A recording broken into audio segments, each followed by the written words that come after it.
A wonderful good morning, ladies and gentlemen, and welcome to the summit stage. Welcome to day 3 of IAA Mobility 2025. How are you? Feel good so far? Had a good start into the day? Wonderful. So another exciting day coming up. With a wonderful morning, we will talk about AI, SDVs, autonomous mobility, electric vehicles, so many interesting topics coming up, and the afternoon will be spectacular as well with the female leadership afternoon. But let's start first with autonomous mobility. Let's talk about robotaxis. Who's already using robotaxis? So, where are you from? Okay. Where are you from? San Francisco. You feel safe by using a robotaxi? He thinks so, okay. Yeah, but, or is there any city you're hoping for to have a robotaxi in the future? Munich, for example. So that might be an idea. So let's find out more regarding that. We will get an overview, an update, and many more interesting information now from the upcoming panel. And I'd like to first welcome two wonderful speakers on stage.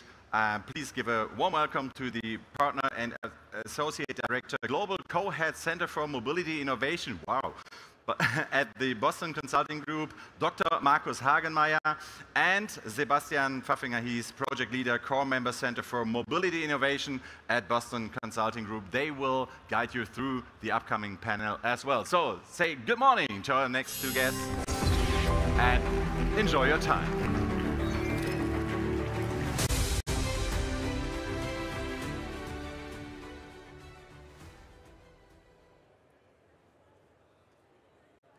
Imagine waking up in Munich, making yourself ready, and then you summon a robotaxi. And that brings you safely through the Munich morning rush hour to your destination. How far away are we from this future? You probably heard projections about robotaxis over a decade from now. Today, we want to really cut through the noise and share what's really happening. My name is Markus Hagenmeier. I'm a partner at BCG, global head of the Center for Mobility Innovation, together with Sebastian Sackmann, expert project leader in the future of mobility space. $50 billion invested so far, more than 400 million kilometers driven. These are impressive numbers. Yet, at least in Europe, the day-to-day robotaxi rides are really rare. So what's the matter? What's the reason why we still have only little adoption? To really understand the dynamics of the market of robotaxis and to come to a judgment of the future evolution of robotaxis, let's have a little bit of deeper look into it. And we structure it along 3 major building blocks. We look at the supply side. We look at especially how quickly can robotaxis be deployed in a city, and once they are in a city, how fast can they scale? We also look at the demand side. Are consumers really willing to adopt robotaxis? And what modal share can they ultimately grab? And finally, we also look at the enablers. Is it an attractive business model going forward? And will the ecosystem be supportive? These 6 questions will frame the rest of our discussion. Super, let's dive right in. So I said the first question we were asking ourselves was basically, why don't we already see robotaxis in 50, 100 cities by now? And why do we also not expect that to happen super soon, but only over time? The first point is because just entering one single city is already a major task and comes along with major hurdles. It takes time, it takes money. If we look at that, what does it really take? So number one, you need to get all the approvals in place. It's not that you just need a state approval. You need to go on the city level and get the individual registrations from there. Secondly, you need to build up your infrastructure. You need to set up depots. You need to set up your service infrastructure. You need to hire the people to get in place. And of course, with the current state of the art of the tech, you still need to also conduct a digital mapping of the individual cities. So it's not that you can just go to any city and start right away. And only afterwards you can start with your fleet testing and then ultimately start with the commercial ramp-up. So taking all of that together, as said, it takes money, it takes time. At the moment it takes, in China, a bit faster, 1 to 2 years until you can really start commercial operations. In the Western regions, 2 to 3 or more years. And at the moment it comes at a cost of around 50 million until you can just start commercial operation. And that is just the first step.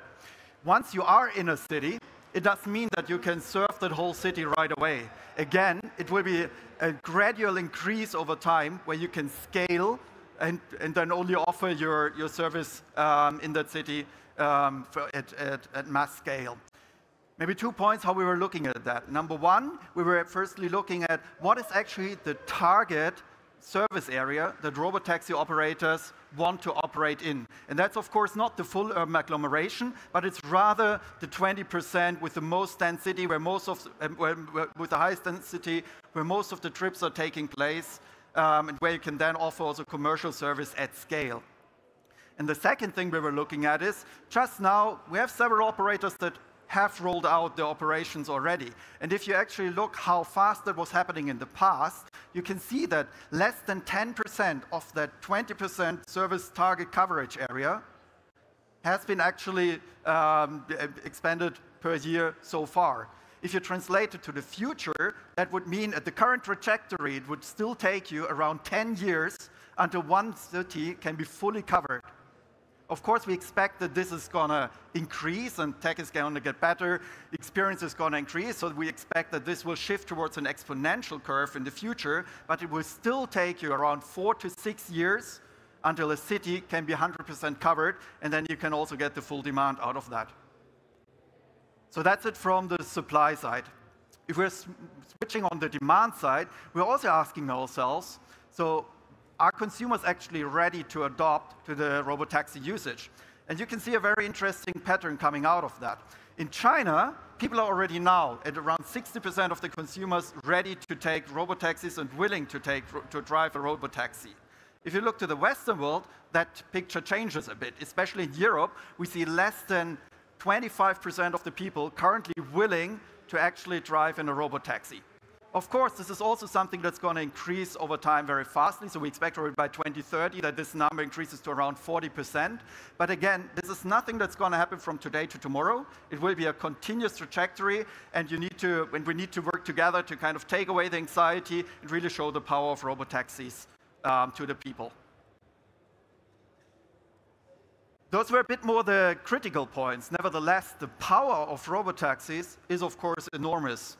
Especially if you look at the cost potential, what it can enable also towards the people. So we expect that once at scale, you can run a robotaxi at a cost to consumer of less than $1, around 80 cents basically per kilometer.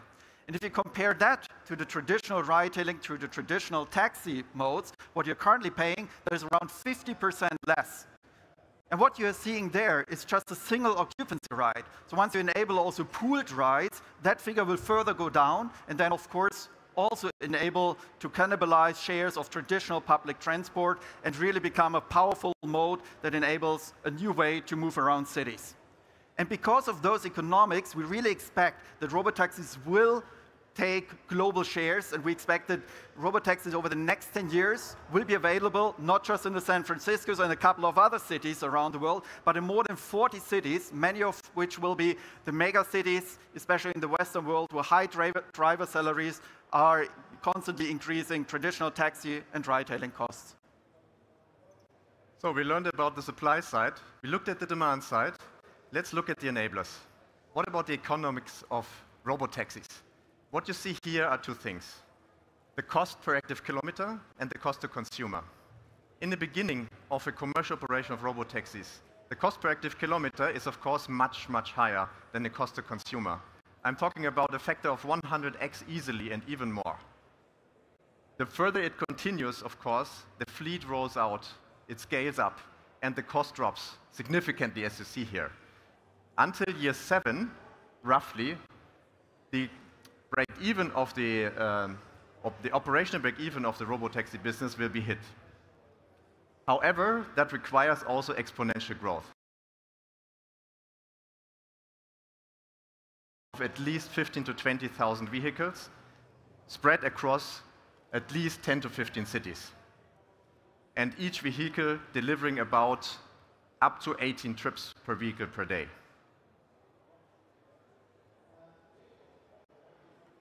The attractive business case alone does not make robotaxis work.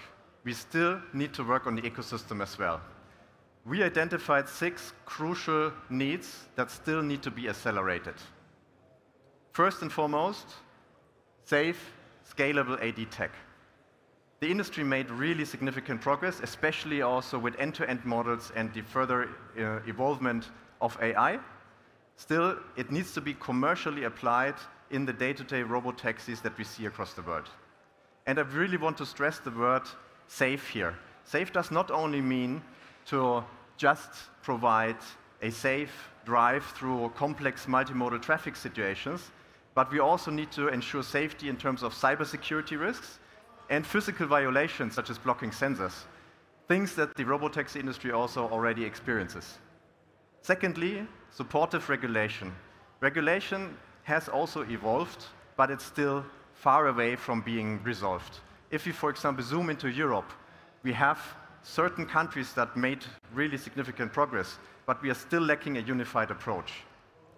Infrastructure, even though the robotaxi operators do not count on it, infrastructure from our point of view is really crucial to accelerate the robotaxi adoption.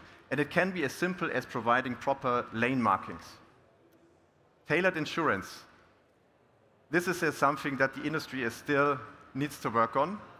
It's a major cost item today, and we need to provide a proper product for that for robotaxi players. Funding, as I also presented in the beginning, already a lot of capital has flown into that space, and a lot more is needed. Someone needs to own the assets. So capital injection needs to happen, but it needs to come with attractive returns.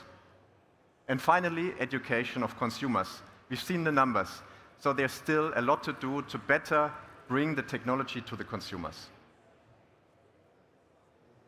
What does it all mean? If we fast forward 10 years from now, 2035, this is the latest prediction from BCG. We talk about over 1 million robotaxis in the streets of the world, roughly 900,000 in China, 400,000 US, and 100,000 in Europe. There's, of course, also more additional use cases that might also contribute to further robotaxis in other domains. For example, fixed route, suburban, urban transit, confined areas such as industrial spaces, airports, and others. And finally, also, of course, the entire goods mover segment, parcels, delivery up to long-haul autonomous trucks. There's also more upside in the market, but this would mean that we solve the 6 crucial needs that I presented before. Overall, I would say let's bring the discussion to life, and I would really like to welcome our 2 guests on stage.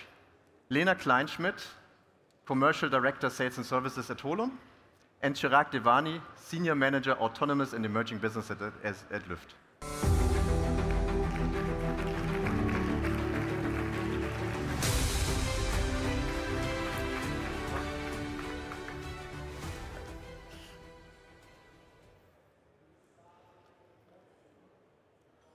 So welcome on stage. Thank you. Great to be here with you. Maybe before we start, would you like to have a very short introduction, the 2 of you? Sure. I start? Yeah, I'm at Holon. I'm, as a commercial director, responsible for all of our customer and clients' interactions and interfaces, starting from the product management, how to design our product, the sales side, also the partnerships, the coordination for our scaling, and the project introduction. And hi, I'm Chirag. I'm at Lyft, and I'm a senior manager of business development, and I focus on both international expansion as well as autonomous vehicle partnerships. Great. So thanks for having you. Let's first talk about our first discussion point about market entry. We've seen also in our presentation, it takes time really to enter a city, and then once you are in a city, also to scale.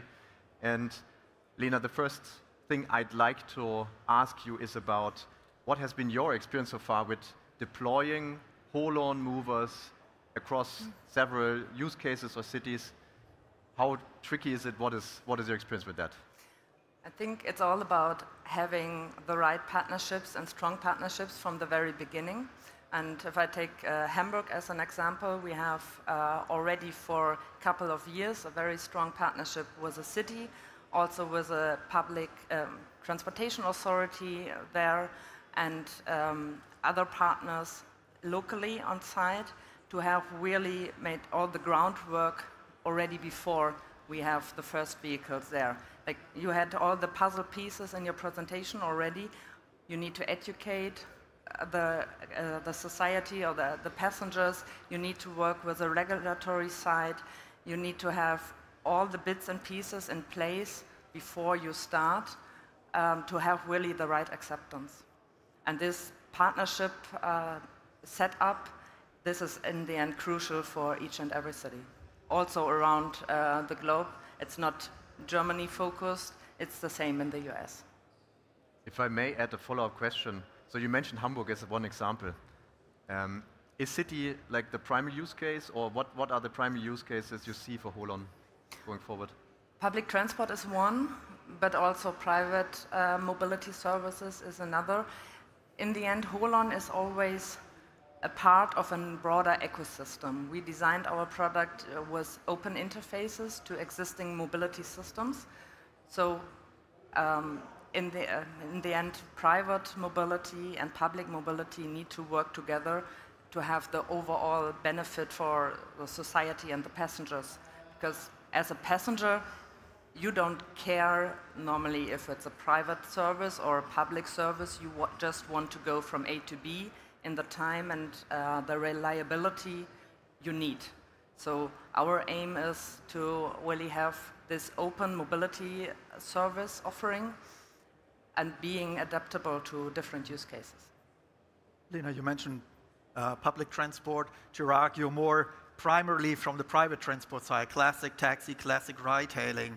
We saw the numbers before, right? Cost of robotaxis might become significantly lower than what we're currently seeing in those transport modes.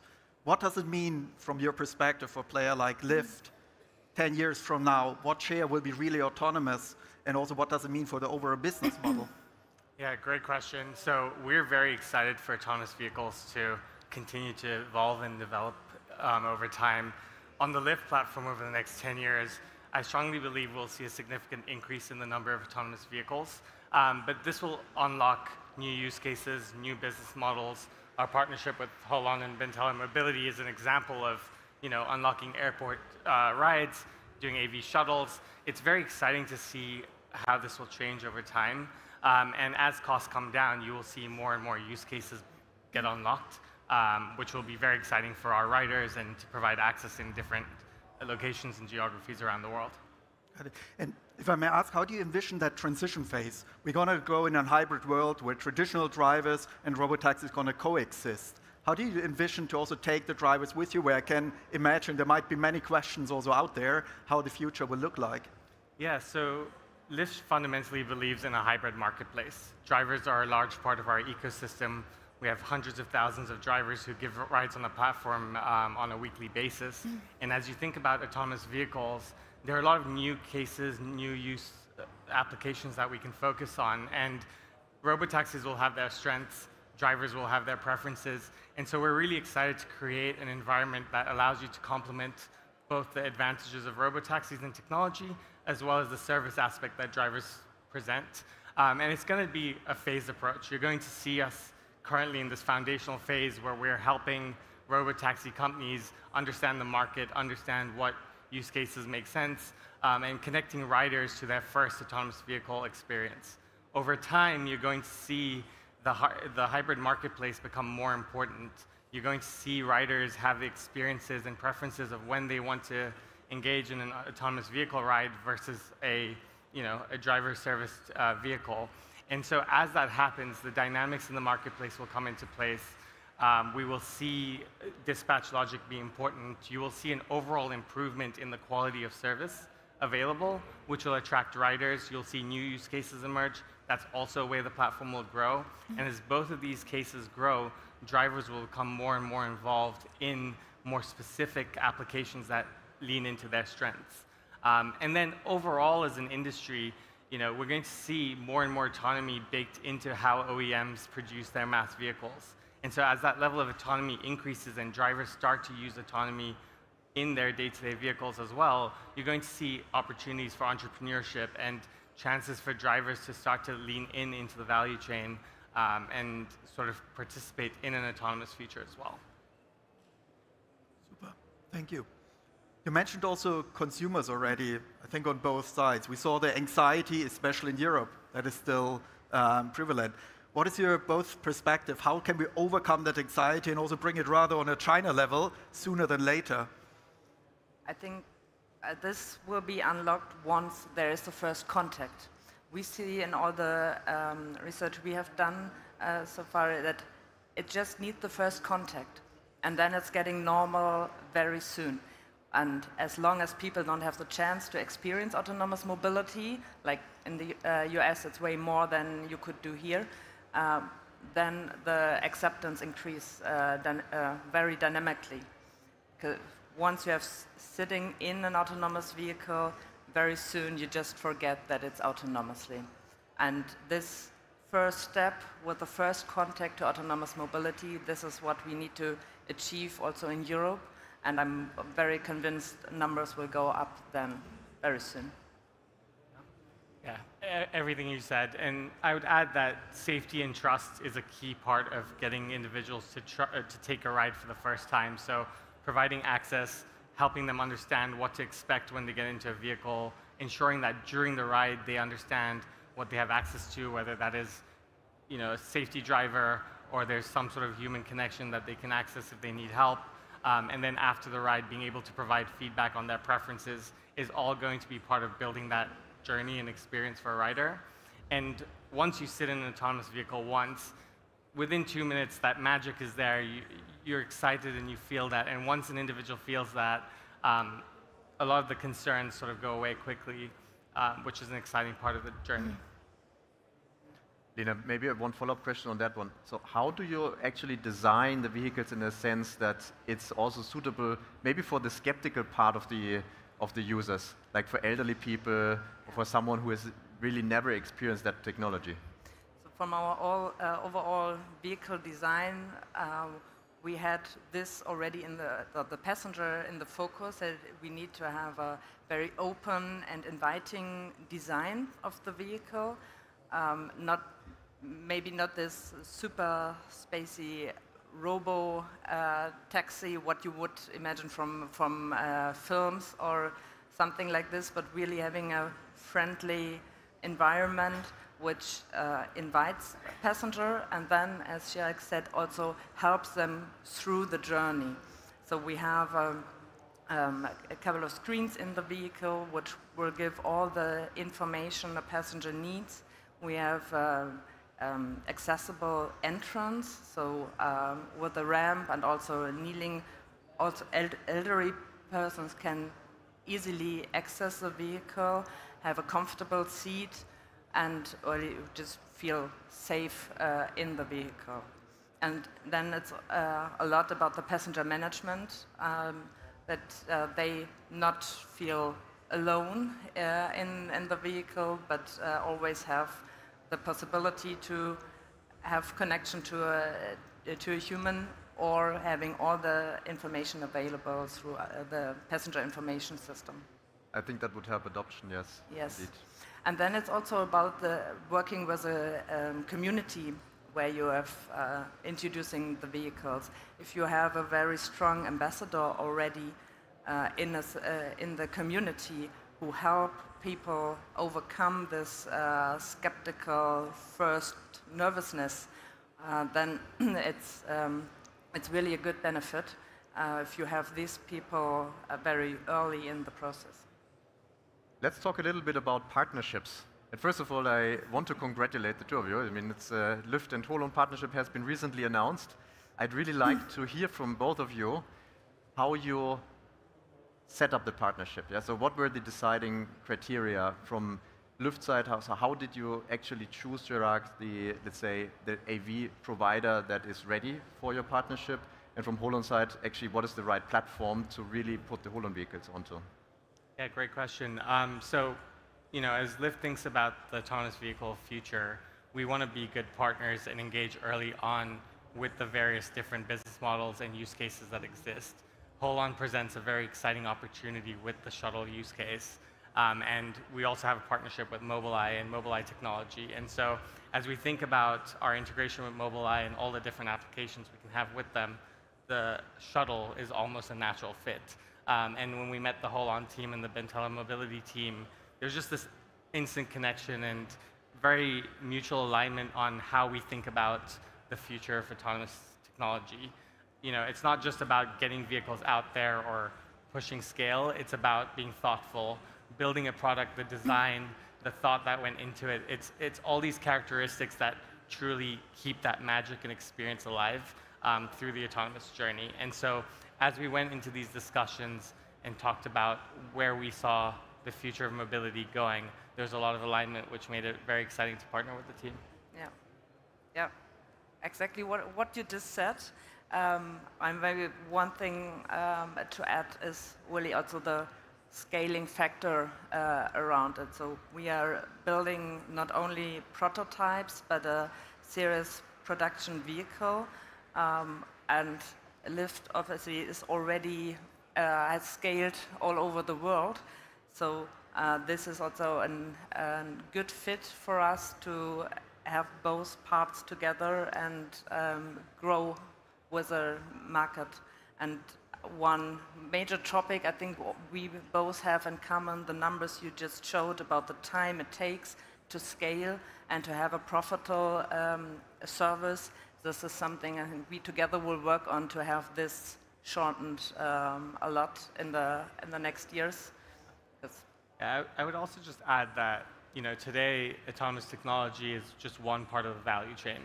There's a lot that needs to take place from fleet ownership, fleet management, the marketplace, the demand, and finding partners that are willing to work across the value chain and meet where the technology is today creates an environment where the focus can be on safety and trust and building the technology first and then finding the product market fit, which is really an important part of ensuring that you're bringing technology to market that is going to be a good fit and also avoid safety incidents and issues that might come up along the way. Yeah, I think also because you mentioned that we have Lyft on stage, right, from a global perspective, US-based, but you're active in many countries, have many partnerships all around the world. So, of course, now sitting here in Munich, we also saw the numbers that Europe is a bit lacking behind. So I would be really curious to also hear your perspective. What's your view on Europe? What are the opportunities, and what does it actually take to catch up to US and the Chinese figures that we've seen? Yeah, so we're very excited about our recent acquisition of FreeNow and to be participating in the European mobility sector. I think the European market is very interesting because, one, you have this incredible public transit infrastructure, and so public transit is a large part of mobility in the country and across the continent as well. And when you think about the actual use cases for rides, over 50% of European rides are offline today. People will street hail, they'll find other ways to get into public transit. And so there's this large opportunity for digitalization, and autonomous vehicles are one way to attract that customer to the marketplace, which is very exciting. When you think about deployments in the United States, you see a lot of large-scale plans, but very early-stage testing across multiple partners, multiple geographies. And regulation and policy happens in parallel to that journey. And so both the technology is advancing and the regulation is forming hand in hand. In Europe, we're seeing a little bit of a longer timeline on regulation. You see countries starting to offer frameworks, but there's still a long journey to be had to decide on what are the criteria for homologation, how do you expand ODDs, where do you deploy vehicles, how do you do this safely? And that takes a broad conversation across multiple stakeholders, both cities, regulators, public transit authorities, the AV technology partners, and the platforms. And so really the key to unlocking scale and momentum is based on the ability to have those conversations early and often and to find the right fits. You want the communities to be excited for the access to the technology. You don't want it to feel forced or for it to be a mismatch. Maybe I think we are already reaching almost the end of our panel, unfortunately. I would love to continue talking with you on this topic. It's our passionate area. But if I ask the two of you a final question, what would be, let's say, your one wish on the Robotaxi evolution, yeah, going forward that should hopefully come true? Good morning. Welcome to the main stage. Is anybody joining us for the first time? Yes, welcome. And you sat in the first row. That is so bold. Thank you. I appreciate that. No offense to those of you hiding in the back. You were very happy to have you here as well. Welcome. We have a full program for you today, and we are continuing on with the topic of understanding government. This next keynote is going to offer a strategic framework for navigating the intersection of geopolitics, regulatory pressure on technology, supply chains, emissions, and safety. That is no small task for a 15-minute talk, but I think these two speakers are up to the challenge. I'm going to introduce them both now, and then we'll welcome them to the main stage.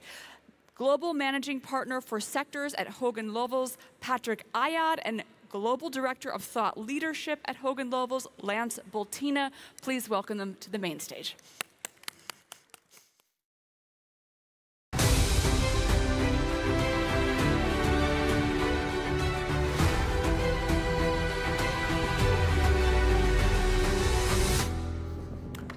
Hello, everyone. It's great to be here. That's Lance Bultina. My name is Patrick Ayad, and Hogan Lovells is a law firm. But don't be scared, don't run away. We'll keep it crisp. If it gets boring, there are beautiful cushions here. You can even take a nap. And if you think you should say something or take over, just come on stage and proceed. Now, to win, understand government. That's our title. IAA is all about mobility. It's all about innovation. And we truly believe that this is the same also for the law. We are not here to talk about existing laws. We want to talk with you about how also from a regulatory perspective we need to shape the future of mobility. So Lance will take us through the big picture, a couple of slides, and then I will take us through a couple of slides on electric vehicles and autonomous vehicles. So Lance, over to you. All right. Let's start with a little thought exercise. Imagine a time when the mobility industry and the auto sector could focus on the consumer. Because after all, when the conference was opened, it started out with IAA. It's all about mobility. It's all about you, the consumer. But it's been a while since we've been able to think that way. Remember that time when supply chains were secure? That's not been the case since Fukushima in 2011. When costs were predictable and tending to trend down. Now with tariffs, our cost cycles in a challenging mode. Or our technology, it was known. Mechanical and electrical engineering, we crushed it. Now software-defined vehicles and a new way of thinking. And finally, and maybe most significantly, the role of government. Regulation used to be really pretty accommodating. We had to worry about compliance, but we could leap over it pretty well. And government cared a lot about the automotive sector. That's not our world now. We have to start exploring why. And when we look at this chart, that gear of government policy is driving the business environment and thus the technology we work at. Every year when CEOs are surveyed, they're asked, will the role of government increase next year? And every year they say yes, and every year they're right. That trend's continuing. So now we have to look at what that means for us on the next slide. This conference is really about B to C, but our thesis is you have to understand G to B. And the big shift is when a business is thinking about a consumer, a government is not. Government maybe sees voters, but they see industries as instruments of achieving a political or a policy goal. In other words, it's about that big goal. And we've got some of those big goals identified. They're global. The geopolitical ones we're going to lean into much more later. AI, energy, and manufacturing. That's where the world is distilling. But let's also look at the global impact of traditional auto regulations. I'll start with emissions.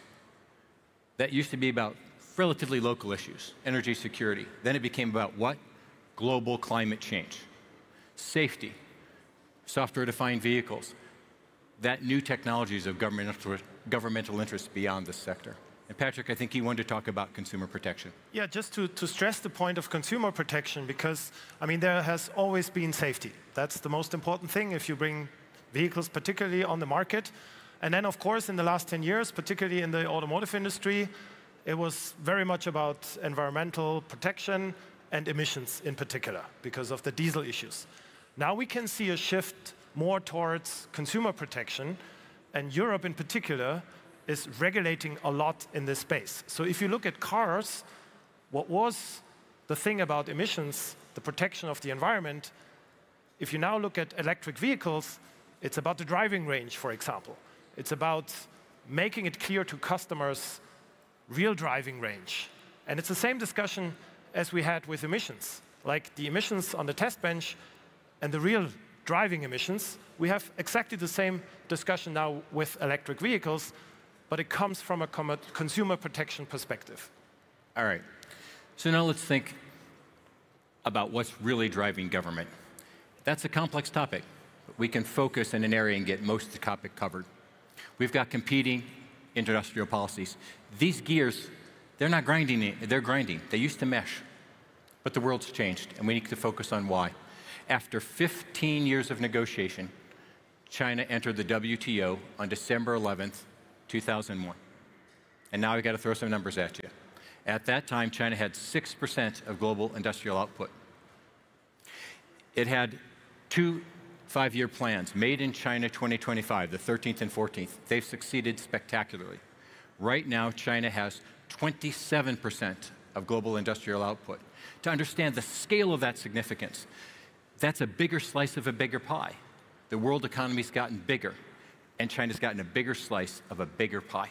The impact of that has been called the China shock. There's some positive things. Prices went down, move to market went quick, but also some dislocation. Industries are having a challenge, jobs are going away, and it's leading to political problems in other places around the world. But here's the really astounding number. The UN says China's share of industrial output in 2030 will be 45%. So that scale is increasing at an increasing rate. We saw some of this reflected in Chancellor Merz's conversation the other day, where he talked about the importance of manufacturing for democracy and peace. What's the United States' response? Well, President Trump said Obama talked about it. He was going to do something about it in his first term. He had some tariffs. Biden and the Democrats complained about tariffs, but when Biden came in, they added to the tariffs and had an industrial policy, $10 trillion over 10 years. Trump comes in, and he has a very different approach. He says, government's the problem. We got to get rid of government. We're not Europe. We're not China. We're going to exit these rules. We're going to deregulate, and we're going to have tariffs. And that's going to make America first and America great, and then we can really lean in. We'll focus on that in a minute. And Europe's response was to analyze itself, and it had a document called the Competitiveness Compass. And in that document, a complex document, let's just focus on 2 things. It said Europe has a deep innovation gap, and it's overregulated, that its zero-risk attitude is getting in the way. And that's the different motivations there. And just to add on Europe, on the competitiveness compass, there is a specific thing for the automotive industry, which is called the Automotive Action Plan. Now, interestingly, it's called the Automotive Action Plan and not the Mobility Action Plan, which is something they should probably consider. It's a great plan. It has a lot of great ideas and input, actually also about tariffs, but then deregulation. So one of the points they address there is the simplification of the automotive regulatory framework. And at the same time, they want to regulate a lot of things to facilitate and booster the automotive industry. So it'll be interesting to see how this plays out. All right. So that we can understand government, we have to see what it's focusing on. And since I'm an American, you expect me to talk a little bit about President Trump, and I'll do that. These are President Trump's focuses. It turns out they're also China's focuses. And it turns out that one of them is Europe's focus, and there might be an issue. So how's President Trump looking at this world? He says he's hearing that energy is an increasingly significant issue for geopolitical competition. So if it's increasingly significant, let's not try and do better. Energy dominance is his goal. And why? The US has a broad and deep energy resource, bigger than any place else in the world. And he says that's an advantage. First of all, we can sell some of it to Europe instead of you guys buying gas from Russia. But it also can map into that manufacturing space, into AI. So energy is an instrument to achieve other goals. Let's go to AI. That's the big game. Both the US and China believe if you don't win that game, you lose the future. And AI is incredibly energy dependent. If you want to know what the critical industry for the US and China is, it's not autos, it's AI. In the US, the Magnificent Seven companies are spending $400 billion of CapEx this calendar year on AI. It's a private-driven enterprise. In China, it's government spent. In Europe, there's really not a response. There's a lot of talk about regulating AI. The idea is that AI will help optimize the energy, maybe solve climate change, but certainly lead into manufacturing. Trump believes that if you can manufacture, you have economic wealth, people are employed, and you're independent. And that will project power and protect in a warfighting situation. We can all think of a situation where American manufacturing was significant. China has that manufacturing. Europe wants to try and maintain it. That synergy is where policy is going. That's where policymakers are focused. And it's in that context that we have to think about EVs and AVs. So we have a little bit less than 5 minutes to talk about EVs and AVs. So we'll make it through this year. This is basically, we are getting to electric vehicles globally. There's strong sales growth in China, not so much in the US, and actually also Trump is scaling it back a little bit, and it's a little bit mixed in Europe. Europe is torn here. And did you know that if you look at the electric vehicles in Europe, 95%, or even more than 95%, have something Chinese in the vehicles. So we are hugely dependent in Europe on China. And that also explains why there's strong sales growth in China, because they are dominating basically electric vehicles. And we are a little bit torn. We see it, particularly also for environmental reasons. And in the US, they are going back to ICE and the traditional vehicles. Now, also interesting, and maybe I was a bit too quick, there was a study from McKinsey, which 3 things that I want to highlight. First of all, the brand. Once you switch to an electric vehicle, you stay there. So there's a loyalty with the technology, which is electric vehicle. However, there's not so much loyalty in terms of the brand of the electric vehicle. So you switch the brands. And that is very important also for manufacturers to think about, because now they need to offer something more. And that's, for example, software-defined vehicles to be competitive. And the last thing is the price. The price for electric vehicles is the #1 criteria for consumers. And so the luxury brands also will become under pressure when we talk about electric vehicles. Now, these are the main points about electric vehicles. And in the interest of time, we want to highlight the middle one, the regulatory one. And I'll say a few words about Europe, where we have a lot of battery regulations. We have the EU battery regulation, which basically defines the rules of batteries, including batteries in electric vehicles. And it is too much regulated. So it needs more deregulation. The regulation is also delayed because of the complexity. And then I mentioned, or alluded to this earlier, when I said also batteries will be regulated from a consumer protection perspective. So the driving range, you know, what you say about the car and what you experience real driving, the durability of the battery, degradation.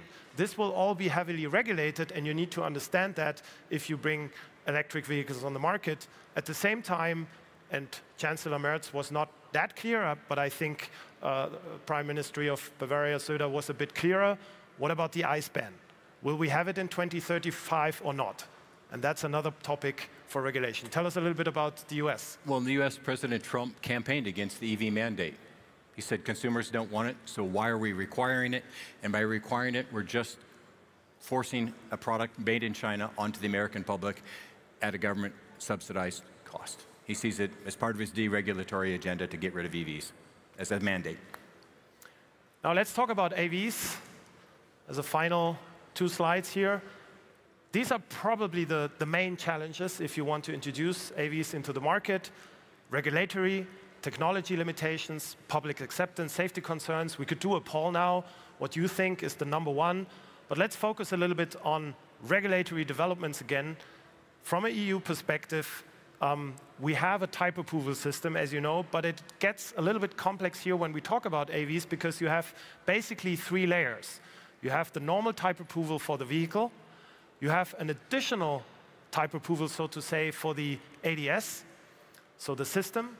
And then you have a 3rd layer about municipal, city-wise, where do you introduce the vehicles? And you will need to engage with the regulators, with the authorities locally also, to introduce your autonomous vehicles into the market. There's a lot of complexity. On top of that, you have traffic laws that are not harmonized across Europe. So there's a lot of complexity. And maybe you could also tell us a little bit about the US, Lance. Well, in the US, President Trump sees AVs as part of the AI agenda. And he once had his best buddy, Elon Musk. And Musk said that AVs are really important and the most valuable part of Tesla. So the US is trying to advance AVs. They just don't have a formula on exactly how to do that. And with that, we ended with this slide that we created actually 5 years ago when we were at CES, Living Mobility with the consumer in the center. If you want to talk with us about it, please come to our booth in A1 or 2, Hall A2, I think. Just up that aisle. A1, okay, yeah, just right there. And we will follow up on, particularly on autonomous vehicles and software-defined vehicles on our panel at 11:30 in the Yellow Forum. Thank you very much for your attention. Thank you. Patrick, Lance, thank you guys so much. It was a tough job to get all of that into 15 minutes, but I knew they were up to the challenge. Guys, a couple of quick announcements. I don't know if anyone has heard about this. Hopefully you have. They're doing some kind of warning systems test on all German phones today at 11. So that's in 14 minutes. If you have a German phone, apparently it's going to beep. If you're not aware of that, now you are. It's only a test. So they asked me to remind everyone that that's happening. And apparently you need to confirm that you've received the warning message. So please do that. If you have been enjoying our sessions, please rate the session and let us know what you liked. If we can make the IAA better for you, let us know what your thoughts are on what we could do in the future to help make it more relevant for you. We'd really appreciate it if you took the time to give us feedback. I promise it's like a very short questionnaire, very short. We will be back after they do the warning test, so at like 11:01, with Powering the Future, Driving Efficiency to Spur Innovation. And we will have a colleague from onsemi here to talk about what they're doing in regards to power. So please join us again in 13 minutes after the warning message.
Welcome back. We've all survived the test alarm. If your phone is still going off, please silence it by swiping on the notification. It is only a test, but it is really loud.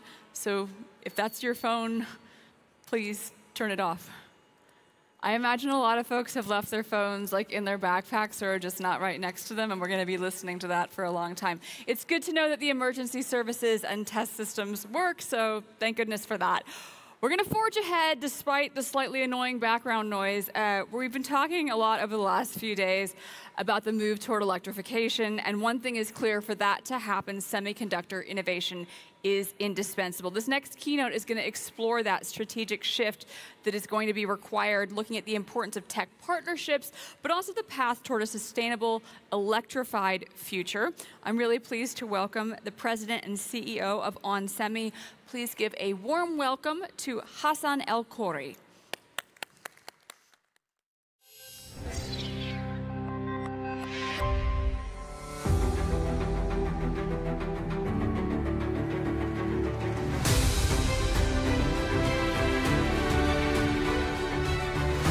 Thank you. You know, when I decided to do the keynote, I also asked purely for red carpet. I didn't know they were going to do a national announcement for it. So I think everybody got the national announcement that we're starting the keynote. So thank you for coming in. I look back, when you talk about trends, when you talk about disruptions, you have to go all the way back in order to get a vantage point that really abstracts a lot of the nuances or a lot of the short term. You know, I can talk about disruptions and people right away think, well, it's AI. 5 years ago, you talk about disruption, well, it's IoT. Well, if you go all the way back and you take the Fortune 100 and you think about companies that made a mark, left a mark, companies that really shaped the future we are enjoying today.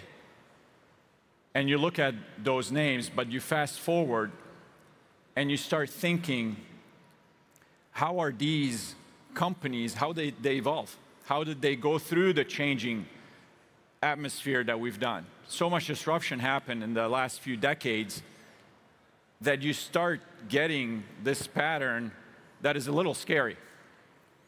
That disruption, unless it is managed, that disruption, unless it is really taken at not just at face value, but really the understanding of what it is, you start to realize it is not all an opportunity unless you realize it in that moment that it's an opportunity. Because if you fast forward and you take it for granted, the field thins very quickly. Now, for me, the pattern looks at the lost leadership. But what happened? You can think about, okay, well, it was very, it happened very fast. Well, not all of it happened very fast. So the lost leadership could have been from companies that we all understand. Now, companies that are still around potentially, but not in the leadership positions they've had. And primarily, I will tie it to change. The failure to adapt to change. And maybe it's not the not realizing that change is needed, but more on the strategic misstep while you're managing change. Change is difficult. Change is not comfortable. Or a missed technology. The first reaction companies will have in a disruptive change is stay the course. That's okay. However, you can't not ask the question about, is that a transition? Is that a disruption? And while some lost leadership happened, some new leadership been redefined and reestablished. And those leadership are companies we are familiar with. And companies that today you consider household names as well. But that's why I had to go all the way back to a few decades to get that pattern that just as quickly as you can create that leadership, some companies as quickly will lose it, and it anchors on change. But how is that redefining the leadership? It is encouraging the transformation, which is the highest level of change. Getting comfortable with the discomfort. You know, people can say, well, yeah, okay, but some companies got lucky. They were at the right place at the right time. There is no such thing. Most of us are technical backgrounds. I'm an engineer. I don't believe in fate or luck. I'll take it, but I don't believe it. Because those companies, if you look back, anchored on a belief. Some of them are, we're going to do systems. It's no longer about a product. Okay? Fast forward, the outcome was defined. Driving innovation as a core competency, not as an accidental function that we latch onto.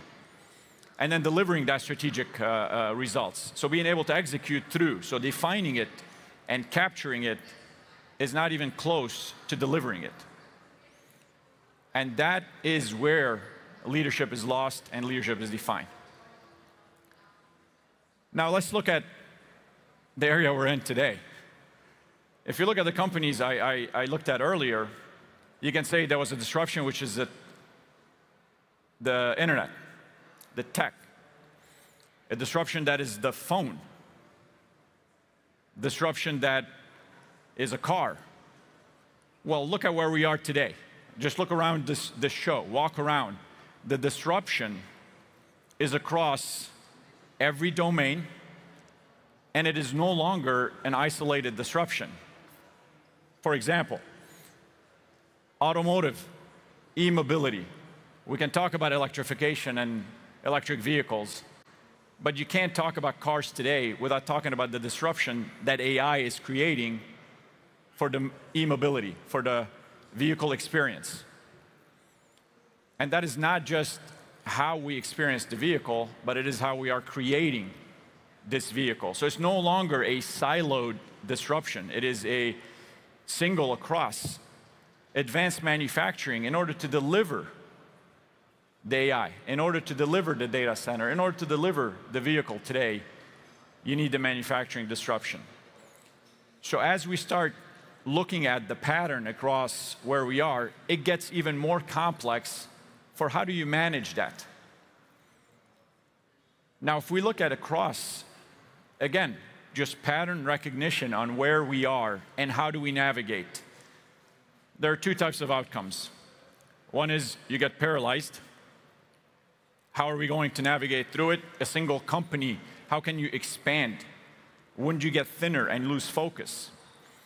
Or we can take a step back, and any company that knows your core competencies, you start seeing the pattern that you have to go through. And in today's disruption, when you put it all together, the pattern is clear. Every single one of these require a power solution beyond the traditional approach. The siloed power approach, the siloed solutions, the siloed modification or optimization at a localized level is not going to cut it. We can solve power on the e-mobility. If you can't solve it on the AI data center, it will create the bottleneck, given this interconnectivity between all of these domains. And if you take it further, the common thread here is the power density. There are two ways to solve every problem. One is the traditional way, problem, solution, outcome, whatever's at your disposal. Cumulative approximation is not going to get you there, because while we are expanding the complexity of the input, we are also constraining the availability or the flexibility of the output. As data center compute go up in power, the area we have to solve power is shrinking. As vehicles electric vehicles push for more range, the area we can store that energy and deploy it gets smaller. So solving the power domain without solving the density power question or formula is not going to get us where we need. Anybody can say, yep, we have a 600-mile range car, and the batteries are in the trailer behind us. Or the motor is very big to get the efficiency, therefore, we have one less passenger that can go in the car. So density is the key. And when we look at power specifically, given we're at the IAA, I will take the power problem for the e-mobility for electric vehicles. And the problem is no longer a semiconductor problem. The problem is no longer a battery problem, or a materials problem, or a mechanical problem. What we are trying to solve with the power density and the constraint created for the solution is across every domain that we have to address, from sensors and software to power transistors and packaging, all the way down to the electric machine. And the optimization or the efficiency is only measured in one spot. At the car, how much range you get, if that's what you're optimizing for. That's it. So saying I have the best transistor, and I can say, talk about the transistor that way, we make power transistors. That's our background as onsemi. But that is not enough. We can make, theoretically, the ideal transistor, the promised land of transistors, and it will not even come close to addressing what we need at a system level. And therefore, we have to look at it as the interaction of all of it. And you can look at it as different domains. It is domains that today could cover up to 10 different companies. How are you going to get 10 different companies? For some of you who work in larger companies, think about getting 10 different departments working on a single outcome in order to solve that problem. So you have to blur these silos between every single one of these. We got to remove those barriers. And I'm not talking about how to organize for it. I'm talking about the technical approach for it and how to organize for it. In order to get that density and to get that efficiency, in order to deliver what the complexity of that problem that we were given is. And that requires 3 different pillars. A pillar of innovation. When you come at it from R&D, you say, yep, we're going to solve it with a technical approach. However, it requires leadership and a time to market. Because there is an angle that I talked about before with the companies that are no longer on the map, which is not only failure to adapt or failure to realize there's a need to adapt, it is a failure to adapt as quickly as needed. And where we are today, the disruption is not just technology. The disruption is, it could be the startup next door that's going to disrupt the most established industries we have in the world. And that happened. The automotive, OEMs, the automotive industry is being disrupted by newcomers that never made a vehicle before. But what they have is speed and innovation. So you put it together and you start getting that formula in order to be able to get to market. And with the innovation, this technology, we have to innovate faster and we have to be more efficient in our innovation. And you're starting to see, you know, the 3-pillar innovation, leadership, and time to market. They're not one or the other or the other. You have to do all of them. You can't innovate slow. You have to innovate and address the time to market. Because right next door, there's somebody sitting and trying to disrupt your market faster than you are. And the dial keeps going with, how do you take advantage of what we have? This concept that we all walked into this decade, and we all heard it, and a lot of us invested a lot of money in, all of this digital first. Today, it's AI first. You shouldn't be doing anything in the day-to-day unless you say, can I do it with AI? Why? Because you want to get the efficiency and the time to market. Disrupt your own model. Why wait for somebody to disrupt it? And then remove that rigidity in between every single one of them. And this is internal. Forget about the rigidity of how you do it with your customers. And in order to keep that dial going, the design phases can no longer be what we are all familiar with, which is this gate sign-off process of nobody does anything until we pass the gate. And then we start the next gate and the next gate. This serial approach is not going to work. Parallelism is what is needed in order to do it. And last is we can't think incremental. There's not a single company that went in a disruption, that made its mark in a disruptive state, that took what is in the market today and improved it.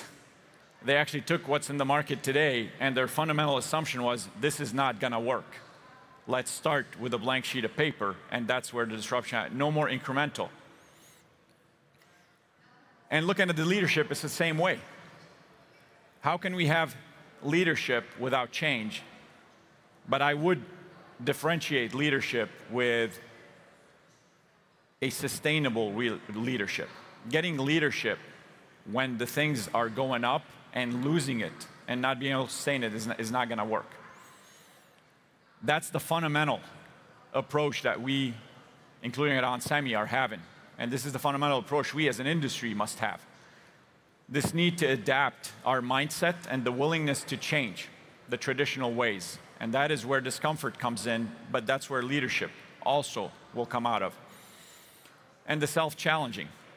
If you don't have a group in the company that is working on disrupting your other side of the business, then somebody is doing it. The only difference is you don't know it. And when you know it, it's too late. I'm giving you these formula. This is what we have been doing at onsemi for the last few years in order to get to where we are, where we're able to get this pattern. And I'm sharing it because it does apply beyond the semiconductor industry. It does apply beyond the power domain. It is not the formula for what we're going to do on a power side. It is what we have to do as an industry. Every booth around here, everybody realizes the threat, whether they say it out loud or not. But I will tell you, everybody's working on a way to do it. If I have the privilege to being here 5 years from now, or 10 years from now, whether on this stage or at the show, and we look at the same banner with the companies that were here 5 years ago, and where those companies are today, don't be surprised the names are going to be different. The question is, how many are going to remain and be resilient, and how many new names are we going to have? We can decide not to talk about it because it is controversial, but not talking about it doesn't make it any less real. And therefore, that's what we need to start thinking is we will not be on this chart unless we disrupt our own business and we approach it very differently. And that's where the time to market comes in. It's not about we don't have time to do it. It is the world is moving at a speed, whether it's AI. AI is a big point of that. We're doing things faster. But the speed of innovation is accelerating, and the rate of change is increasing. So it's not like we're doing things faster, but at a smaller incremental innovation. We're actually doing things faster with big step functions of innovation. And that is the fundamental disruption that's going to drive it. And it's happening at a multidisciplinary. You know, I talked about we can create the most ideal transistor. You can create the most advanced package. You can create the best system from a digital twin. And the story goes on with the multidisciplinary. However, what we're talking about is being able to do these disruptive innovation at the same time, in parallel. Nothing that, I can tell you, a Western company has been comfortable doing, unless you came at it from a blank sheet of paper. So how do we bridge this mindset and this lockup in tradition into a blank sheet of paper? It's by reducing those silos. And the silos is what's going to drive this collaboration, this parallelism and overlapping. Our customers cannot wait for us to create the next generation product for them to start innovating on their product. It takes, call it 2 years. You accelerate it, 1 year. You accelerate it 6 months. We can create a product in 6 months. We accelerated it to that level. Our mixed signal analog chip used to take 1.5 to 2 years to make. We've transformed ourselves and we're able to deliver now Treo in down to 6 months. In China, we can launch an EV in 1 year, 1.5 years. So it's saying that, hey, we went from 2 year development to 1 year development. Let's go out and celebrate because we did a 50% cycle time reduction. You are still 2x slower than what the market needs. And that only can happen if you start doing parallelism and you start overlapping. And that's where the risk comes in. It doesn't come without risk. It comes with engagement and awareness at every step of the way. You have to go design with the, of course, it is risky. But this is what we're here for. We are here to manage risk. Without the proper risk, you can't push the boundary. If any of you are race car drivers, unless you spin out with a new car and a new track, you have no idea if you're at the limit or not. So it's not about safety. It is about knowing the limit so you can go at 98% of that limit all the time. That's sustainability. So it's not about taking foolish risks and jeopardizing the production that is in a year or so. It is about taking the calculated risk, but to the level that will cause that disruption, the quantum step to go from incremental to disruptive. It is feasible. But it doesn't come with traditional approaches. It comes with the parallelism, it comes with engagement, it comes with reducing silos, because it's uncomfortable to expose all of this to, quote unquote, your customers. This supplier-customer paradigm doesn't work because it's protectionism. It doesn't work. It's the disrupting this barrier where we are able to do it. Taking it back to the power domain and the complexity of the input and the multidisciplinary complexity of the problem at hand, and overlaying the formula that leads to the proper output that we are looking for, there's one thing becomes clear, which is the one KPI. If I were to summarize it, because I'm an engineer, we're technical, there's always going to have to be a KPI. Otherwise, how do you measure success other than, well, I presented it and it was a cool slide? To me, the KPI is simple. It's scary, but simple. And it has to be simple in words, which is power density will double every 2 years.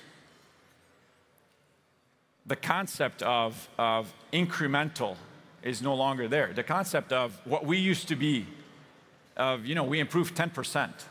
Well, usually, somebody tells me we improved year on year 10%, I'll be high-fiving. It's not enough. Transformation is not enough. Incremental is not enough. 20% year-on-year improvement is not enough. Now, some of you will argue against it. That's fine. But just don't be surprised. Doubling every 2 years is where we are, because we are moving from a disruption of 1 year to now a knee in the curve where we have to go from a legacy and a history and decades of incremental improvement in silos with a very clear and rigid handoff between them to a continuous flow of information, innovation, and disruption in order to start changing the bend in the knee to get to that density every 2 years. And on Semi, we have proven already that we shifted away from the knee. We did. But this is not where I'm sitting and being comfortable. Shifting away from the knee is step one. Remember, the continuous and the sustainable leadership that I talk about is sustaining it across and start ourselves driving the new pattern that is now the power density from the traditional power density curves that we have been grown up to believe is the disruption of the domain. So getting to that every 2 years, a doubling effect is no longer about efficiency, it is about disruption, and it's no longer about incremental, it is about evolutionary.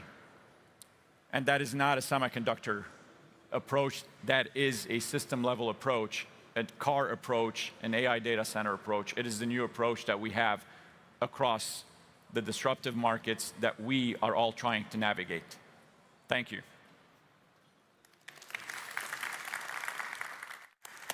Hassan, wait, before I let you go, I have to know.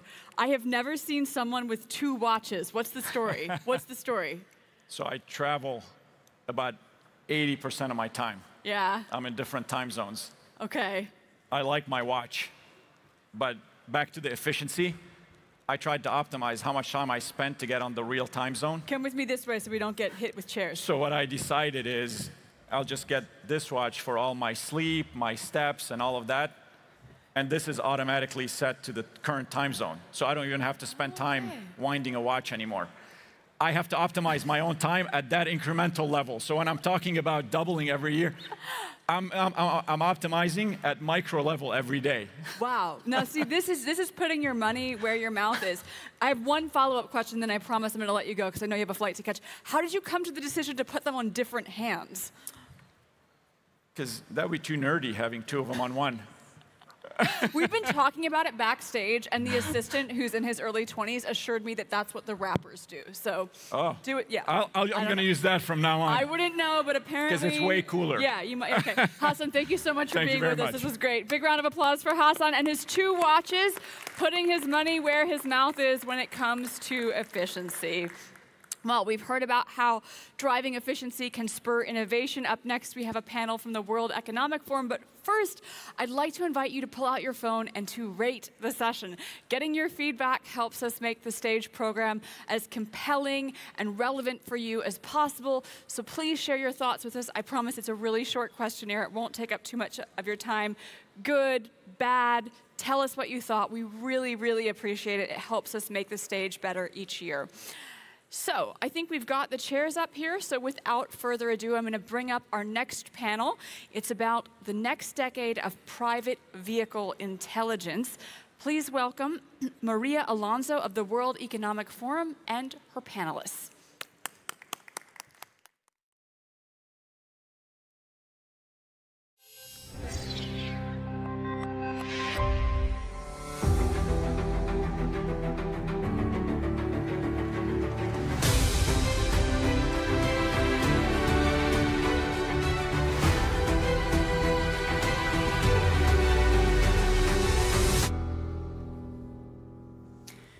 Good morning, everyone.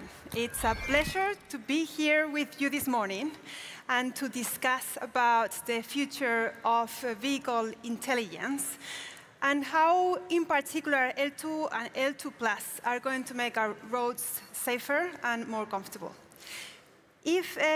First, before we start, I would like to have a show of hands. Who from you have a vehicle with L2 or L2 Plus capabilities, or have ridden in one from our friends? So we see several hands, And I have to tell you that even if autonomous vehicles may be the end goal, our studies suggest that it's still going to be L2 and L2 plus vehicles, the ones that we're going to have primarily in new vehicles in 10 years' time. These are the results of our latest World Economic Forum analysis, which we did in collaboration with Boston Consulting Group. Now you may be saying, OK, this is worldwide. What happens with some geographies that we know will be a little bit further ahead?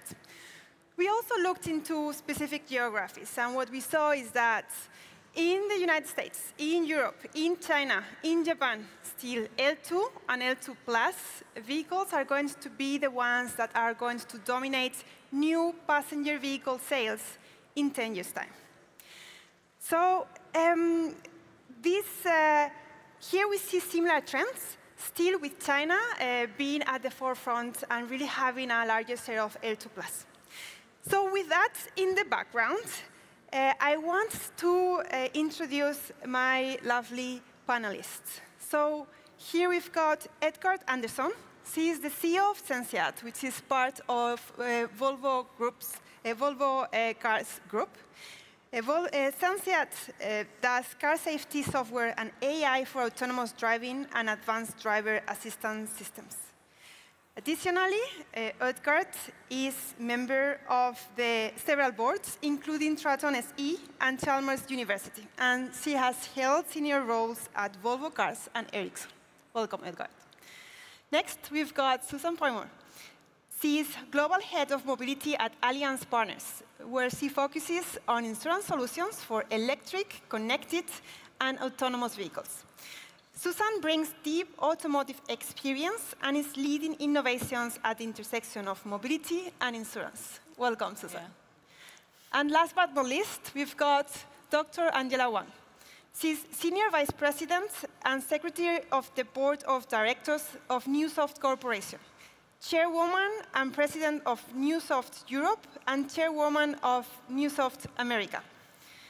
She has been recognized as one of China's top women in tech, including being named Forbes China 50 Top Women in Tech in 2020. Welcome, Angela. Okay. So let me turn first to you, Edgard. You're seeing customer behavior across very different markets when it comes to embracing L2 and L2 plus technologies. What have you learned from your customers, and what is that really drives value to them from these technologies? Yeah.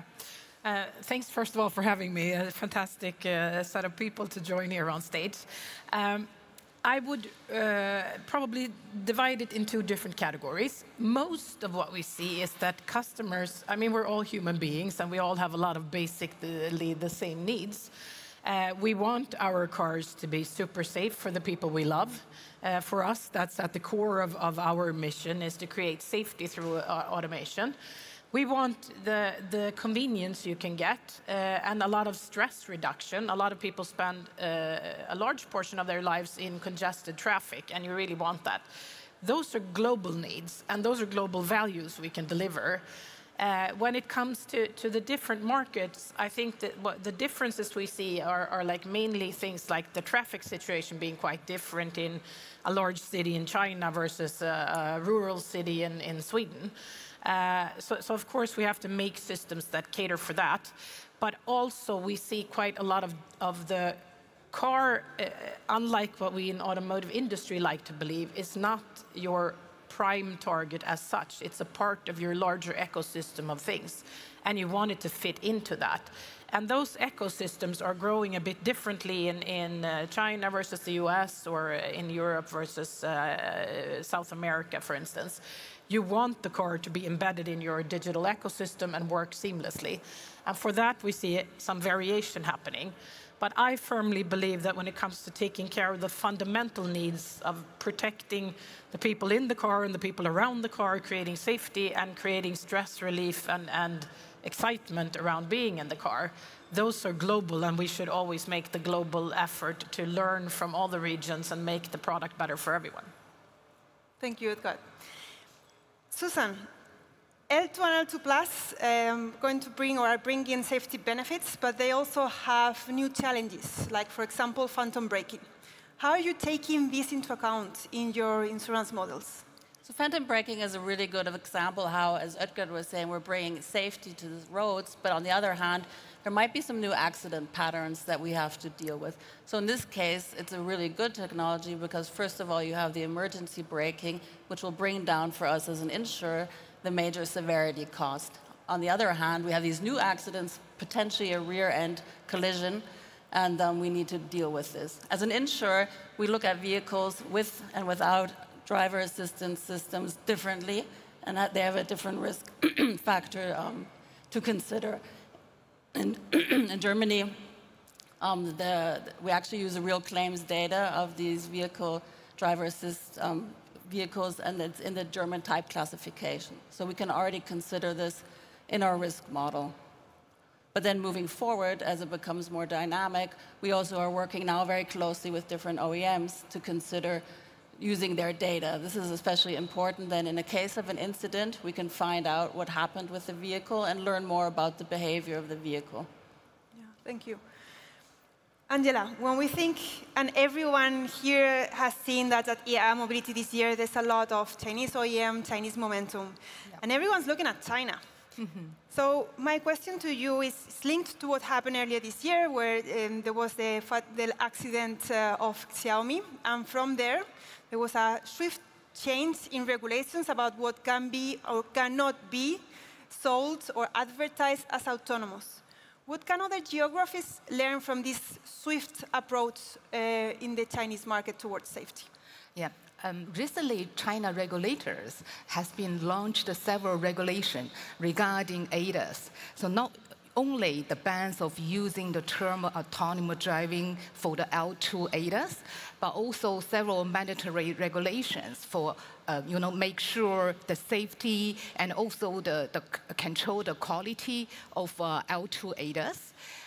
This, I think, is give a very good reference to other regulators in different regional markets, how to quickly, rapidly respond to the market demand to protect the consumers. But on the other hand, it's quite interesting to see, why China is setting up a new ban, not using the term of autonomous driving for L2 ADAS. It's because of very unique characteristics in China. Because Chinese have very unique consumers. They have so strong willingness to embrace the new technologies like ADAS, like autonomous driving. They really want to play with the new technologies with the cars. They even demonstrate how to lay back their driver's seat, sleep on the vehicle when the car is using even L2 ADAS, which is definitely not safety. So because of that, China government need to have this very kind of unique ban, not using autonomous driving, and let the consumer to know, do not over-trust new technologies. We are talking a lot about how to build up trust for new technology yesterday.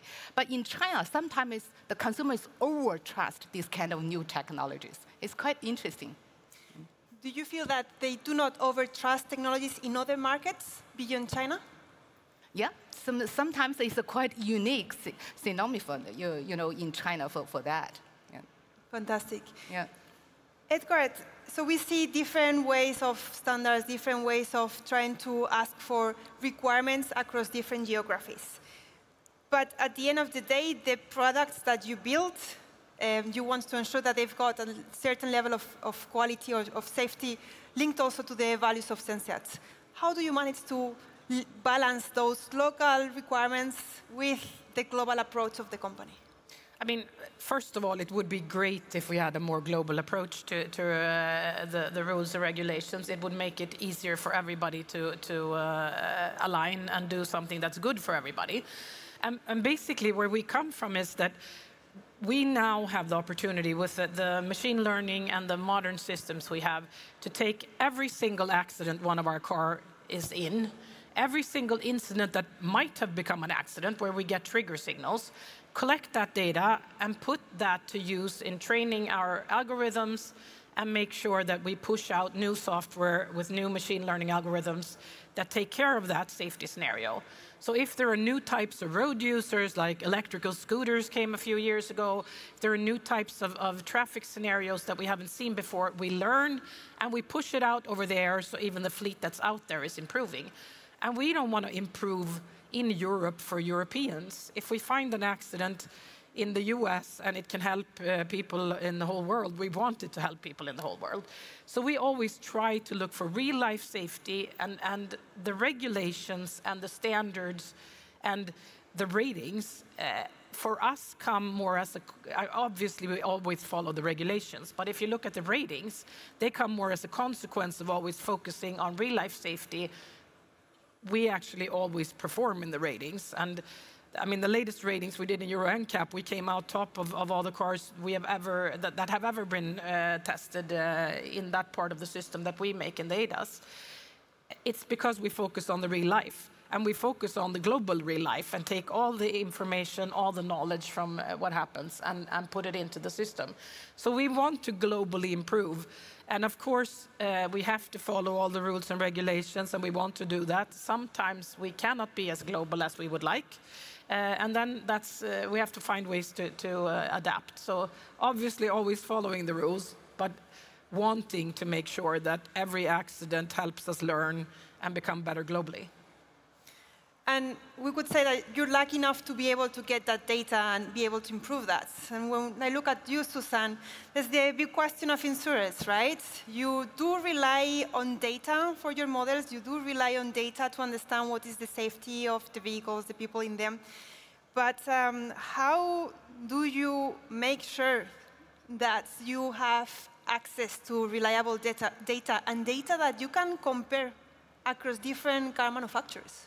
So data is very key, and as Allianz, for many years, we've requested it be a regulated marketplace, and additionally that we have a trusted a data trustee in place, so there's a security around the data transfer as from the customer point of view. Additionally, we're very engaged in conversations with OEMs around the EU Data Act, also asking for a sector-specific regulation.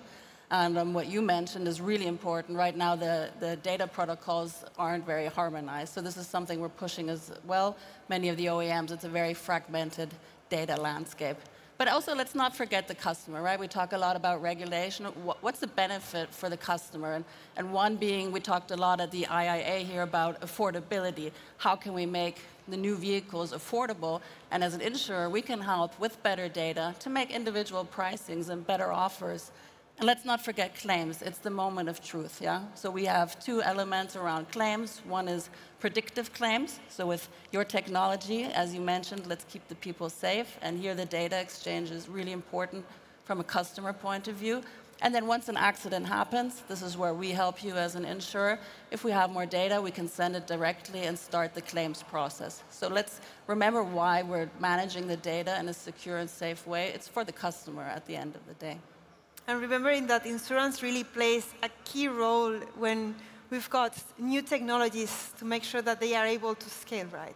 Exactly. Lots of good discussions here at the IAA, also around EVs and how can we support the new entrants, players into the European market. And unfortunately, as you said, many of the market, it's still not standardized. So this is something we really need to work on from a regulatory perspective. Angela, the study that I mentioned before from the World Economic Forum shows that China is at the forefront when we think about L2+. And we already see it today. We see it in the innovations in the vehicles that we are seeing here at IAA. Is this because of the consumer aspect that you were mentioning before? Or is that linked to the OEMs in China now being faster in the development and rolling out of these technologies? What can we learn from China? I think a short answer is both. So actually, in China, one side, as I mentioned, the consumers have strong curiosities and willingness for all the new technologies. And only 15 of our consumers, based on the investigation, they are, have concerns to using level 4 autonomous driving in the future. So it's very low compared with the other regional market. And on the other hand, the OEMs and also the technical companies like Newsop running very fast to competing in the innovation. which make a very positive cycle in the market. But when we look into the back, why this kind of positive cycle has been setting around in China market, which is very unique in the world, is because looking back into the last decade, so China market has been, kind of introduced a lot of new fancy technologies like mobile payment, high-speed train, and also, of course, online shopping. So the consumers has been enjoying using this kind of new technology, changing their lifestyle. And they have been enjoying and they understand, even though when the technology introduced into the market from the very beginning, there may be some problem, some mistakes, but they can be tolerant for that because they know it will getting better eventually. And also, on the other hand, China technology companies and OEMs do work very hard to meet the requirements from the consumers. So which make China have very fast speed in all kind of innovations, and that create a very unique positive cycle in the market. Yeah, something we all need to learn from across geographies. Yeah. We've been talking quite a bit about collaboration. Edgar, you mentioned collaboration, having more collaboration across regions, having more clarity of standards. Susan, you also mentioned collaboration. What are some of the things or some ways of international collaborations across the whole ecosystem that could help advance L2 and L2+ technologies? A question for all of you, but starting with you, Edgar. Yeah. I mean, I want to build a bit on what Susan said. I think what's hampering things right now is we actually know from the development of autonomous, we put a lot of advanced sensing and compute in cars. And doing that, we know that we can make ADAS a step change better. But we need, if we want to use it to provide safety for everybody, it needs to come down to a price point where it's possible to put in cars for everyone and not just as a high-end feature for the few. In order for that to work, I think we would need to have collaboration with the insurance business, because there should be an insurance value in us increasing so much on the ability to intervene and prevent accidents. And if we could get a little bit of money into the system from the insurance, then we could afford to put a little bit better sensing and compute on all cars, and that would actually allow us to democratize the safety we can build. So that would be a dream scenario, I think. So if I may answer directly, so as an insurer, of course, we're very much supporting the safety development, and we're involved also in setups like this and in wider workshops. We do see definitely an improvement on the liability side, on the MOD side. So if there's an accident with the vehicle and an object or another vehicle, due to the high and intensive use of technology, it gets a bit more expensive. So this is where it's not a zero-sum equation, right? We have to collaborate here to understand it better. Yep. Just as I mentioned, I think it's very possible for all the market if we all can set up a positive cycle between consumer, between industry, and regulator, and to protect the curiosity and confidence, trust from the consumer to try these kind of new technologies like autonomous driving, so which is very essential. Yeah. And following up on that, Angela, how to better educate the consumer about those L2+ technologies? So, I think consumer is very smart. So maybe the word of educate maybe is not necessary. Just give them very good products, fancy features, that feeling regarding that, they would like to try. So just as what I observed in China, even many of my friends from Germany, from European market, when they come to China, when they try this kind of new cars, they're also very curious about that, and they like to drive these kind of fancy cars. Why not? Edgar, do you agree? I mean, I actually think there's first of all, I think you're absolutely right about the curiosity. We should protect it and build on it. Yeah. I think we have a unique opportunity now because the technology has evolved to a place where we can combine the modern type of machine learning systems with safety guardrails on top. I mean, I used to be accused of being a bit boring when we talked about safety, but nobody looks at it like that anymore because we now realize both the curiosity and the potential and the risk. And I think if we combine that, we have a great opportunity. And right now, the tech development in AI and machine learning supports this. You can extract information in the middle of end-to-end algorithms that allow you to build safety systems that can protect both the user experience, which is great that you can get from the modern tech, but also creating the guardrails and making sure it's safe. I think, Maria, it was great you chose L2, L2+ for this forum, because in all these discussions, it gets very theoretical and abstract, and everyone goes right into level 4, where there's lots of complexity and questions. But let's start on the convenience level, because the consumers, they enjoy it. And we need use cases that make a lot of sense, right? Yep. Many use cases that we discuss are a bit abstract. So I think the customer just really needs to experience it. And as an insurer, we can add value then with showing the claim statistic on top of this, but trust really will come from the consumer through experience. So now when we're thinking about accelerating that safe scaling of L2 and L2+, because we saw that it's going to be the primarily in 10 years' time, but still in 10 years' time, across many geographies, still mostly L2 or below, right? How do we accelerate further that scaling of L2 and especially L2+ technologies? You mentioned collaboration, letting consumers be curious about them, working hard in the products. Is there anything else that we are missing there? I mean, if you really want to scale this type of tech, it's software built. It can grow over time, but you need to have the fundamental hardware in place to do that. And there's no end to how much we can add to cars over time, but we need to be able to afford to put the hardware in. So I think that is actually a key enabler if we get there. Hardware is, of course, improving in both price points and performance as well. So I think the whole revolution on machine learning and AI in combination with the cars becoming more and more software-driven allows us to scale. And we don't have to look at cars that are sold today as lost causes. They will be upgraded and improved, and the curiosity will fuel it, and people will ask for it. You mentioned now that upon higher levels of autonomy, Susan. And yes, the reason why we focus this panel on L2 and L2+ is because often we forget about these systems when they're going to be key in our roads now, in 10 years' time, and also beyond. But there's one big question regarding when we have different levels of automation in our streets, how do we cope with that?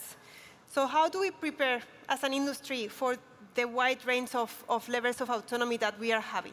I'll take the insurance view here and leave my panelists for the technical side, how we manage this car park. From an insurer, it's a very important question, and we don't have the final answer. But the problem we have is level 1 through 3 is very clear, especially in Germany, an individual insurance still, and the driver is involved during the ride. Level 4, then we move away where the vehicle is carrying the full risk with all the regulatory and data topics and especially liability topics. So we're preparing for this stage, and it's a bit early still because it's not out there right now, but that will be the big change for us as insurers. We're moving from the driver being involved and not involved. Yeah. Anything to add on that from the tech perspective? Yeah. I think there is something maybe very difficult to achieve, but still I would like to call on, if you're thinking about the benefit of the consumer and also the whole industry. I believe the free and unrestricted collaboration between, each countries and also the whole industry, like the consumers can select the best products, like OEM can pick the best technology without thinking there is some bans or restriction will be really beneficial for the industry. But maybe very difficult. I mean, your question was a little bit about how we envision all these different levels of autonomy interacting. And basically, the traffic is what it is. And we're not going to radically rip up every single city in the world and change that. So we will have vulnerable road users, pedestrians, bicyclists, cars on highways, cars in the city. The systems have to work for that, and I don't think that's impossible. Obviously, the road we're on right now is that full autonomy is restricted to where we're certain the car can handle the whole thing, and in other cases, we have an interaction between the human and the car, and I think that's the right approach.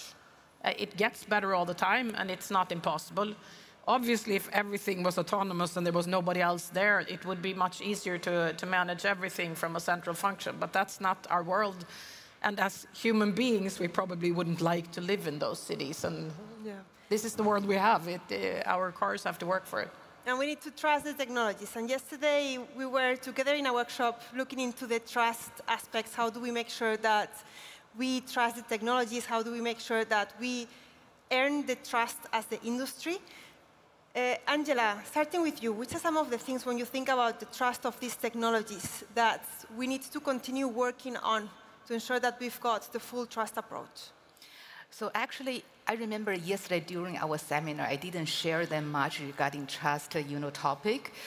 And I think it over last night, it's really because in China, trust is not that much easier, to be honest, just I mentioned. Consumer is so willing to embrace new technology, just give them the good products. So, and thinking about, that in deep, I think it's really about the whole industry, how to feed the requirements, the demand of consumers, and protect their curiosity. So, which is, already become a very unique social phenomenon in China. Maybe I can add here. We have actually done research on this, on trust. And I think in China, it's very obvious that over-trust is a bit of a situation right now.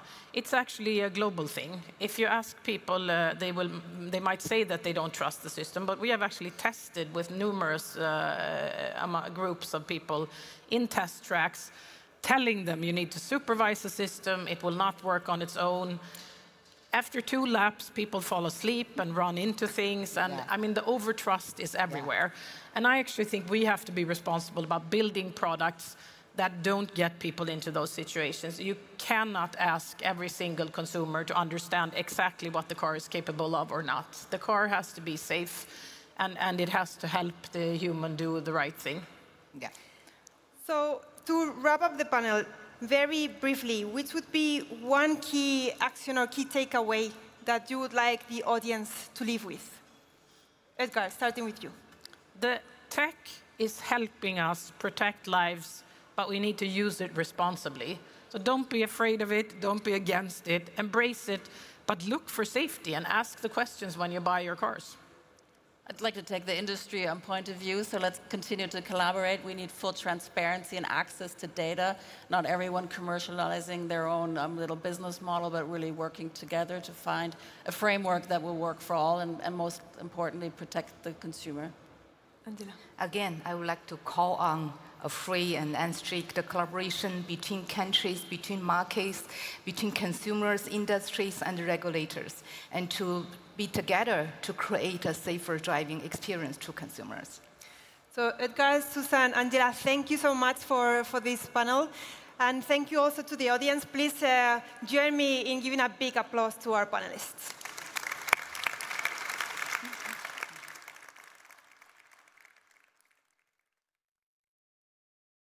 All right, well, thank you to the panel also from me. Thank you, Maria, for the lovely moderation. Thank you to all of you for staying, even though I know it's getting close to lunchtime. I hope you'll stick with us because we do have more to share with you here on the main stage.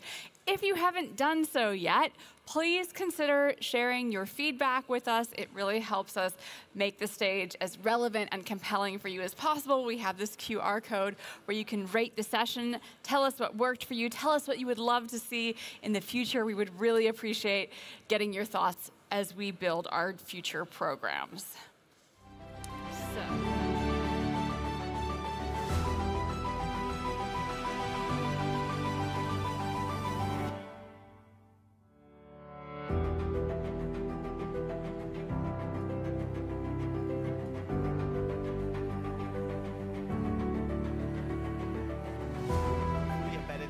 let's say this is a 10-second answer is yes, and of course it is like built in by design, right? Whenever there are more and more cameras, let's say on the vehicle for different types of technologies, but making sure that, let's say, that these data are not safe, that these data are not processed for anything else, right? This is certainly, let's say, something which is built in by the whole way we set it up, also from the cloud backend system and everything around, let's say, the car. You want to close it with one sentence? Yeah, we don't care what your skin color is, we don't care what your race is, we do care what your height is and how quickly, what your gait is and how quickly you might be walking along a pedestrian crossing, such as to indicate that you might jaywalk and we might hit you. So we care about safety critical characteristics, but other than that, we want to give riders privacy. Right? We want people to take a phone call. Last time I was in a Waymo in LA, I was stuck in traffic for an hour. I called my dad. I would never have done that in an Uber. Great. And sleep in the car and hear great music with the infotainment system that you are offering. Wonderful. Thank you very much. This was fun. This was great. I hope it was also somewhat entertaining. And enjoy IAA the rest of the show. It was awesome. Thank you so much. A round of applause for you guys. Thank you for being here. Thank you for this food for thought for everyone here in the crowd. And we have a real quick change on stage. We changed the setting. Thanks for our stage hands. Thanks to our stage hands for making it possible to restart with the next session, which is our lunch and learn on stage. So also everyone in the live stream, thanks for being here. We need 20 more seconds to start the next session. So warm welcome to everyone joining us. Find a free seat, make yourself comfortable, and then we can start soon. We had this lunch and learn yesterday and the day before, and it was always crowded because we know it's such a good thing. There are so many interesting topics to discuss. And also today we have a great guest who will share the insights with us. I get a thumbs up from our team, so we're about to start the next session. Learn more about the executive program of the University of St. Gallen, where we talk about mobility as a service. We will today get more insights from an expert from Deutsche Bahn, and the moderator of the session is again the wonderful Hans-Peter Klebinder. Let's go! Oh. Thank you, Dora, for the warm welcome. My name is Hans-Peter Klebinder. I'm representing the Executive Program and Network Smart Mobility Management from University of St. Gallen. We are partnering with IAA Mobility, and we call this Lunch and Learn. So we give you an impulse about a hot topic, and then we would very much like to discuss with you. Yeah, not just about sitting here. So today we have a very hot topic. And I'm really happy, and it's very good, because we are on the IAA Mobility, which changed from a pure car show to a mobility festival. That means we are not talking about four wheels, but also two wheels, but also rails. So the IAA Mobility is partnering with Zukunft Nahverkehr. It's like the future of public transport and the Deutsche Bahn.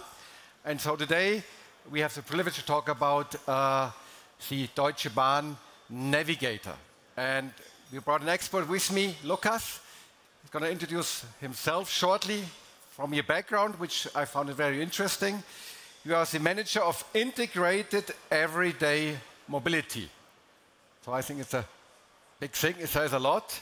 And you give us a short impulse, and then we have a chat together with you on stage. Lukas, please.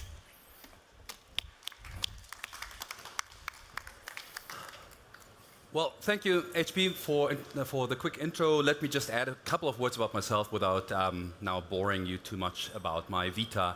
So my name is Lukas Folianti, Senior Product Manager at Deutsche Bahn, the regional train branch, DB Regio, where I lead a project which is about mobility as a service, which is about the DB Navigator. And I would like to today give you sort of a little bit of an impulse on what we are doing, but not really go that much into detail, rather keep this on a level where hopefully afterwards we can have an engaging discussion about what it takes to make mobility as a service a success. Very briefly about myself, I've been with Deutsche Bahn now for roughly 1.5 years. Before that, I had different positions at software companies for mobility services, predominantly in the on-demand transport space, but also mobility as a service platforms. And before that, used to work as a consultant for public transport agencies and operating companies. So, with that said, very sort of as a rough sort of, let's say, outline and frame to what I'm about to present. So mobility as a service is, on one hand, still a super hot topic. On the other hand, it's not yet super new, right? I mean, if you discuss mobility as a service, then it's something that you know, in the industry, in academia, has been around probably 10 to 15 years with lots of different projects, pilots, companies, you know, going into that space, building products, trying, sometimes failing, sometimes succeeding. So why do we at Deutsche Bahn care about this? Why do we, as the largest public transport operating company here in Germany, care about mobility as a service? Well, the answer to that is that we firmly believe that we need to integrate different modes of transportation in order to make sure that public transport can be as attractive, as convenient as possible. Because I think the reality is that public transportation is best when it serves, you know, as a different sort of synonymous term, when it is actually mass transit. So a large number of people traveling at the same time, roughly in the same direction, where you can just put as many people as possible into a very large vehicle. This is where we excel. It gets much more challenging when you need to serve lower demand areas, lower demand times of the day. You can still try to, you know, find new ways to do that. For instance, on-demand transportation, you know, where you use algorithms to pool passengers who want to travel in a similar direction into smaller vehicles. But we still have the challenge of the first and last mile, because clearly we will not be able to really serve a door-to-door kind of business model or service model like an Uber or a Lyft might be doing, which means we still need to overcome the challenge that people might just be sort of put off of public transport because they just kind of, you know, don't really bother to walk to the next stop. Which means we believe we need to partner with also other transportation service providers, mobility service providers. However, there's a catch. As I said, mobility service is not that new as a concept, and we have seen, you know, past attempts of making this a success. And I will not read this quote. It's from a consultancy which did a study a couple of years ago on, you know, success factors for mobility as a service. And basically, you know, they said, okay, there has really not been actually any example that has been a lasting success. So why is that? And I want to today just, you know, present 3 hypotheses which I have, and then, you know, some deductions what this might mean for us as a public transport operating company. So the first is that the concept or the notion that people are multimodal in how they choose their modes of transport is probably not true in most of the cases when they travel. Because how do you travel mostly? You know, not expecting an answer here now, but just, you know, if you kind of think about it, probably you use the same route every day, probably even the same connection. So you know your train leaves at 7:43, you know, and gets you there, hopefully in time, you know, to your workplace mostly. You know, it's called commuting. It's, you know, what happens millions and millions of times every day, right, all over the world.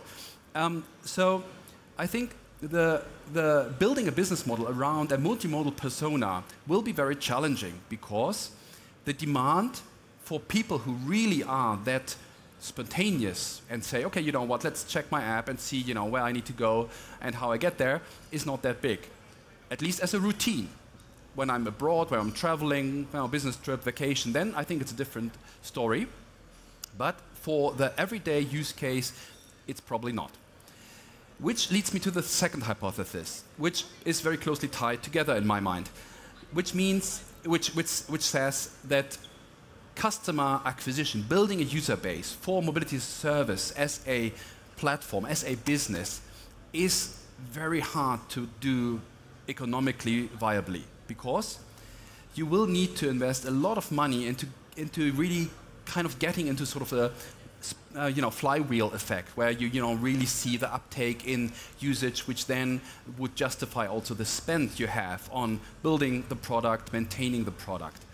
That is a challenge, because unless you have that relevant large user base, I'm getting here to my third hypothesis, then being integrated into a mobility service platform is probably not going to be super attractive for the mobility service providers or MSPs here on this slide. Because, what do they get from being integrated into a different platform? Well, first, they lose direct access to the customer. Probably not super keen on that, many of them. Then, customer support might be more complicated, because there's an intermediary in between who might be handling payments or user account management, all these kind of things. And third, then clearly it only really becomes interesting if then you would also attract new users, which the MSPs don't actually already have as customers on their platforms. Which, in my mind, then kind of what follows, or what I deduct from this, is that for mobility as a service, in order to make this work as a business, you will need to build this on top of an existing platform which has a very clear, very strong anchor use case, which kind of makes sure that users actually interact with the product daily, maybe even multiple times a day. And then you can introduce them to other modes of transportation, which makes it much more, let's say, natural to actually start maybe checking out kick scooters, bike sharing, whatnot. And you need to do this on the basis of a very large user base to make this also economically compelling for the partners to join.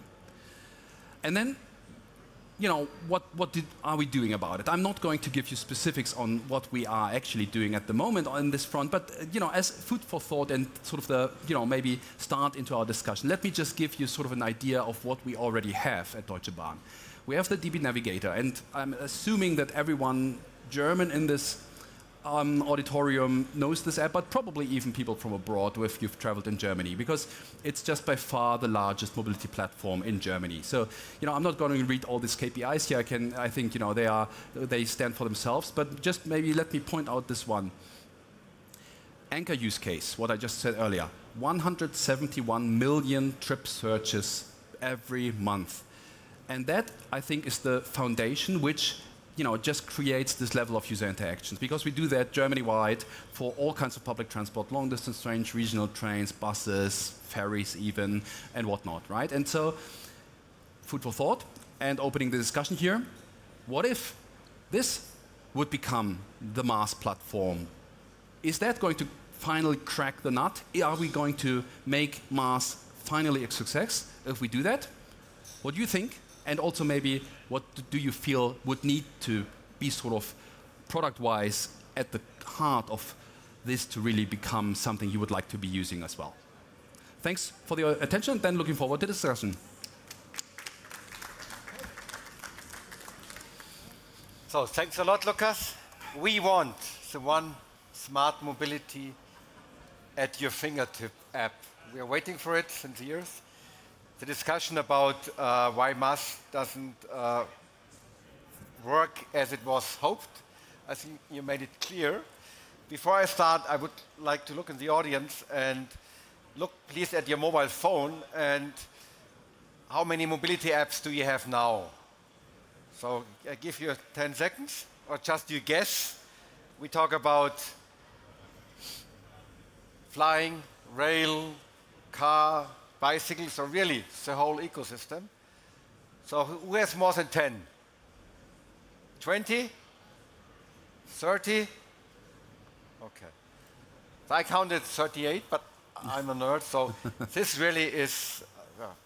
So you have the connection. You told us the figures, which are, and this was like a pitch: biggest user base, daily use. Who else besides you could do this job to start with?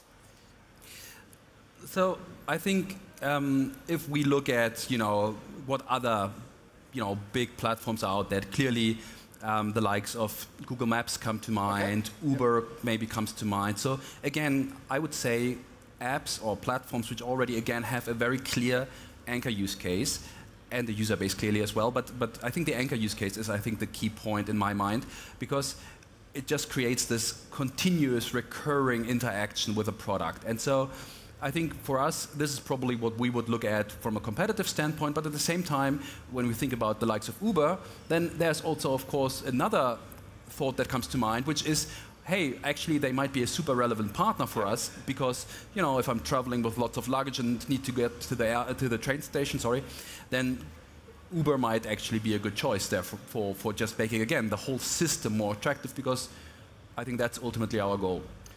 We were discussing yesterday with Olga Neska from Telekom and Anna Teresa about the same topic. In the end, we all talk about how can we manage our daily mobility.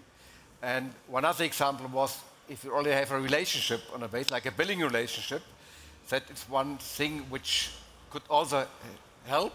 Yep. So I come back to the Deutschland ticket, because at that moment you have one relationship, and that could help. Yeah. So absolutely, and if we actually take this chart again and this yellow box there, and everybody who might not be familiar with the Deutschland ticket, it's a Germany-wide flat fare monthly subscription pass, where basically for 58 euros per month you can travel all of regional public transportation and local public transportation, not the long distance trains, but everything else basically Germany-wide, and it's super attractive. At the moment, I think we are roughly at 13.5 million tickets in Germany. And the yellow box here, which I want to mention, is it's actually a very small feature we introduced earlier this year, which just basically allows you to filter the trip searches for connections that are, where you don't need to pay any extra if you already have the Deutschland ticket. And as you can tell, in average, we are having more than 18 million usages of that filter. And I think that, to me, demonstrates that there is a need for a sort of on the back of a Germany-wide ticket, a need for a Germany-wide digital access to the system, which clearly is a lot around information, but also about booking and a seamless experience in total. So we're on a global fair. If you look at other countries, maybe Europe, which is the one you say we can learn a lot, kind of best practice, and why? So I think there are great examples. Austria comes to mind with the Wegfinder app, or Wegfinder app, I'm not sure how to actually say that. I think SNCF is another example, which is more, I think, in France, exactly. It's more maybe, I think there's more controversy around how they went about it, but still interesting case study nonetheless, I believe. And then I would say it's also really looking at not only, let's say, your own bubbles, but actually looking at other platforms, how they actually do this as well. And I personally, but this is really now more a personal take, I personally find it quite inspiring to look at apps from Southeast Asia, for instance, the super app approach, where I believe, it's very different from what we do today, but nevertheless, I think it is very interesting from the concept of mobility, not sort of as a standalone activity, but a way to go about your daily business. And that, I think, ties in quite well with our approach to say integrated everyday mobility, but then it's kind of the one step further. So it's a default, it's the everyday mobility, and you take other services all around it. Yep. Any questions, please, from your side? Come on. Any examples, maybe? Any input? Okay, I've enough questions. So you mentioned you worked on on-demand mobility. And for me, we are very close to the hottest booth with Holon. And we have this discussion now in Germany about our mobility transformation, and EV was the big topic, and maybe the next topic could be autonomous. And there was one panel with the CEO of Volkswagen, our Minister of Transport, and the CEO of BVG. So if you look, how is this autonomous technology going to influence your business? Or So, could it yeah, help it, or? yeah. I think so. The short answer is yes. It will impact our business. It will Why? change our business. And at Deutsche Bahn, which is a different branch of Deutsche Bahn, is in charge of that. But nevertheless, we are actually already very active in that space as well. So there's the Kira project in the Frankfurt area, exactly Frankfurt region, where we are.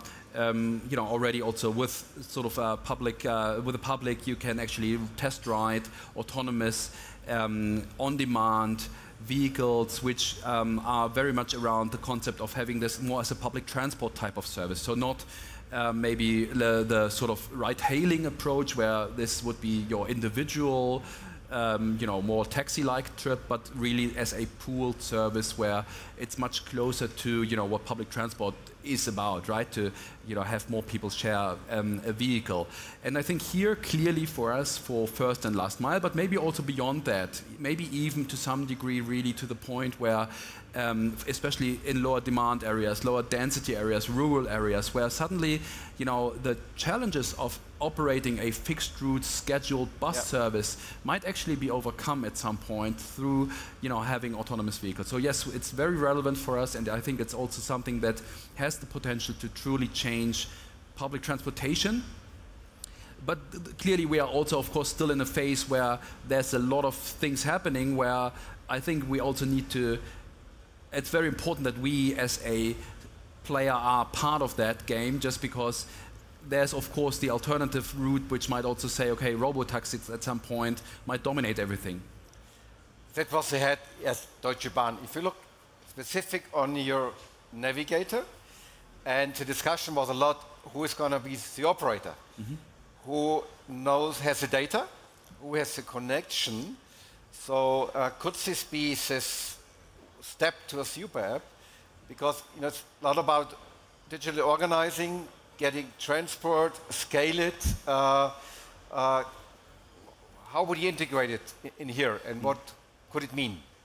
So what we are exploring at the moment is, I think, extremely relevant to that question, because it's about how to actually integrate on-demand transportation in general into our platform. Because it's, of course, what you would then later need also in a scenario where autonomous vehicles start becoming available at scale. And on-demand transportation, of course, already exists, and the technology exists.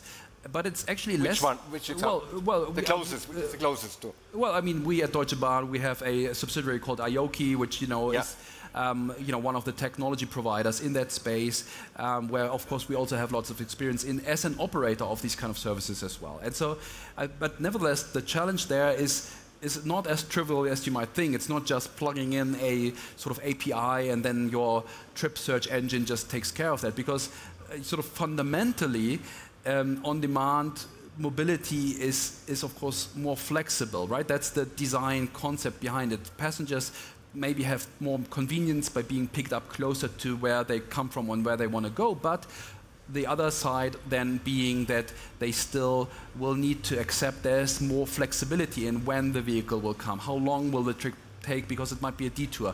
And reflecting that in a trip planning app, where for us it's a lot about the interconnectivity, so transferring from one leg of a trip to the other. Suddenly this becomes much more sort of flexible, or maybe even sort of much harder to plan for, right? And to come up with ways, technology-wise, how to deal with that level, let's say, of uncertainty.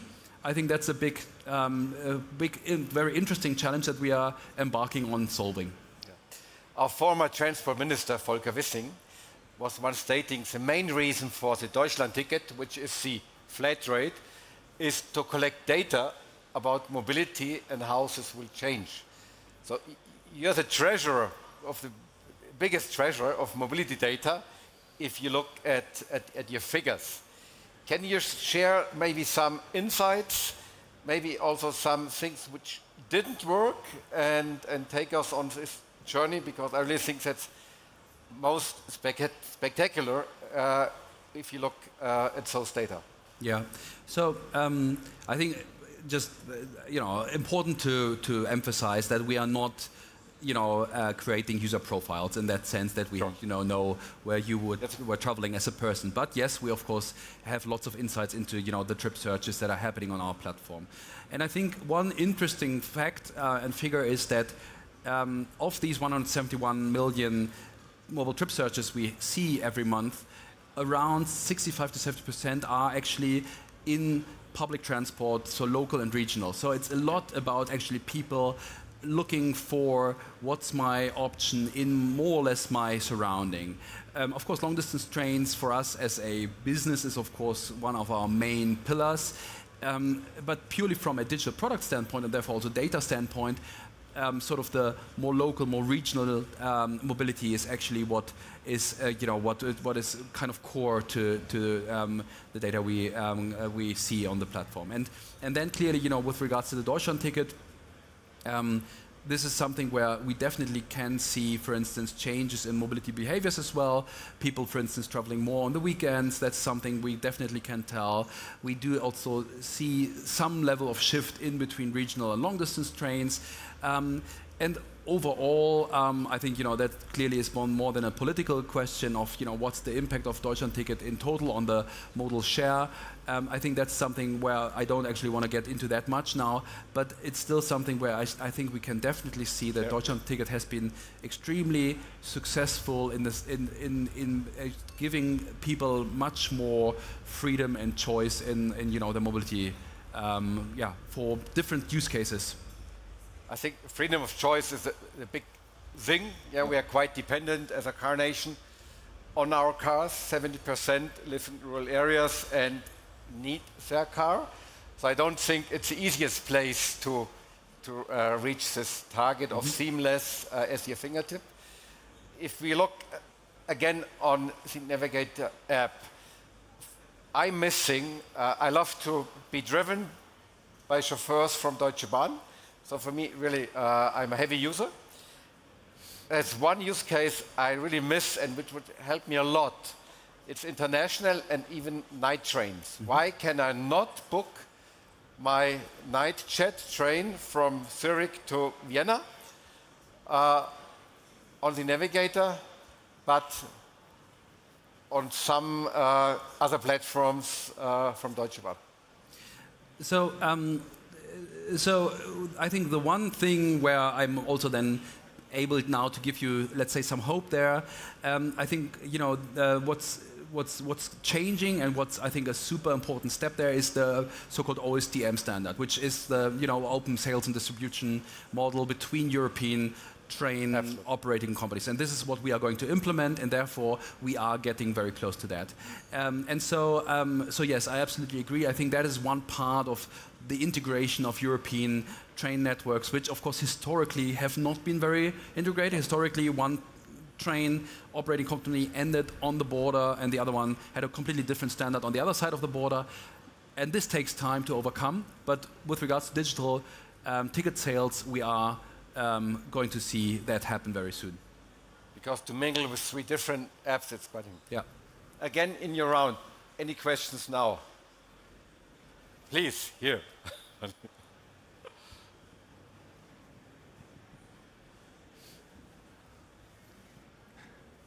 Hello, my name is Clemens. I'm interested, how do you see the future of the DB Navigator app?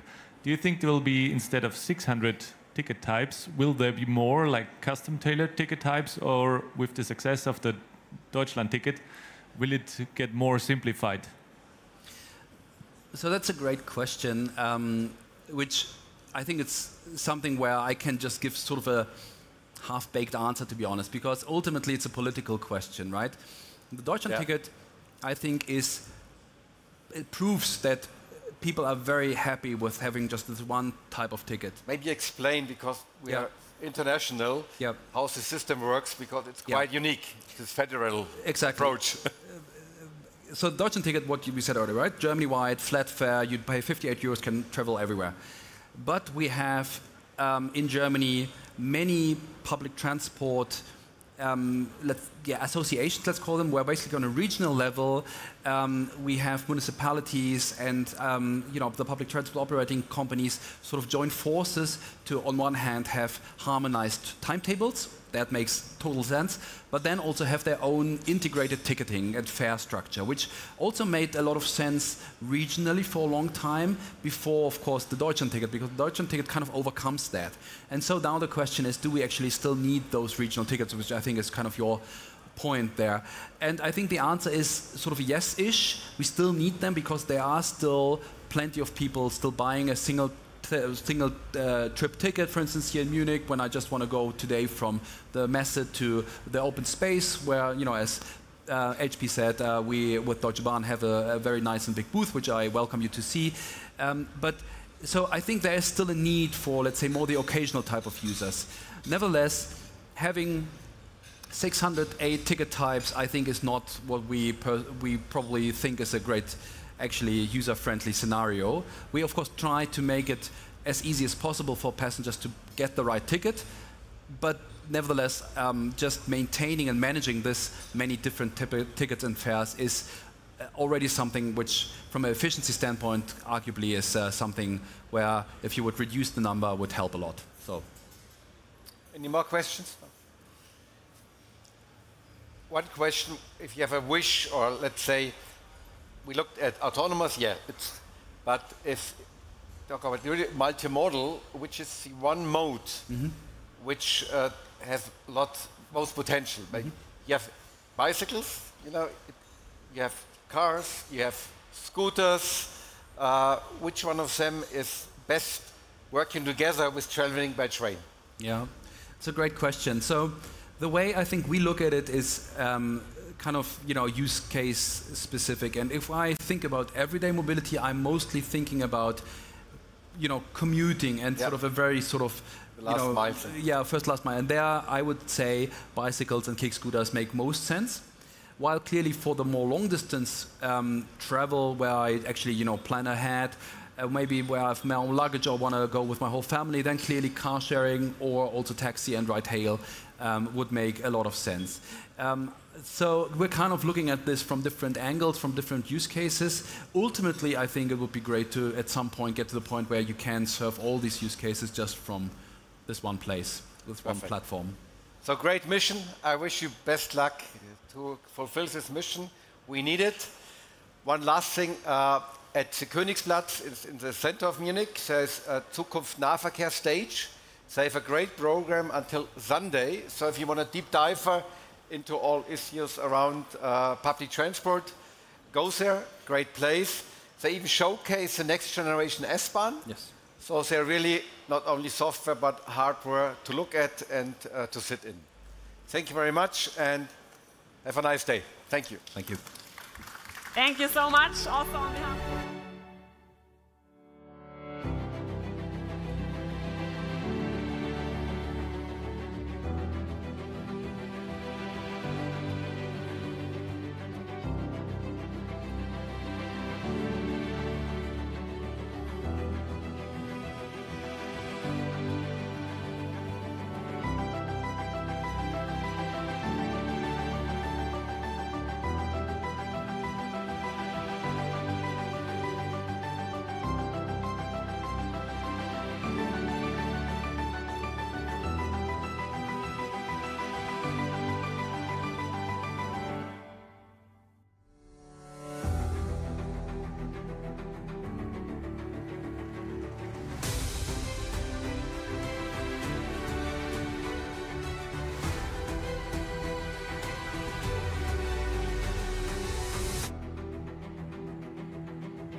so the ETH Zurich is in Heilbronn.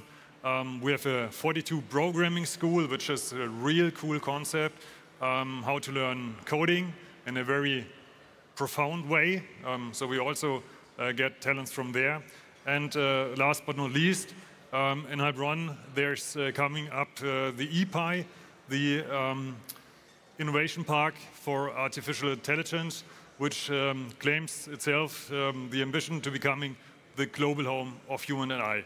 So there's a lot of things going on, a lot of things developing, and being right in the heart of it at Heilbronn is one of the best things, I think, for both of us we could imagine.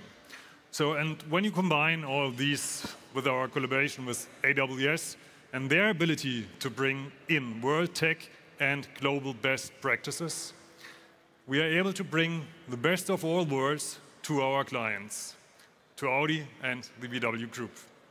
So from my perspective, this is the perfect mix of global and local assets and expertise to strengthen our clients' status as leaders in everything they do.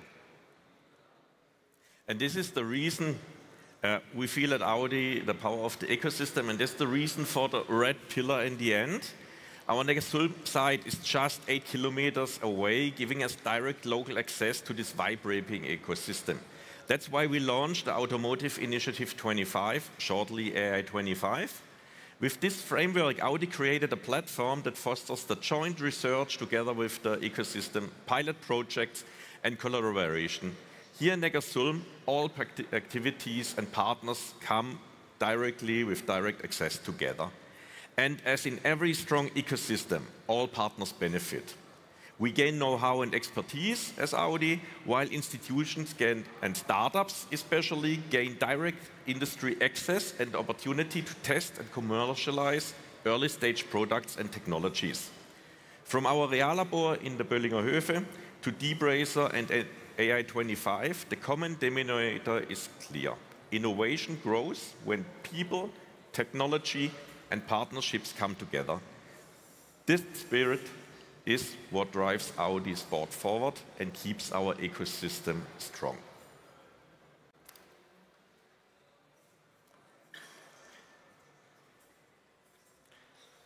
So thank you to you all. And maybe we see on October the 18th in our DeepRacer event in Heilbronn. So thanks a lot for listening.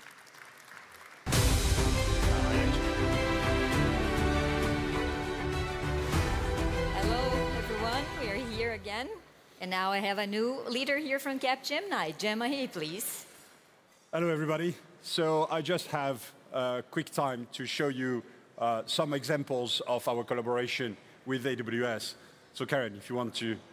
So we've been working actually to identify a number of use cases where we can actually apply our expertise, our common expertise and combined expertise, AWS and Capgemini, and actually make a difference on the market.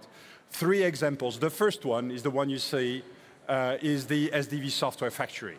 It's actually a software engineering environment specialized for SDV that we are building together, bringing to the market to make sure that our clients can benefit from the efficiency, and it's of course powered by AI agents to make sure that our clients can actually develop the software associated with SDVs in an extremely efficient way. The second example is actually the Autonomous Mobility Hub. I don't have the time here to develop all the elements associated with this hub, as it is actually a world in itself, but it is all about making sure that we can collect the data, inject the data and the driving miles for the detectors of LiDARs and radars, and be able to tag it and process it offline and re-inject that to deliver ADAS systems and validate them and, of course, have them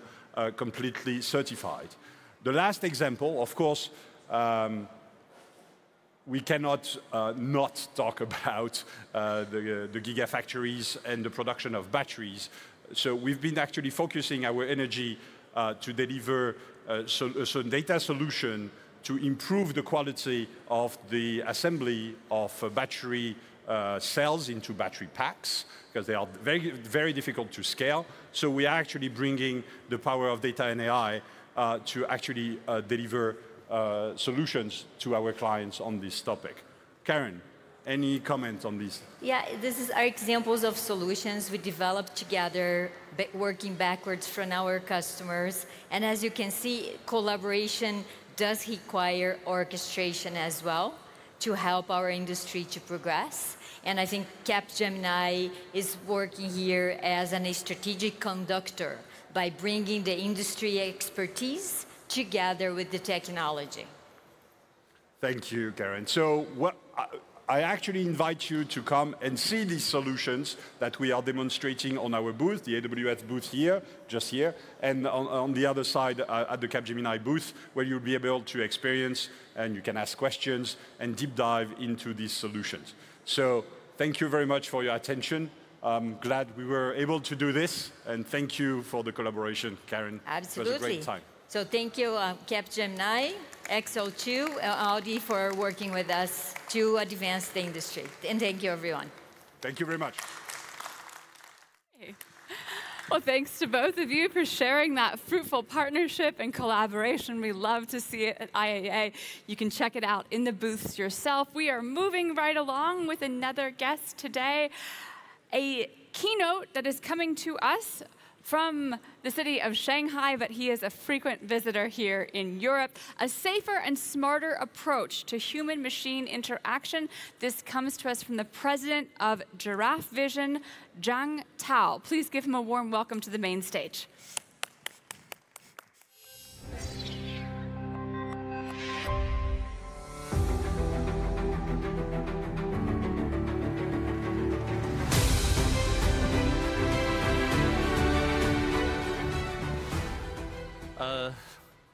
Hello, everyone, and guten Tag, lieben Damen, Herren und Damen. Ich bin Zhang Tao. Ich lerne Deutsch, aber nur ein bisschen, so I continue with English, okay? First, thank you for attention in this right time. You know, either you are hungry, you're sleepy. So I try, but you be here, that means you are really love and focus on this topic. So I try my best to give you the valuable speech. Today, my topic is head-up makes driving safer. First, introduction to our company. I'm from China. We started this company called Jiangsu Zejing Automotive Electronic Corporation, like that. I know that's difficult to remember, so we give an easy name here in English. We call it Giraffe Vision. Why is giraffe? Because we focus on show a better world with technology and innovation, that we are a visual and interactive company. So giraffe is the hairiest animals around the world, of course on the land. And perhaps a few people knows the visual ability of giraffe is among the best of all the animals. So it's a very suitable name for our company. And then I want to share some of our how to say, achievements in China. This is a picture you can see. We started this company 10 years ago, my brother and I. And the major and the only product of our company is the head-up display. For sure, I don't know if you can show me hand if you ever used the head-up display. I can see how many people have used it. Okay, I see. It's not a very common configuration here. Also, even in China, it's increasing, but not so common. You can see from this picture, from this slide, we have a very rapid growth. And in 2018, our deliveries below is how to say around 10,000. But to last year, our deliveries already exceed 600. And we anticipate this year we will gain 800,000, and next year that number will go up to 1,400K. Yeah, that's a significant increase. And from the other part, you can see some of our customers and some of our key numbers to have an overview of our company. I do not tell it too much, but you can see nearly all the major Chinese OEMs are already our customers, and some of them include Toyota and like GM, also some multinational companies. We are their partners. So I want to show you something about our product. You see this one. And this is augmented reality head-up display. You can see some effect of this. Yeah, this destination display. And that one, we use augmented reality arrows to show the navigations. Yeah, this is already in mass production now in China. And the left one, say it's WHUD, it's like an early version. But I want to show you is if you mentioned just now, there's video showed on the screen. That the function of that is when you turn to another lane, and when you push the stick, the back camera video will show in front of you. What's the benefit? We all know if you want to change the lane, sometimes we do not only look into the back mirror. We turn around to see if something is in the blind area. Yeah? Experienced driver always do that kind of things. But here, with the head-up display and with the signals from the autonomous driving system, the back mirrors, you do not need to check the blind area. That's some, innovation and the technology make our driving safer and easier. The questions, I think just now, through the figures I showed about our delivery, everyone will have a question, why? And this picture shows something why. You see, this China's use of head-up display equipped and head-up penetration. In 2018, the penetration in China is only below 1%. Now, this year, nearly 70%. And in 2030, we strongly believe that the figure will go up to more than 30%. So,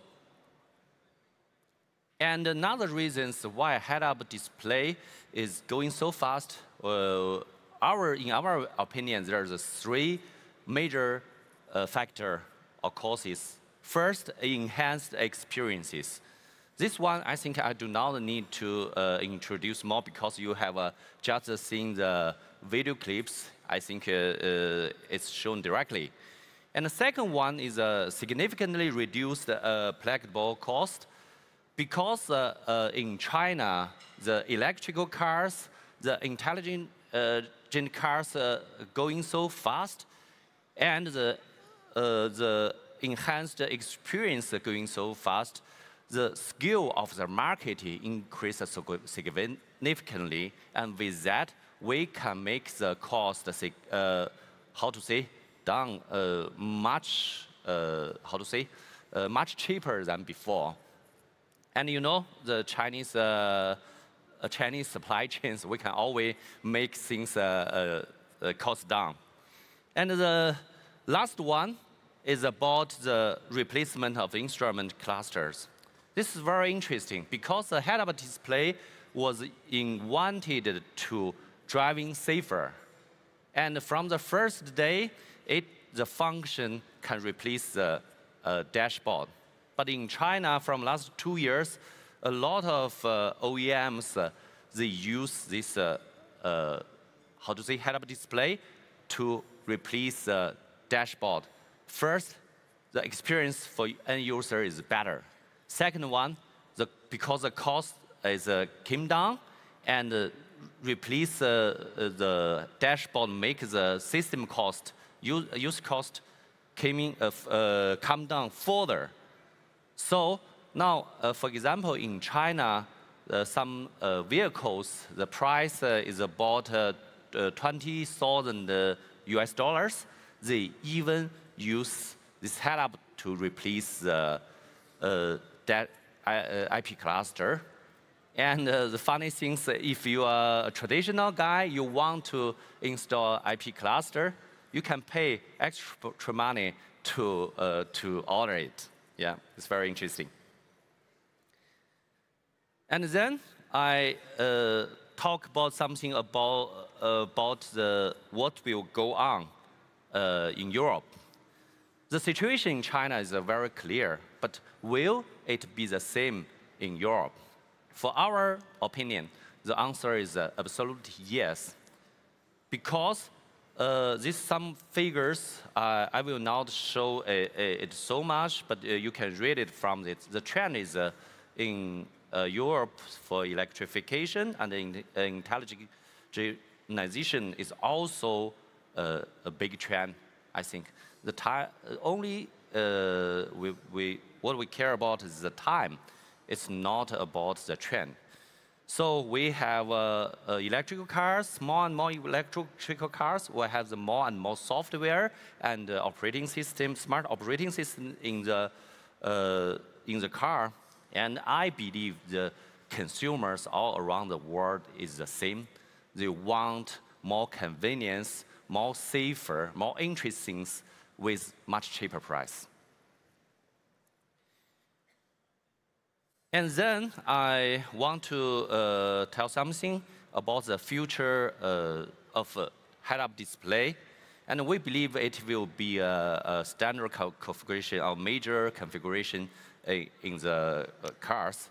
You see, the future of head-up display or in-vehicle visual interactive technology products depends on three factors. First one, of course, optical display technology. Like we have a new things, laser display, OLED, macro-LED, these kind of things. And another one is about a digital smart cabin. We have already operating system for this smart cabin in China for several types, and they integrate all the functions, all the devices together and make the end users' experience more smarter. And this is keep going. In here, I think also some we use CarPlay and not the same, but I think it's in the same category. And another one, of course, is autonomous driving. Like I mentioned just now, the head-up display is obviously or significantly enriched because of the autonomous driving system. They give more information. They give more signals to our system. And of course, for autonomous driving, there's one plus value added to the head-up display. Because in China, I tell a real story. About 2020, that day, I buy an electrical car called NIO ES8 in China. It's also our first customer. And at that time, it's without autonomous driving. But like several years later, they OTA and autonomous driving to the car. I tried. You know, the first time I tried, it's so nervous. You know, the car, normally you driving it by yourself, but at that moment, it's going to another lane without any warnings or informations. It's scary, you know, not only me. Nearly all the friends try the autonomous driving first, the first time, all situations like that. But later, with the help of head-up display, a lot of end users give us the information. They trust the autonomous driving system more by the head-up display, because in that head-up display you do not need to look down, but you can check if it's in autonomous driving mode or you need to take over it. If it want to change it to another lane, or it will go straight. Yeah, it obviously also can be displayed on the central screen of the dashboard. But you know, if you are in a very nervous situation, you want to stare at the road. So head-up display is the best approach to build the human and machine trust. That means the human and the autonomous driving system. That's also part of the reasons why head-up display is going so fast. And this trend, I think you can read directly from the slide. We believe that after 2030s, full-screen windshield intelligent augmented reality display will come to the market. That's for sure. And before that, we had something in different period. Like at this moment, the most important things are augmented reality head-up display. And P-HUD, you know, that was put to the market by BMW. I think that is also an advanced configuration, perhaps at this moment most for luxury cars and so on. And this is something what we believe in our future of technology. You can see here with the WG, that means the waveguide holographic and computer-generated things, these holographic things. This is for the system structure. And the downside, for left, you can see with our PGO options for our product. And for us, we believe, like we showed in last slide, our 3D miniaturized full windshield head-up will be the final things.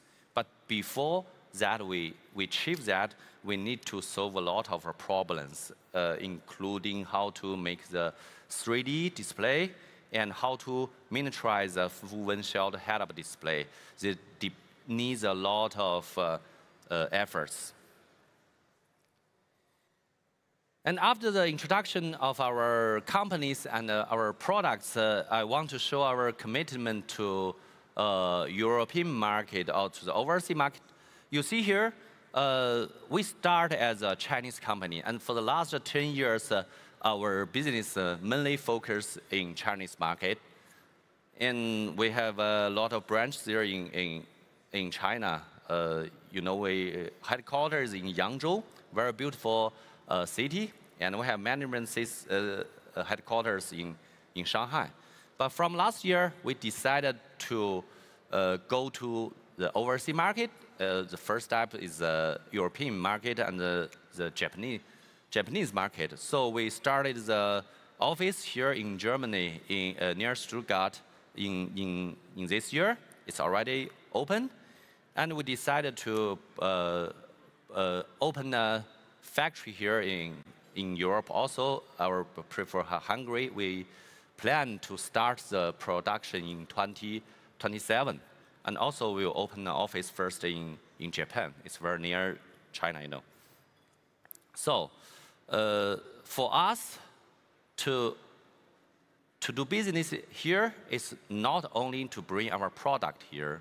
We want to be here to be citizen and long-term existence and citizenship. Like we see, in China, we also discuss a lot about how to do business overseas. And I think a common, how to say, understanding at this moment is not only global, but we change the word into local. You should go global, but you must be a good local citizenship, like that.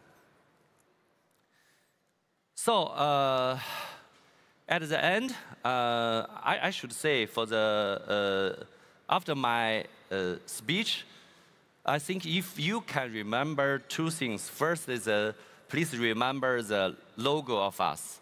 Yeah, it's in the back. It's how to say, graphic of head of a giraffe. This is our logo. It's everywhere in China or in Europe or overseas. And to remember our missions to show a better world with technology and innovation. You know, I started this company with my brothers 10 years ago, and we became the top 2 supplier in China market already. But at this moment, we go to world market. The best thing and the most thing we want to do is still this, to show a better world with technologies and innovations. And thanks all of you in this time to attend the speech, and hope we can continue our communications later. And see you all. Thank you.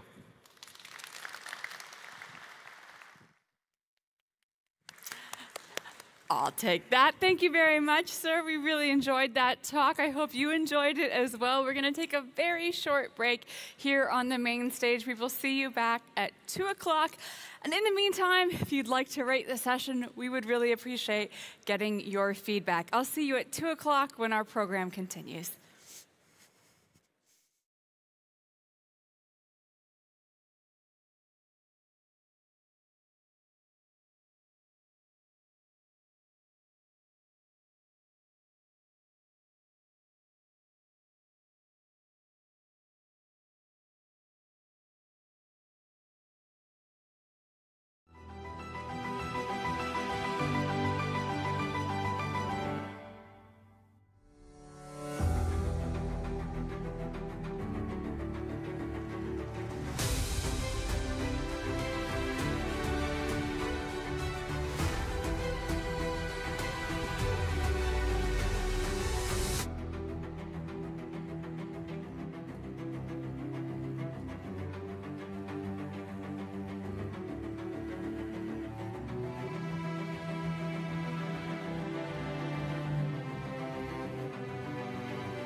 talking about sustainability and actually today's topic. Because when you're standing below that mountain, you know you're up to some gruesome journey. You know you're going to take a whole day to get there. Anybody here likes mountaineering, climbing mountains? Oh, a lot of people. So you know what I'm talking about. When you see that gigantic mountain, you're like, how the hell am I going to do that? Because you know you're going to climb for about 10 hours, about a little bit, super steep, and it can get even a little bit dangerous. So about halfway up that mountain, together with my friends, it got really steep, it got slippery, it started raining, and we all were seriously considering, can we actually make it to the top? Or do we need to go back, because this is getting dangerous? But I realized one thing. When you're up there, there is no plan B. You have to get on top, because there's shelter, there's water, there's camp, and it was our only way to reach our cars the next day and got safely back home. Now, the analogy with mobility and its journey to circularity is the same. As I feel that, we've done our homework, right? We know we need to go net zero, we know we need to go circular, and we've started. You bought the map, you jumped into the car, you brought your colleagues with it. You even started climbing up that mountain to net zero and circularity. But now it's rough. It's 2025, and sustainability is getting hit pretty hard. All the easy wins for mobility have been done. A lot of investments have been made. So I'm here to talk to you about how can mobility get to that top of the peak of circularity, why, and what are some of the exciting companies doing already. So where are we today? Well, as I said, mobility and the race to circularity has started. We're not starting from zero, but it's still, even though you're going electric or a little bit circular, the system is still built on extraction, a lot of destruction, a lot of pollution. For example, lithium comes from these invitingly looking pools in the Atacama Desert in Chile. But not only we mine and extract too much, we're also pretty bad at working with what's already out there. About 93% of the time that we own a car here in Europe, the car is just sitting there, parked, underutilized. All that steel, batteries, plastics, electronics. It's just, no one's really making use of it at that specific moment. And when the cars reach the end of their life, here in Europe, we are pretty proud of the recycling rates, but that doesn't mean that we're closing the loop. It doesn't mean we're recirculating all the value and all the materials that we put in the cars. This is the world of today that we call the linear economy, where we take resources off the ground at the cost to the local ecosystems and communities. We make products out of them, often to live only short or inefficient lives. And then at the end, we don't loop them back. We don't utilize them. We waste them, more or less, depending on the product and the industry, of course. But don't get me wrong, this is not just about cars, all right? Bikes have their gigantic piles in China when they're just sitting, where the shared mobility went a little bit sideways. Even planes are piling up in these weird places in the middle of the US. And you can see this tire landfill in Kuwait from space. We know the way out. And we know it's called a circular economy. A world where there is no waste. A world where resources flow in endless loops without losing quality. A world where waste is only an entry input to another process again and again and again. A world where we use resources to their full potential instead of using them up. And if you think it sounds like a rocket science, take a walk into a forest or a park.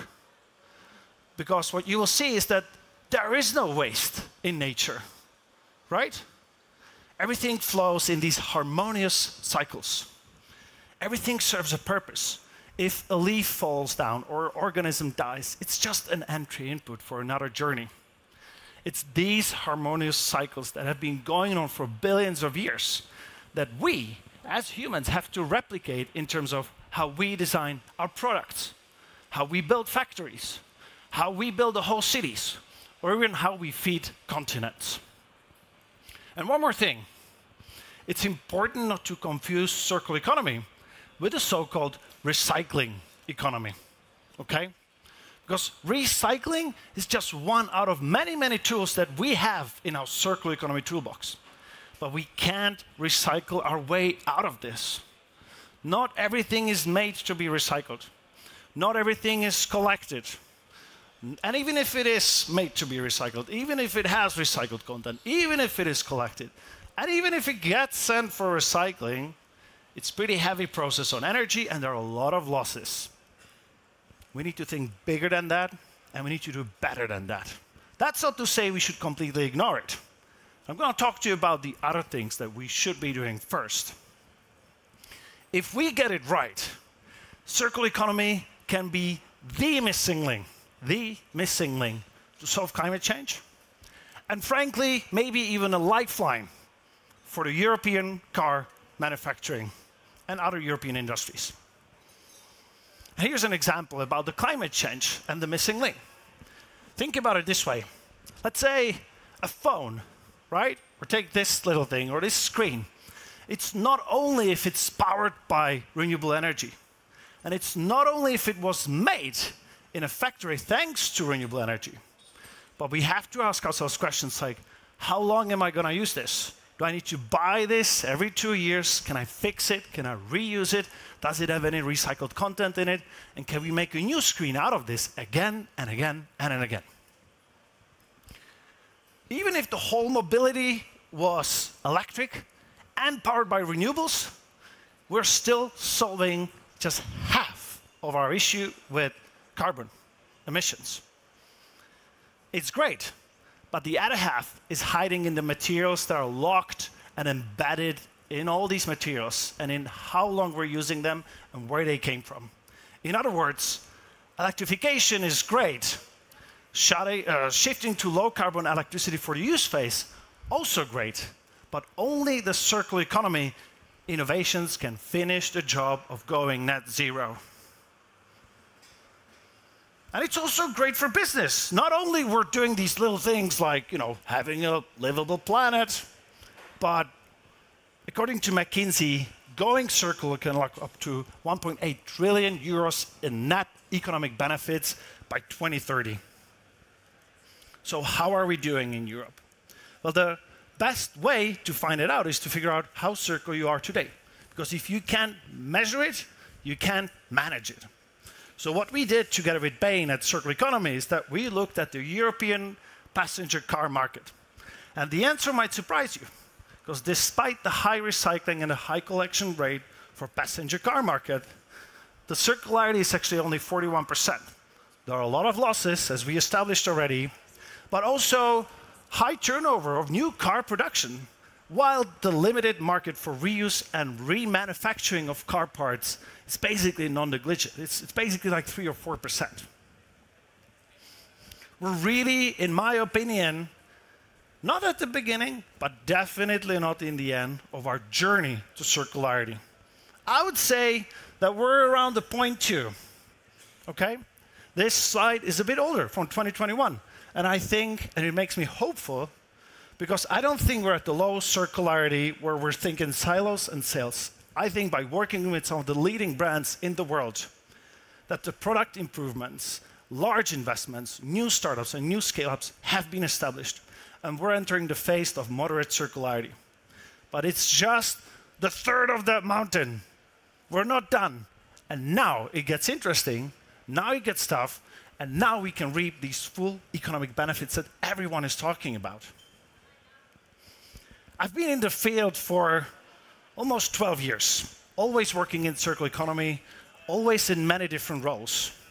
And I've traveled the world, and I keep seeing all these incredible examples, and I want to walk you through some of them.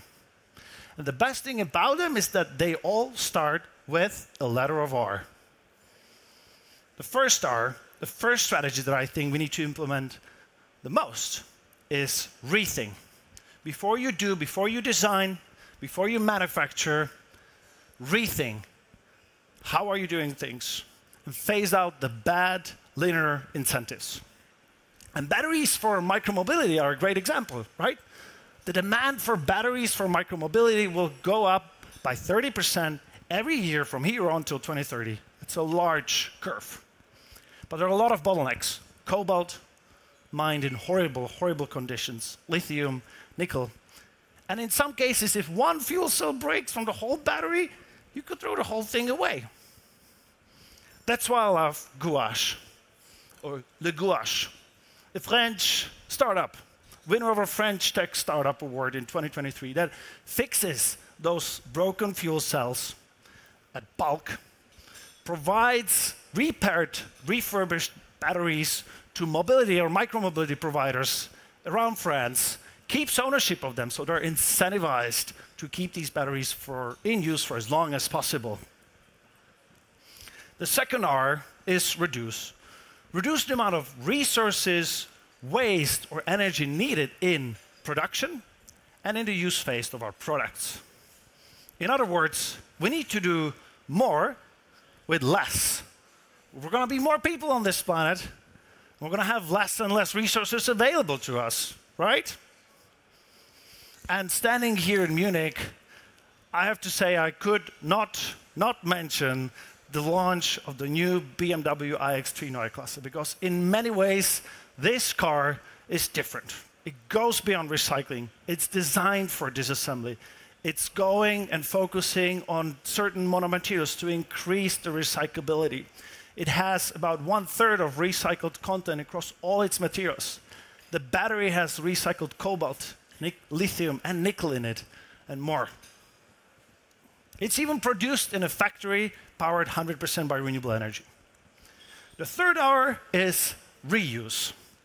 Keep your products in use for as long as possible without them ever entering the waste management infrastructure. This example is coming a little bit outside of the mobility industry, but it's from a company that moves a ton and a ton of goods, especially in the food sector. They are the company that has all these reusable pallets from wood or plastic, and they are moving them around in pools from a producer to grower to the manufacturer and to the retailers. They're called Brambles. They're one of the most circular corporates in the world. But probably a lot of you have never heard about them because they're just purely B2B, very niche, but they're worth billions of euros. They keep ownership again of these pallets, and if they break, they make new ones out of it again and again and again. But the first thing is they're reusable. They don't sell them. They own them. They make sure they're in use for as often and as long as possible. Interesting thing about Brambles, they were born circular. And that's one of my latest observations, that the most circular, most sustainable companies that I see, no matter how big or small, they start solving sustainability issues with their core business.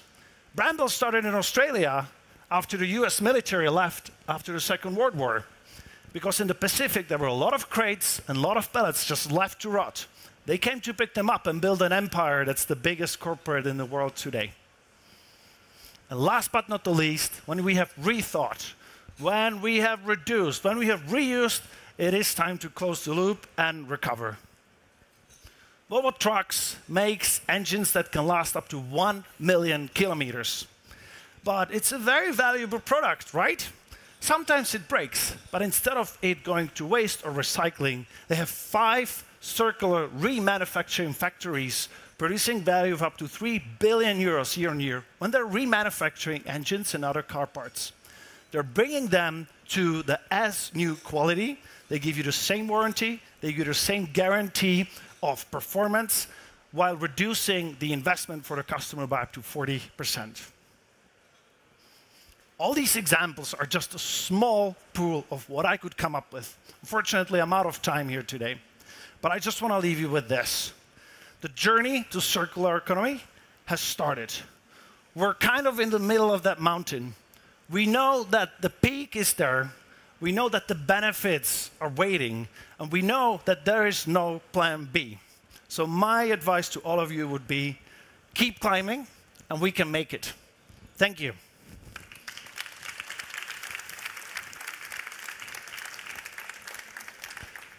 Now, in case you like the slides, you can get them. Just scan a QR code, and I'll send them over to you. And it's also a great way to stay in touch. I have a newsletter for 11,000 senior circular economy professionals, and I share these success circular economy stories every week. So in case you would like to subscribe, let me know, and hit me up and let me know what you thought today. I would love to stay in touch. Thanks.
Welcome back to the main stage. Who's here for the first time? Wow, welcome. Who's been sitting here all day and just doesn't want to have to walk around anymore? You, thank you. Honesty, I love it. Well, whatever brings you here, we're happy to have you. I'm excited about the afternoon program that we have. We're kicking off another series of keynotes here on the main stage from high-level speakers talking about the future of the industry and looking today, this afternoon specifically, at virtual twins and AI and how to lead the future. I'm very pleased to bring up a speaker who knows a thing or two about virtual twins. She is the Managing Director for Central Europe by Dassault Systems. Please give a warm welcome to Sabine Scheunert.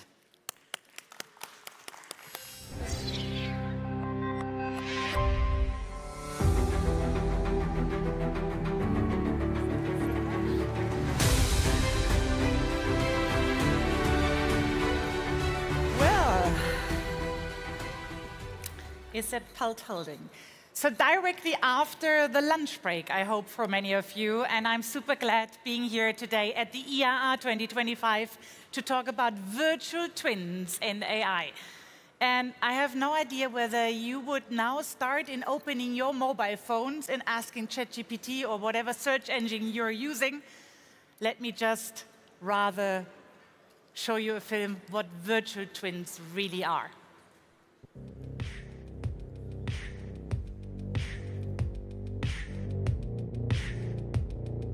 Throughout evolution, instinctively, we have used tools, drawing, diagrams, models, and experiments to understand, to learn, to solve, to express, and to overcome. 3D modeling and computer simulation have revolutionized traditional drafting and trial and error testing, enabling us to tackle ever more complex challenges. This virtual world has remained largely isolated from the physical world. The virtual twin experience, this new concept, a virtual copy of a physical item, finally bridges the gap between the virtual and the real world in totality. Designers, engineers, and businesses tap into this potential to improve the efficiency and effectiveness of the product development process. At Dassault Systèmes, we have taken this concept even further. The virtual twin experience, supported by the 3D Experience platform, is the world's leading solution, allowing ever closer alignment between the virtual and the real worlds. A virtual twin experience is made up of a set of virtual models that span a system in its entirety. Crucially, these models are all hosted on a single platform, allowing a range of stakeholders to interact throughout the life cycle of the system. Everyone is connected, accessing a single source of data through the lens of their own role. This is the exemplar of leveraging the virtual world to improve real-world operations. Manufacturing is revolutionized by digital twin technology. Factory setups can cost millions of euros. The most expensive time to fix design errors is after built-out systems physically exist. Digital twin technology allows the client, in conjunction with the design team, to visualize an entire factory, simulate its processes, outputs, and effect on the surrounding environment before ground is broken.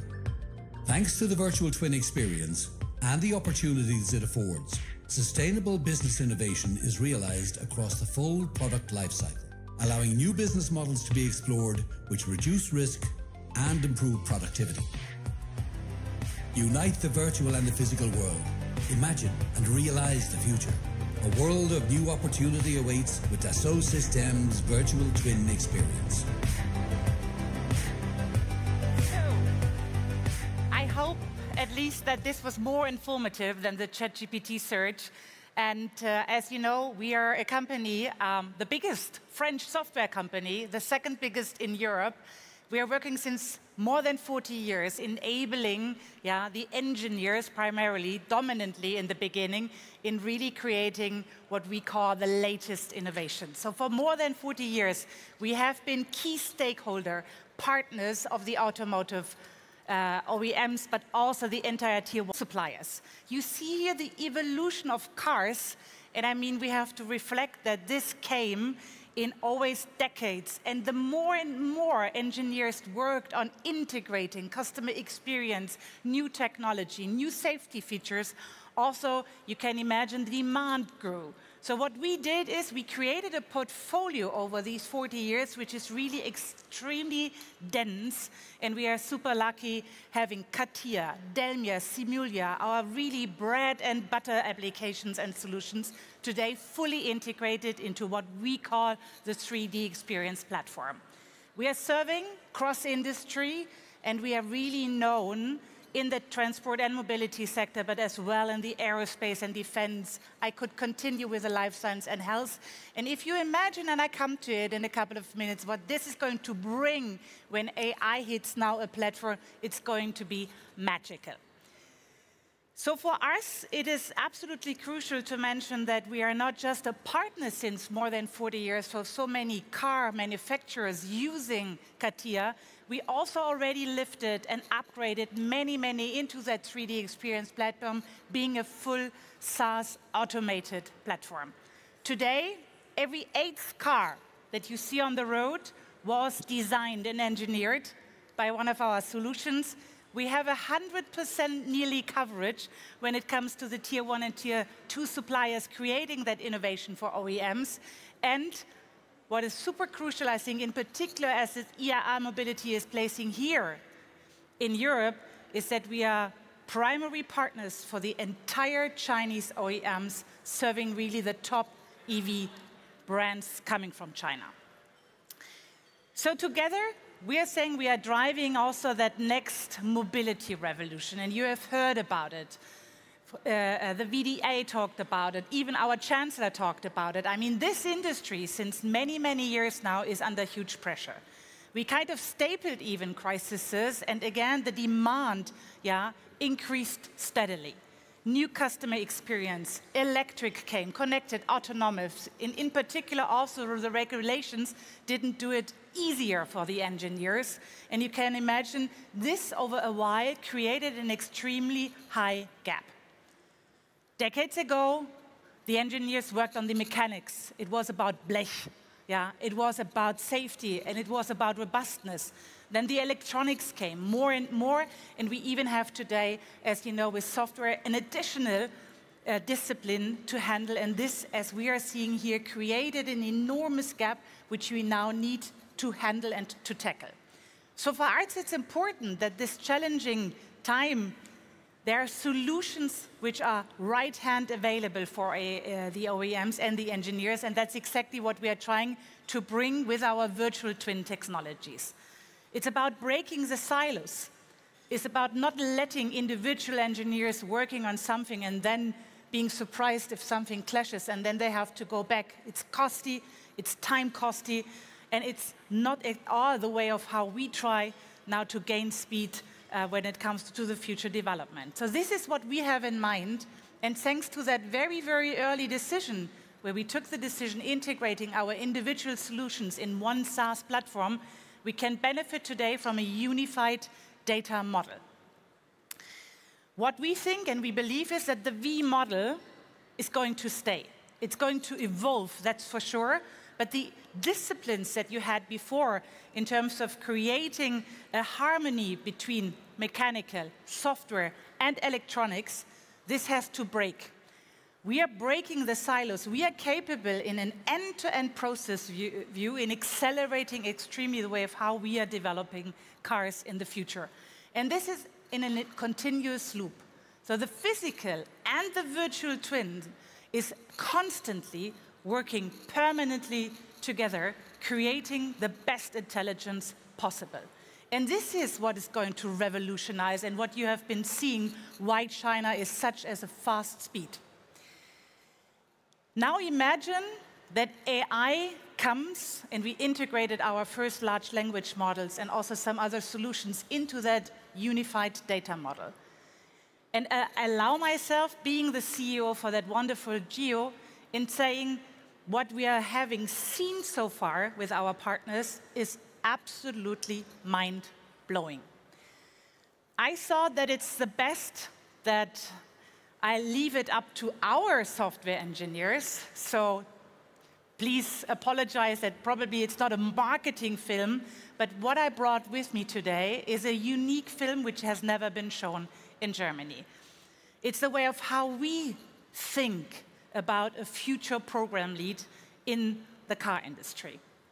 And it's about revolutionizing the way of how AI is going to really exploit the full potential of future engineers in terms of their design, their modeling, their simulation, but also the full integration into the digital factories of tomorrow. Let me just play a little film, again, as I said, of how we see that virtual and the real world are going to be in full harmony. And also let me show you a bit what we have in mind when it comes to sense computing with a very, very well-known partner, what we think should be the next steps for our OEMs here in Europe. Welcome to the new industrial reality. Real and virtual worlds unite. The vehicle, V and R Twin, is not a model. It looks and performs like the real car. Engage with voice, touch, or eyes. Decades of expertise, simulation, AI, and data come together in a virtual twin. Now, let's explore the lighting system twin. With AI, complexity turns into clarity. In the past, there were endless documents and slow reviews. Today, everything is unified and instant. From space allocation to heat flow, from electrical design to performance. What you see is massive data at work. In the past, endless documents, presentations, and slow analysis. Now, everything is unified, instant, and clear. Only the 3D experience platform, powered by AI, unifies it into one living experience. Now, let's test performance. Validation used to be slow and disconnected. Today, requirements drive performance at every step. Two AI-powered examples are shown here. Automatic leveling adapts light to terrain in real time. Optimized distribution gives maximum visibility with minimal energy. Safety and efficiency, delivered together. Next, we move from development to production. The V and R twin of manufacturing connects design, the shop floor, and the supply chain. This is more than a simulation. It links engineering to real production evidence. Stacks of procedures become an immersive experience. AI transforms procedures into live guidance. Knowledge locked in manuals becomes accessible to everyone. The result is a smooth and reliable transition to full-scale production.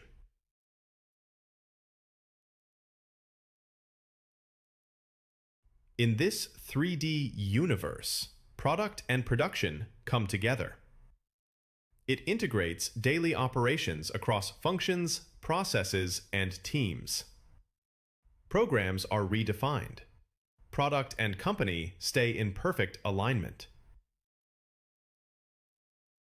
And the next step is collaboration with AI. Virtual companions are now part of the workforce. They carry global expertise and share it instantly. What once took months to learn can now be gained in seconds, and it happens naturally, through conversation.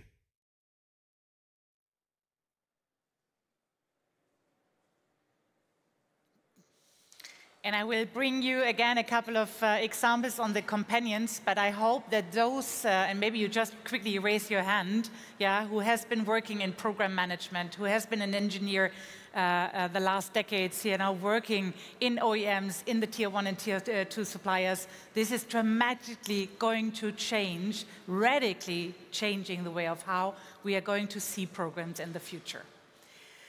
And again, I mean, you saw it. It is a colleague of mine standing in our premises in Paris, in our headquarters, who and we filmed it by ourselves. It was not meant to be a marketing film, but I thought I come here not with a marketing message. I come with crisp, real, at-hand solutions that we are currently exploring. And what is also now live already since a couple of weeks and months is our very intense partnership with the Apple colleagues. Because at the end, we were so far tied into a PC, even though if the screens developed intensively, but somehow we felt that we also have to give it a next level. And while thinking about sense computing and by talking to, and I hope you agree, to the key technology partner in our current world, Apple, we thought that that sense computing has to be brought to a next level. And this is a marketing, apologize for that, but I need to show it to you.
So, and what you can clearly see is that that virtual world and the way of how we are operating to the real world, this line between virtual and real is becoming thinner and thinner.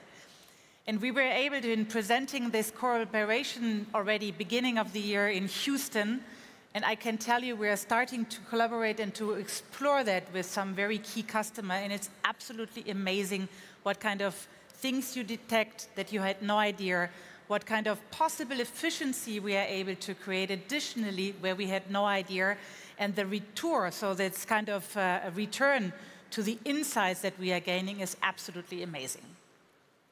Coming to the last film, but this film is very special to us because we just recently integrated the first companions. And I have to a little bit explain the difference between a companion and an assistant. I mean, all software companies currently speak about the AI-supported assistants.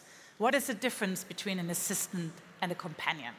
An assistant, as we define it, is someone whom you ask something and you get a stupid, kind of dumb reply. It's a little bit, and I'm not saying that ChatGPT is dumb and simple, but it's something that you asked and then you get a one-spec return.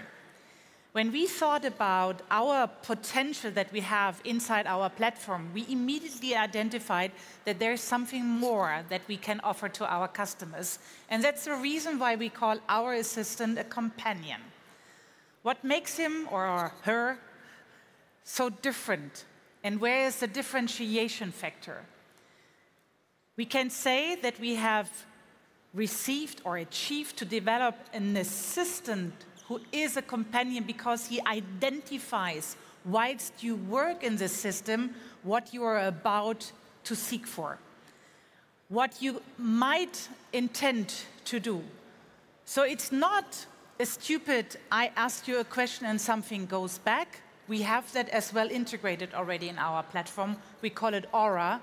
We are going to launch now steadily in the next weeks and months to come, companions who will foster a completely different collaboration. It's like a double you.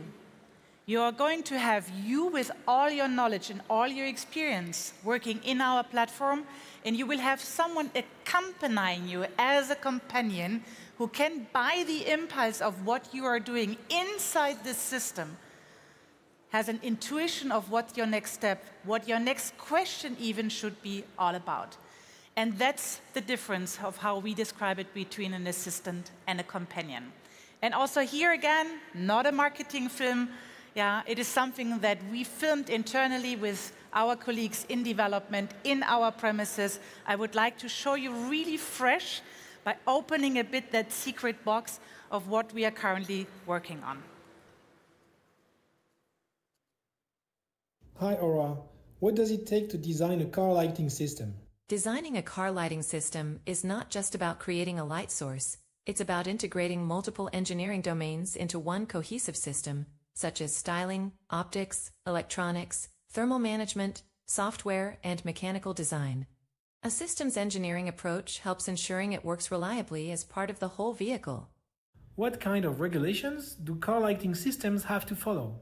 That depends on the country or region. Different markets follow different standards. Which region do you want to focus on? Europe. Great. In Europe, lighting systems must comply with ECE regulations. As you're using LED technology in this system, here are the specific categories to consider. Which one are you interested in? R48, lighting installation, and specifically ambient lighting adaptation. Sure. Dipped beam headlamps must automatically switch on within 2 seconds when ambient light drops below 1000 lux, and switch off more than 5 seconds after it exceeds 7000 lux.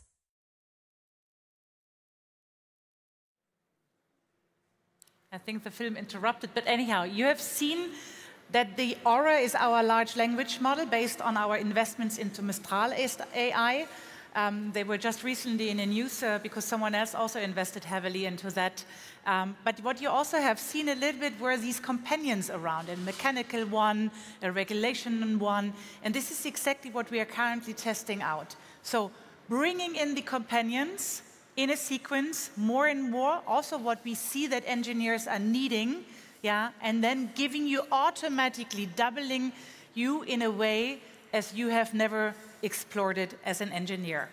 This is how we think we can tackle together that next revolution, and that we also are capable in very soon closing that gap that exists.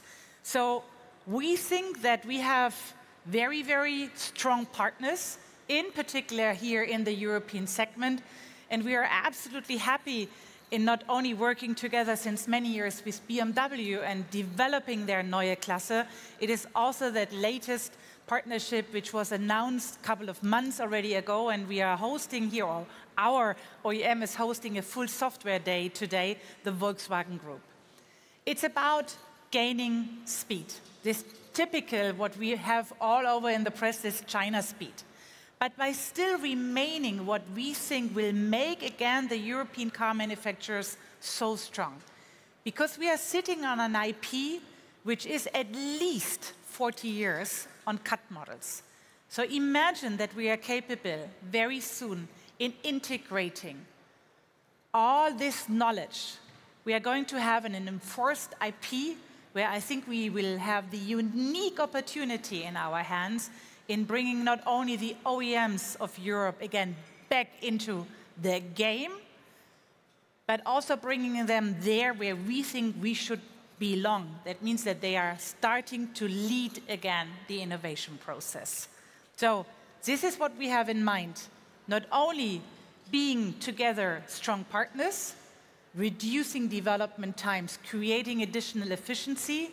It's about a handover of knowledge, of this intense knowledge where we are sitting on, and in just giving it over to the next generation who are the ones who are going to lead back this industry really into the pole position.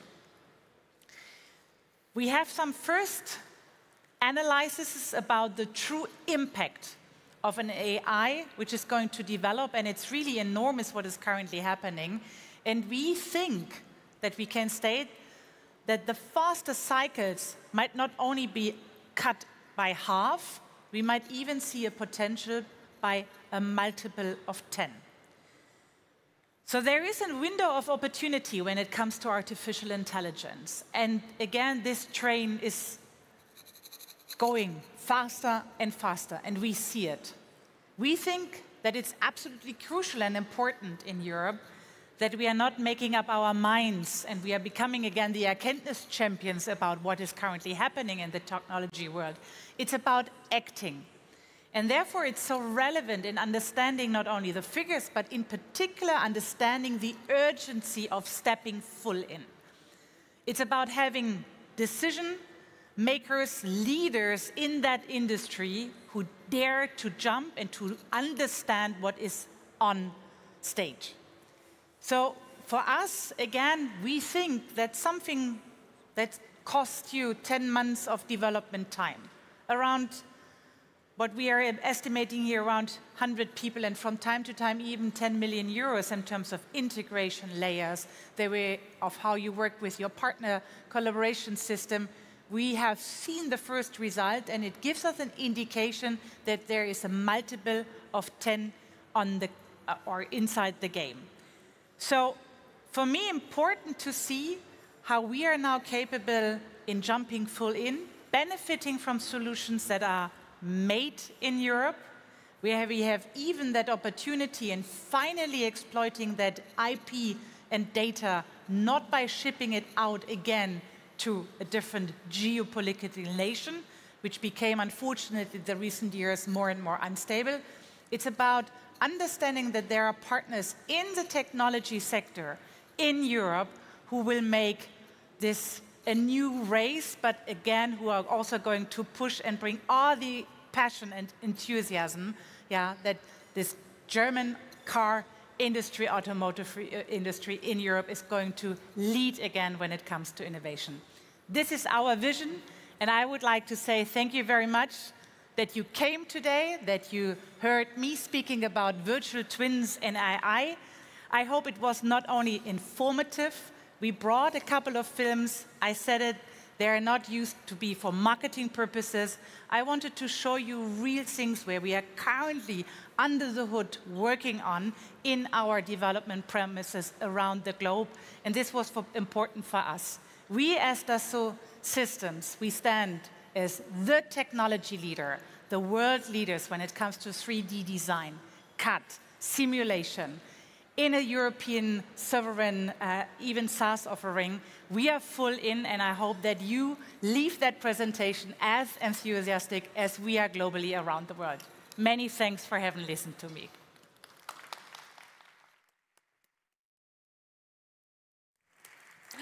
Thank you so much, Sabina, and thank you, Dassault Systems. It's always a pleasure to have someone in a brightly colored suit. I feel like at IAA, there's just too much navy blue, and I am part of the problem. Guys, thank you for being here. If you're just joining us, welcome to the main stage. If you've been sitting here all day because your feet are tired, we're really happy to have you as well. Whatever brings you here, listen up, because we've got something good coming up. But first, we would love to get your feedback on the session. You can use this QR code to share your feedback. Let us know how we can make this stage program even more relevant for you. Let us know what you liked. Let us know what you'd like to see more of. If you have an idea for a topic or a speaker, we'd be really interested to hear about it. So please share your thoughts with us using the QR code. Coming up next, we're going to be talking about revolutionizing mobility, how AI is shaping next-gen vehicles. We all know that AI is changing the way we do things. In our next talk, Qualcomm is going to give us some insights into leading this evolution with AI-driven innovations. Please join me in giving a very warm welcome to SVP and President of Qualcomm Europe, Enrico Salvatori.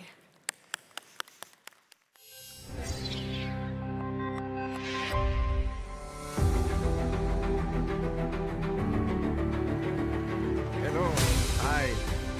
Thank you, everybody. Happy to be here to talk to you about AI and the mobility. We at Qualcomm have been happy, proud of our contribution to the digitalization of the industry in general, starting from the connectivity, making sure that the objects are connected, moving to providing intelligence to the object with some level of CPU, GPU performance, and then migrating to all the object intelligent with the AI, where we are today, so providing performance in terms of high AI performance into the devices. Of course, here today we want to talk not about the industry in general, that is an horizontal effort we do as R&D, but automotive. So in terms of automotive, of course, AI is impacting several aspects. First of all, the user experience. User experience in the car, giving the opportunity to leverage of Gen AI. We will see more, but that is definitely a major impact of what we can get from the car. Autonomous driving. AI is a part of the architecture of the autonomous driving for the decision-making process, so planning, activity.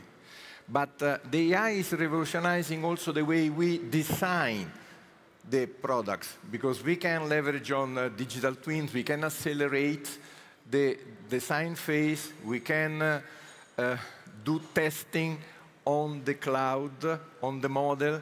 We can avoid to do many, many kilometers the OEMs to do in order the testing. So this is major impact on the R&D phase.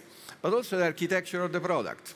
Architecture of the product, because AI is, in a way, introducing fast decision process, is introducing ability us to combine more data and make a decision based on a richer set of parameters and data.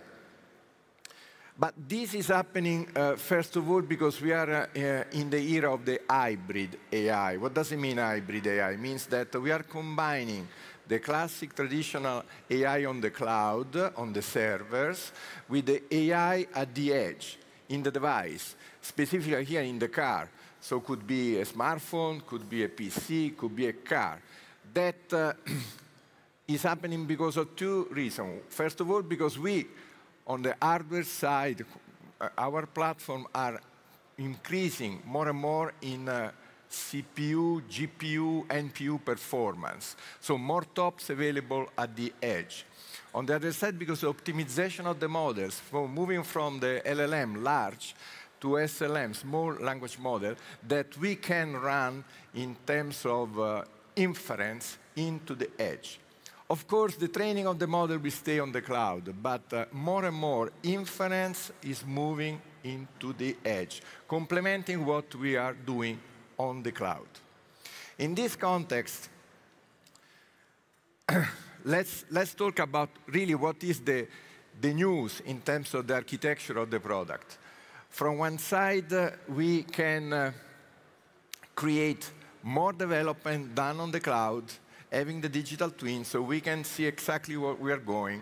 We can test that, and we can achieve the performance well ahead in terms of timing.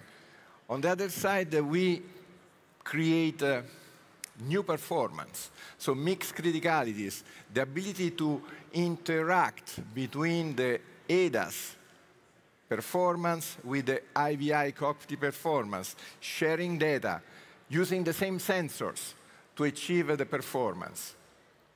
And also in terms of ADAS safety, so improving safety performance that can be achieved with the end-to-end architecture that AI is creating, end-to-end in terms also data availability. That is for the software architecture, but there is an impact also on the hardware.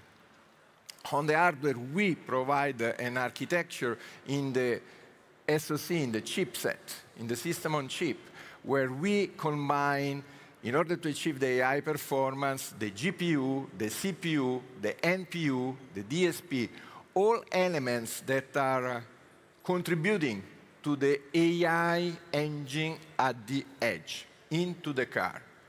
That is also the architecture based on the mixed criticalities architecture for CPU, meaning that we can run on the same hardware at the same time IVI performance and ADAS performance, because the two technology streams are talking each other and sharing data in the AI end-to-end architecture. But it is not only about the architecture. It's first of all the user experience. User experience, and you see more and more that Gen AI is happening into the cabin, into the vehicle. So you can see a kind of a use case where the car really is becoming a companion. So a car that is talking to us, we are talking to the car, and we can exchange information. The car can tell us where we are. The car is used to know what are our habits, what we prefer in terms of food, street, and can give us advice, suggestion about what we want to do, what we will do.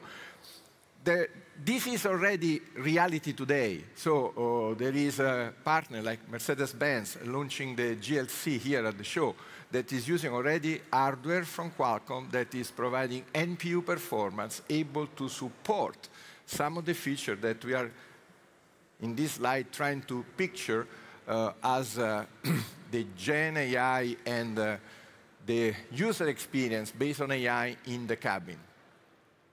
But this is also related to ADAS, the architecture of the product in ADAS, end-to-end. So the ability of the architecture of the product to move from the traditional decision-making process based on rule planning into AI planning. So again, more data available, dedicated AI models for automotive, ability to collect more data, and because of that, make a decision based on a broader data platform that is improving accuracy, performance, safety, and all of that is what you can see in day by day. And talking about ADAS, we are proud of contributing, supporting the commercial launch of BMW, the iX3, that here at the show is, has been presented in Munich, not at the show, but on Friday, September the 5th, is based on our Qualcomm ADAS product. We call it Snapdragon Ride. So big stuff ongoing. And all of that, of course, is possible, first of all, for the contribution from us, but has to be done as an ecosystem. So you cannot we cannot achieve the AI performance in the car, AI performance in the cabin, AI performance in the ADAS without working with the ecosystem that are, first of all, the automakers, but ecosystems that are the tier 1s, tier 2, all partners that are together with Qualcomm building this, achieving the digitalization of the car. Thank you.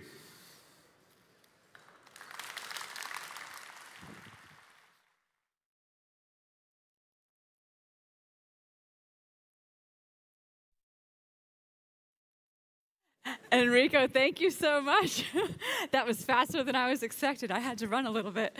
It's always a pleasure to be here. If you're just joining us, welcome. My name is Sarah. I'll be with you on the main stage for the rest of the afternoon. We are going to, I'm just looking at the crew, I think, take a little break for 5 minutes, and then we're going to come back at 2:45 for Sven Landwehr, Elevating the Driving Experience to New Heights, Bosch's vision for intelligent and automated driving. So sit with us for 5 minutes or go get a coffee, but definitely come back and we will continue our main stage program.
Welcome, good afternoon. Did you guys get us coffee or some lunch?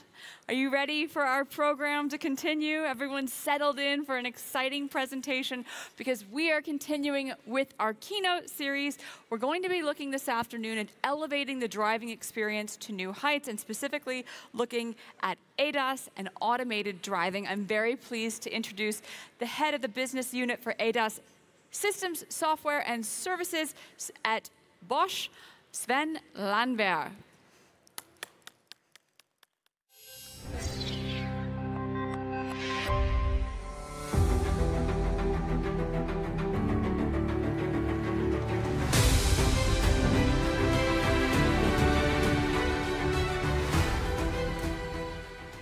Good afternoon to all of you. What a great honor to welcome you at the IAA Mobility 2025. My name is Sven Landwehr. I'm heading the business unit for ADAS at Bosch, focusing on systems and software. And today's topic I would like to discuss with you is how Bosch is elevating the driver experience with advanced driver assistance functions and automated driving. And this is more than just a technology advancement for us. It is our commitment of reshaping with software-driven solutions simplicity, safety, and comfort for the drivers. So I would like to invite you all to have a first-hand experience at our booth in Hall B3. So how do we bring this vision to reality? The automotive transformation is going on, and this is mainly driven by software-defined vehicles and not that much of hardware anymore. So it enables intelligent, efficient, safe, and personalized mobility. But with that, it drives also a lot of challenges in the way how we are interacting with our vehicles. So tomorrow's mobility, and just to name a few of them, is automated. It's intuitive, connected, it is life-enhancing, and very, very important, it's seamless. So it interacts seamlessly between the technology and the driver. And this drives a lot of opportunities for the OEMs. But also on the other side, it is changing the underlying vehicle architecture to a very large extent. And specifically here, the technology stack development is changing hugely. And in ADAS and AD, tremendously. So I would like to give you an example how this is evolving now. Think of a situation where you are in a foreign city. The weather is really bad, heavy rain, it's dark. So you have put your destination into the navigation system. And the good thing now is that the ADAS system is seamlessly connected to the navigation system. So it will provide you the path to go, even in these really difficult situations. It navigates you through the complex traffic situation. It knows the path. It will give you advice of lane changes, that you are on the right path, and supports you in all those driving activities. It's also taking care about the others, the environment, the surroundings, all the other vehicles, all the pedestrians. So ultimately, it will take away a lot of hassle in such situations, and it gives you a comfortable driving even in harsh conditions. For us in the product development, we are focusing on 4 essential imperatives. The first one is scalability. So the solutions we are developing, they have to fit to all segments and to all regions. Secondly, it's about modularity. So we are providing flexible architectures and efficient integration for the OEM for various scalings they are providing to the end customer. And it's all about user experience. So it needs to be intuitive, as said before. There needs to be a natural interaction. So we as Bosch, we are always thinking from the customer, where's the hassle? How can we support with our ADAS functionalities? And finally, of course, the affordability of such solutions. So it needs to be a cost-effective solution to bring that broadly into the market. We as Bosch, we understand the global market and the diversity in that market, because all the regulations are very different where you are right now, and also the customer expectation is completely different in the different regions. So here's our approach. Our ADAS solution is a whole product family. We are starting with the entry segment. The entry segment is for those customers who are short-term commuters or families looking for safety and using maybe a level 2 function from time to time. The mid segment is much more focusing on heavy users, so long-term commuters. For them, we are providing level 2 hands-free driving systems on Autobahn. And then we have the high segment, and this is for the tech enthusiasts.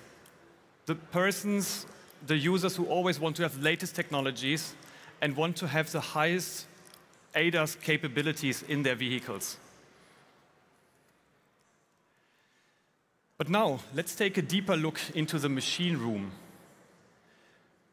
Building the future means also that we have to recognize and acknowledge what are the current limitations of the system we are building.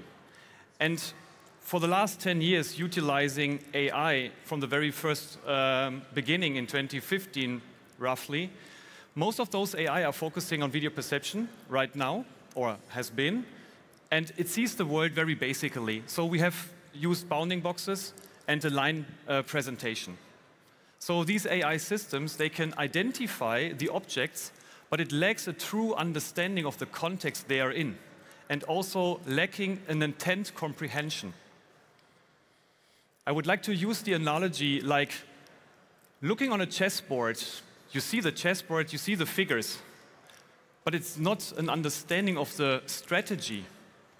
And this is what it's all about. It's recognition today versus a true comprehension, what we need to achieve now and in the future.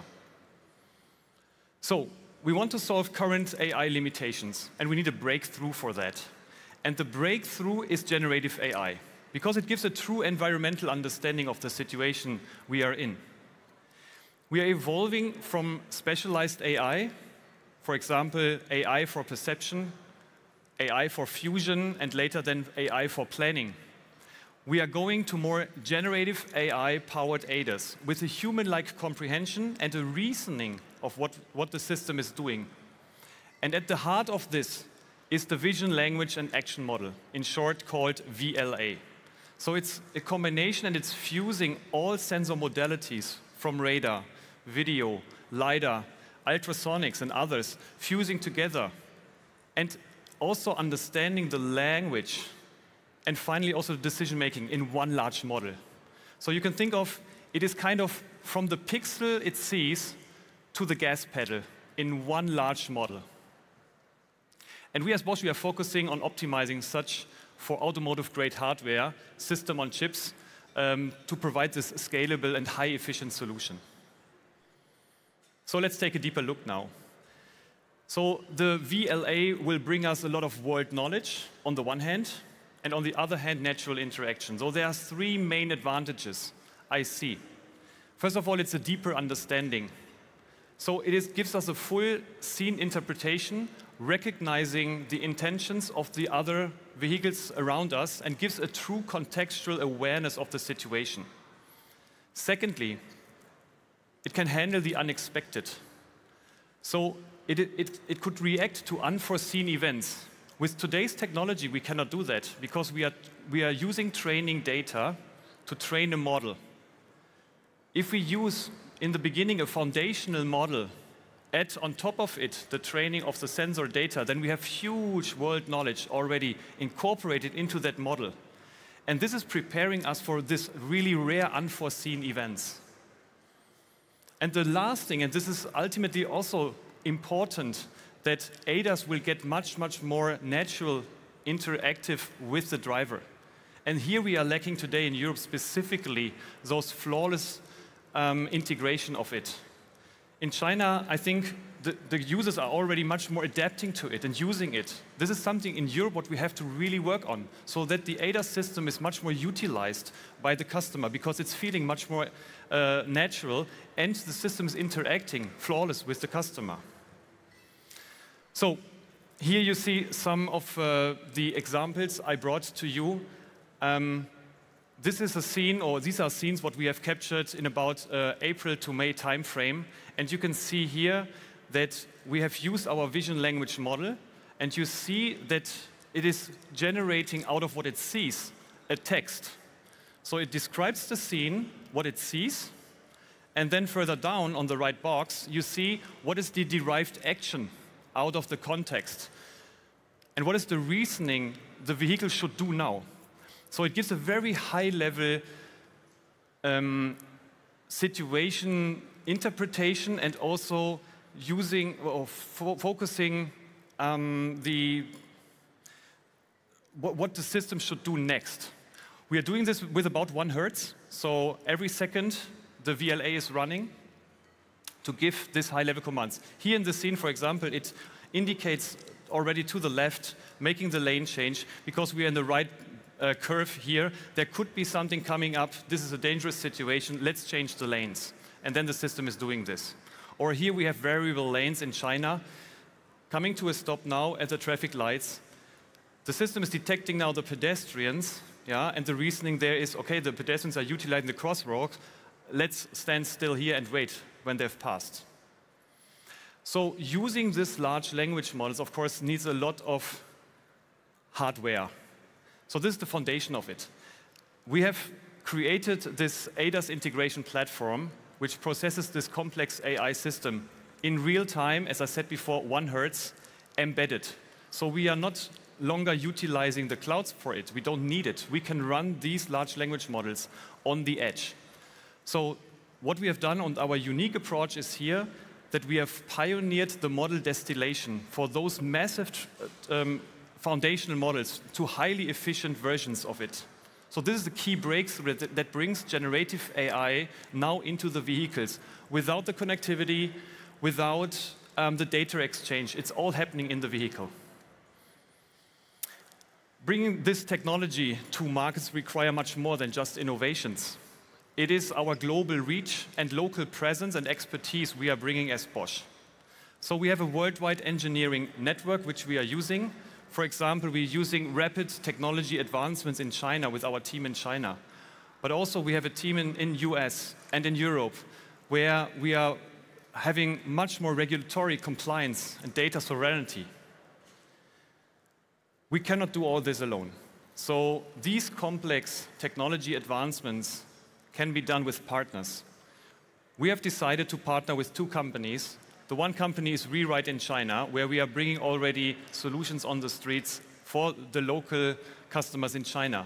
And secondly, we have forged the Automated Driving Alliance in the cooperation between Bosch and CARIAD. So summing it up, all the innovations, they converge into a single goal.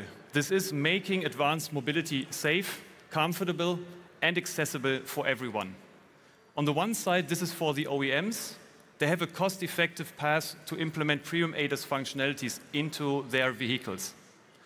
But secondly, it is also for the drivers to bring those intelligent driver assistance functionality and intelligent mobility into their vehicles. So the vision is clear. Technology that serves people, invented for life, making every journey safer and more enjoyable. So I invite you all once again to experience that firsthand at our booth in Hall B3. So let's shape the future of mobility together. And there's one more. We also have 2 new white papers. The first one is about the transformation of the automotive industry with the title Beyond the Hype, Turning Automotive Disruption into Opportunity. And the second is more a technical one, which is focusing on SDV with the title Driving Innovation, Collaborating to Unlock the Full Technical Potential of Software-Defined Vehicles. So feel free to scan the QR codes and download the white papers. Thank you very much for your attendance.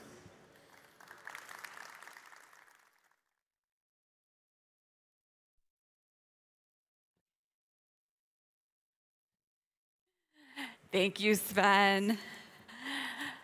Well, thank you very much for being such a lovely audience. If you enjoyed that talk, please let us know. You can rate the session. If you have an idea for something we should be talking about here on the main stage that you'd like to see, please share that with us. We'd love to know how we can make the stage program more relevant for you and more exciting. So please use that QR code. I promise the feedback is really short. It won't take much time. You can even do it while you listen. So, She's already been here once, but she was so good on the panel that we wanted to invite her back.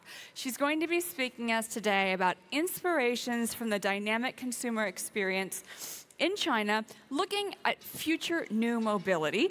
She is the Senior Vice President and Chairwoman for New Soft Europe. Please welcome Dr. Angela Wang.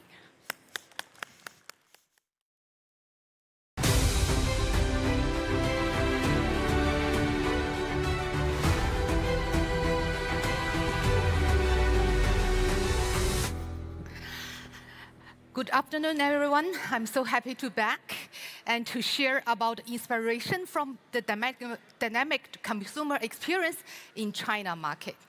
China has been, talked so many times during recent days in IAA. But before we look into China market, I would like to start with a short brief introduction of NewSoft. Because when I met with friends in Europe, they always ask me, are you a Germany company? NewSoft. So this is a very unique advantage we have, but no. We come from China, from a university campus, the university name, Northeastern University. That became a family name of NewSoft. So the company was founded 30 years ago, and from the very beginning of the company, we have the DNA for automotive industry. We have been working for the global car industry for more than 3 decades till now. Okay, let's come look into my hometown, China. China has become the largest auto market in the world, but also with the most dynamic competition. And today, when we look into China market, I would like you to recognize one Chinese character, Yuan. Very difficult to pronounce. This character, this word, means action of role from the very beginning, traditional way in China. But now this word has been used to describe the hyper competition in China because it's so unique. We need to have a fancy word for that. That's Yuan. If you look at Yuan, so how Yuan it is in China? It is a price war for sure. If you look at the data, in the last year, there are more than 200 car models reduced their price in China market. And what's the result for that? If you look at the figure, so this chart from the horizontal line means the annual revenue of the car OEMs. And the vertical one means the profit margin of the car OEM. And if we look at the light blue bubble, which represents China OEM, luckily and fortunately, you can tell the market cap and the revenue and the profitability is not that good. Because of that, actually, there have been common sense, common understanding in China market right now. Price war is not good for everyone. It's not good for the industry. It's not good for the global industry as well. Especially only competing on price is a zero-sum game, which really hurts the whole industry. And because of that, China government, the regulators, has put a lot of efforts recently. They announced new policies, new regulations to curb this kind of price war.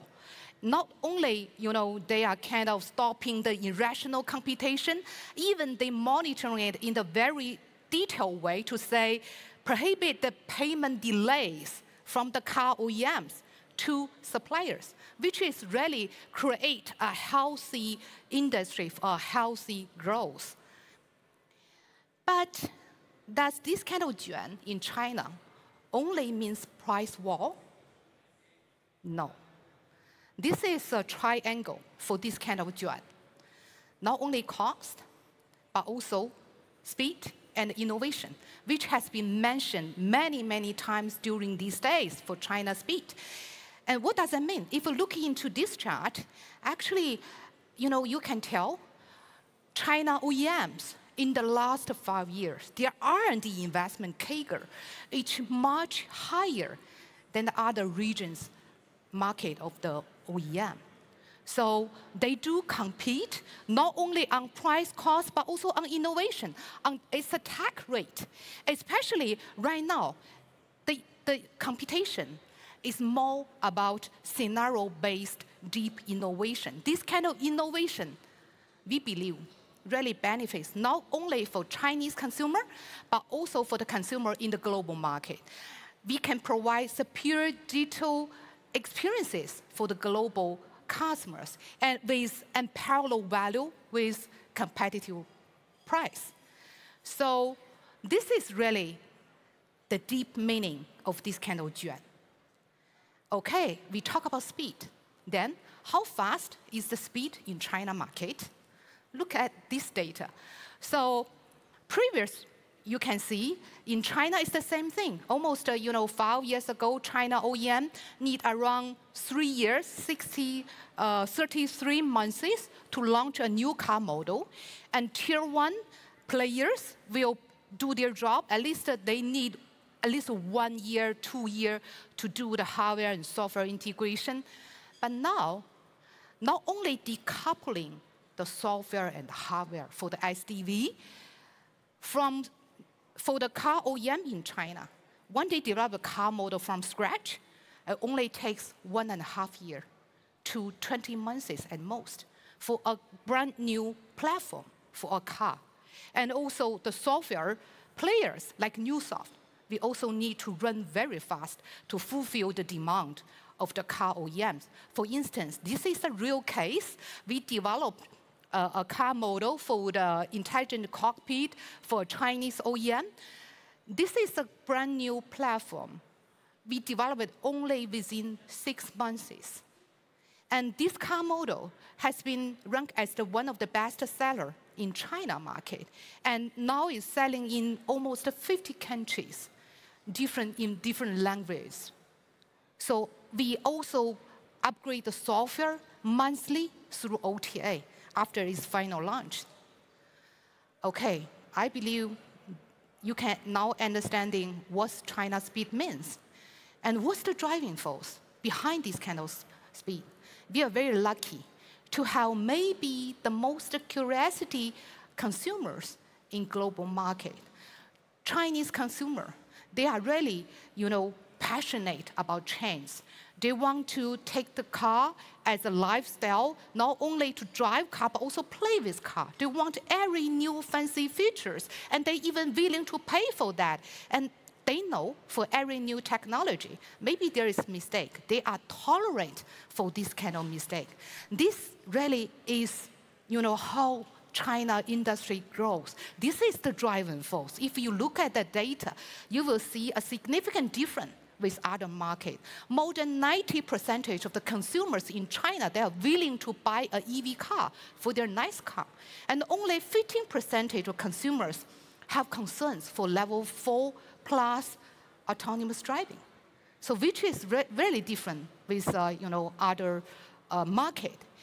Because of that, China market, all the new technologies for car has been a significantly higher penetration rate and growth rate in China market. Wherever it's like intelligent cockpit, OTA, AR head-up display, 3D HMI, or right now it's AI large model on the car. So because of that, we need to thinking about we are in Europe right now. How can this benefit for global market, for other partners, players in the world? So we believe, benefit from that is like Newsoft as a Chinese technical partner. We are willing to work together with global partners to let them to also leverage this kind of innovation and speed in China with a cost efficiency way, with the SDV-ready talents and faster time to market. And we are very flexible to provide different business models. For instance, this one is a real case. Our Najik cockpit software platform we develop it from China market and work together with global OEMs in Japan. Right now, we have helping these OEMs shipping more than millions of units in the world. This kind of way, with the highly modularized platform, very high mature, has been tested many, many years in China market, can benefit global OEMs to have a rapid time to market, to launch their fancy features in a very fast speed. And this kind of new features, augmented reality, head-up display, really helps drivers to relieve from listening very carefully with the navigation voice and even looking down to the screen with the head-up display. And we have been using these algorithm softwares in China market for many SOP projects. So this kind of algorithm has been tuned. You can see, whatever is a very complex fog scenarios, we can provide a very clear direction for the drivers, no wrong turns, or roundabout scenarios. Give you a very clear, accurate exit guidance and never miss your way out. This really needs our engineering team, our technical team, do a lot of tuning, optimization for the algorithms to make it fulfill the demand of the consumer. Or this kind of bumping road. So it's very difficult to have a very steady anchor point, not make the consumers kind of dizzy, but this is the real function in China. We have already shipping it in China market now for many, many car models. So, this is the current feature in China market. Looking into the future, China market has evolving in the second growth curve and talking about these kind of pain points to provide experience-driven scenario innovation to different car models. And the competition in China market has been evolved from connected vehicle, software-defined vehicle, now is more competing for the AR-powered vehicle. And vehicle really has been transformed into the third living spaces. And from the functional satisfaction into the scenario innovation. So this kind of scenario innovation is really integrated with the human vehicle and the personal life. For instance, we talk about AI. So the AI application is now reshaping the consumer's experience in China. The multimodal interaction become a standard in China, and scenario-based services for proactive care, emotion resonation, and atmosphere creation.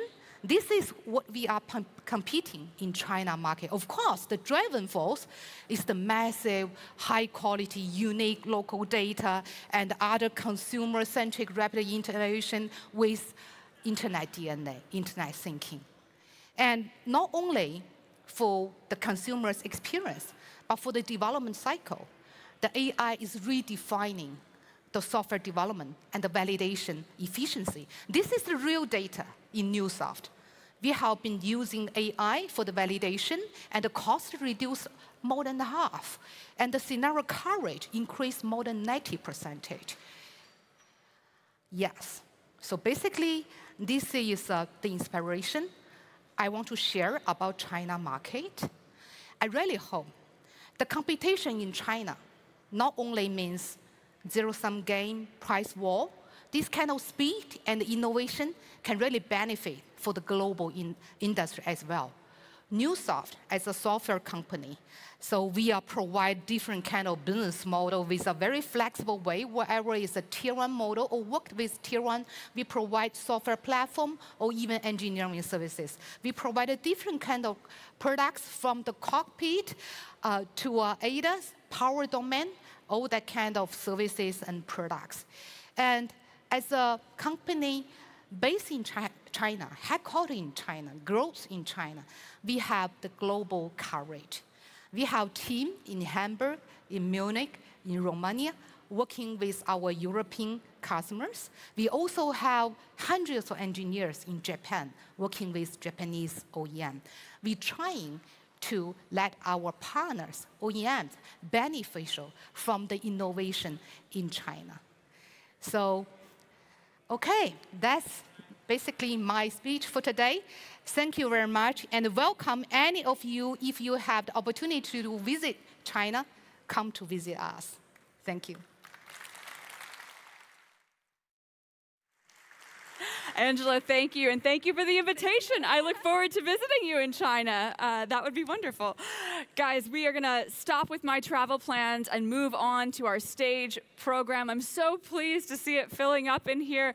If you're standing in the back and you're wondering, should I sit down? Come on in. We have plenty of seats. You can get up anytime. I won't make you stay, but I think you're going to enjoy this next talk. We have something quite special for you.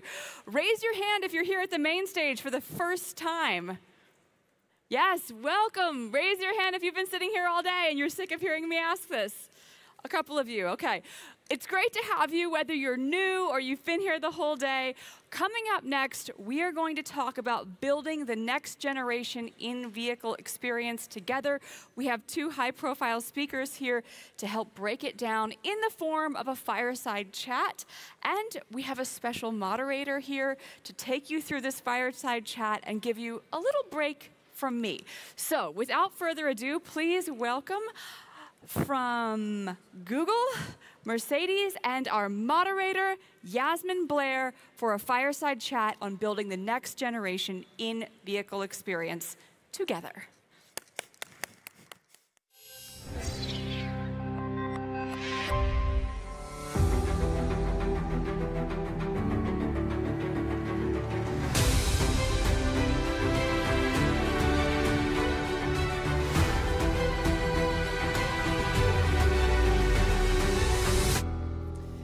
All right, have a seat, please, gentlemen. Thank you, and thank you to you. Thank you to everyone joining us. Thank you to our amazing host, Sarah. She was not entirely right about just one part.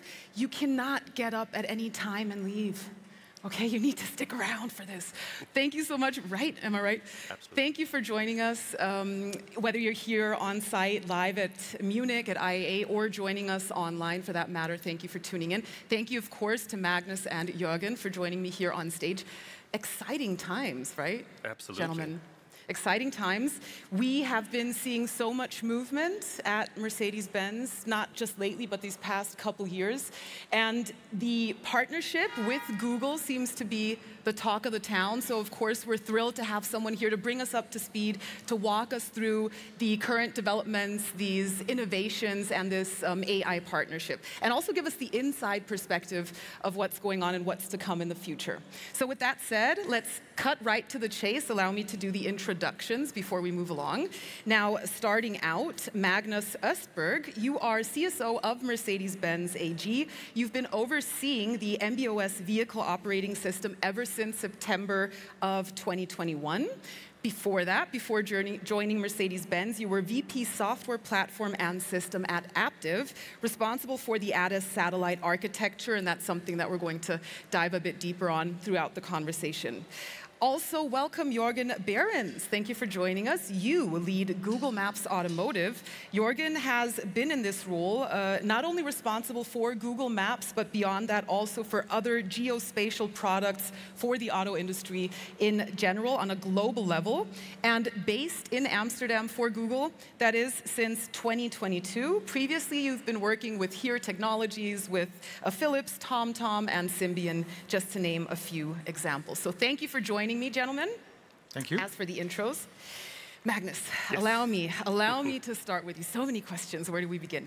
I did just mention very exciting times. We know that this industry is constantly evolving. There's always a lot of movement, but we also know that anything that could seem to be very challenging is indeed an opportunity in the long run, many of the times. So with that said, just to establish where we stand today, if we look towards the future together with our audience, what are the major challenges you're seeing and what may be the opportunities to come of these challenges? Well, first of all, we are in a revolution and a transformation of this industry. We've seen over the last couple of years the evolvement, of course, of very, very good electrical vehicles. And now what we've seen here at the show, and we've read from the press, are, Mercedes-Benz is back. We have a very, very competitive product range. We have launched now on Sunday we launched our GLC, our best seller, and previously this year we launched also the CLA, and both of them is now a fully software-defined vehicle. And what is so different, what is transformational with this, is that we are making the vehicle a full part of the digital network, digital ecosystem, because our customers are not only wanting to have a beautiful object, a beautiful car it's related to them, that draws them in, that you have a desire for, which I hope you see when you look at the beautiful cars that they deploy, but they also want this to be integrated completely with their ecosystem, with the digital ecosystem. And this is what a software-defined vehicle does. And what has changed over the last couple of years is that we have now introduced a software-defined vehicle platform called MB.OS. And on this platform, we're working together with partners. And this partnership together with Google has been so paramount for us, because the vehicle is an object moving through space. Therefore, it was so important for us to have a partnership with the leading geospace company in order to then make sure that we have the absolute best data and the absolute best possibility for our customers to 100% trust the system, 100% believe that, yes, this is the right information. And all the work pays off, right? Speaking of opportunities and challenges.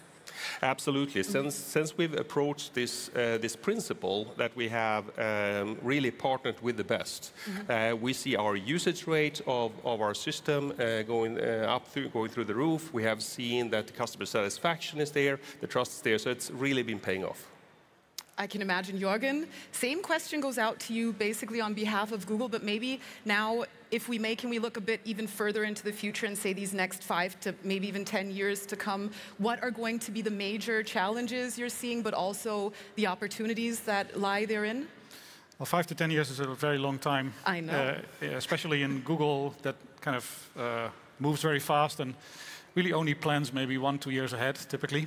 But I think maybe I can answer the question for maps and then perhaps a little bit more widely.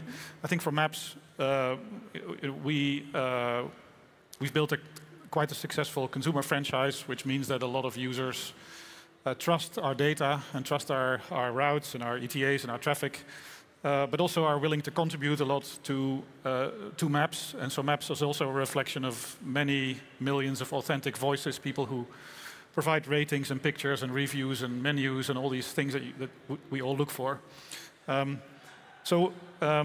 We see now that navigation, which for us is the sort of bread and butter use case, is moving from the phone to projected and from projected to embedded. Of course, it's always been an embedded, but let's say in our kind of generation. And we're trying to make sure that we are there. We represent maps on the phone and in projected technologies, but very much also now work very closely with car companies to integrate it deeply into the vehicle.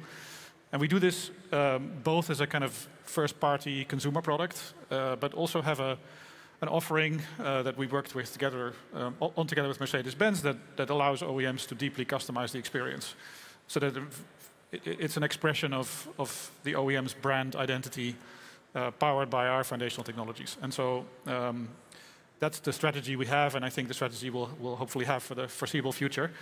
I think more widely for Google, we're very much trying to capture the AI moment. The company has worked relentlessly for years on kind of foundational AI technology. We have a lot of very smart people evolving the foundation models and building all sorts of AI infrastructure.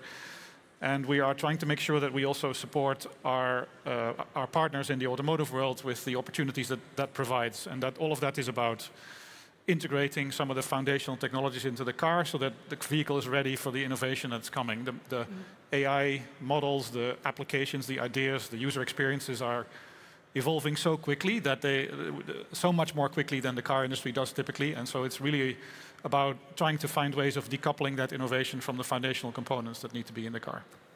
Jorgen, thank you. I know that that 5 to 10 year question was a bit far-fetched. Thank you for bearing with me. We're going to freshen things up a bit. By the way, first of all, we did hear from Magnus about the new CLA. If you haven't been able to check it out yet, then be sure to make your way over to the Google booth. I'm just so enthusiastic because I just come from the tour, so you guys don't miss out on that. I'll be mentioning that later on as well. And also, again, to freshen things up, maybe you have perceived that there is indeed a key message that we would like to share with you here today, because besides being really structured in German, and of course we're going to get all those hard facts and we're going to delve deeper into tech details, our message is clear. It is the power of partnership. And speaking to your colleagues these past few days and meeting so many people from Google as well as Mercedes-Benz, everybody was saying the same thing, that it's just incredible how so many great minds came together to one table with one mutual goal and genuinely just wanted to achieve great things, and how beautiful that was. So in terms of partnership and the power of partnership, Magnus, what does that mean to you indeed? What made this collaboration with Google so unique, and what were you able to learn from each other? Well, when it comes to partnership, it is fundamental to make sure that you have the right vision, that you share the right principles. What is it that you're aiming to achieve? And what is so special here with our partnership is that we all want to make sure that we live up to what the motto that Mercedes-Benz has, the best or nothing, or another word to say that is that how can we elevate ourselves? How can what we are doing together become better than 1 + 1 = 2? How can we have a multiplication effect where we actually elevate ourselves? So with that principle, the team has really come together and said, okay, well, what is the best of Google and what is the best of Mercedes, and how can we then make this collaboration even better? And I was thrilled when I found the right chemistry together with Google's, where we came to a conclusion that we all agree that the best of the Google Maps is about having the accuracy of the place details, making sure that the richness of the data, the trust of the consumers, also the safety principle to make sure that we have the privacy and data integrity and all of that. But when we then came to the conclusion that, okay, Mercedes, when you then want to take all of this and still present to your customer an elevated experience, you want to have a rich experience, a beautiful experience, an experience that matches to the brand of Mercedes-Benz. The conclusion was there needed to be a new Google product.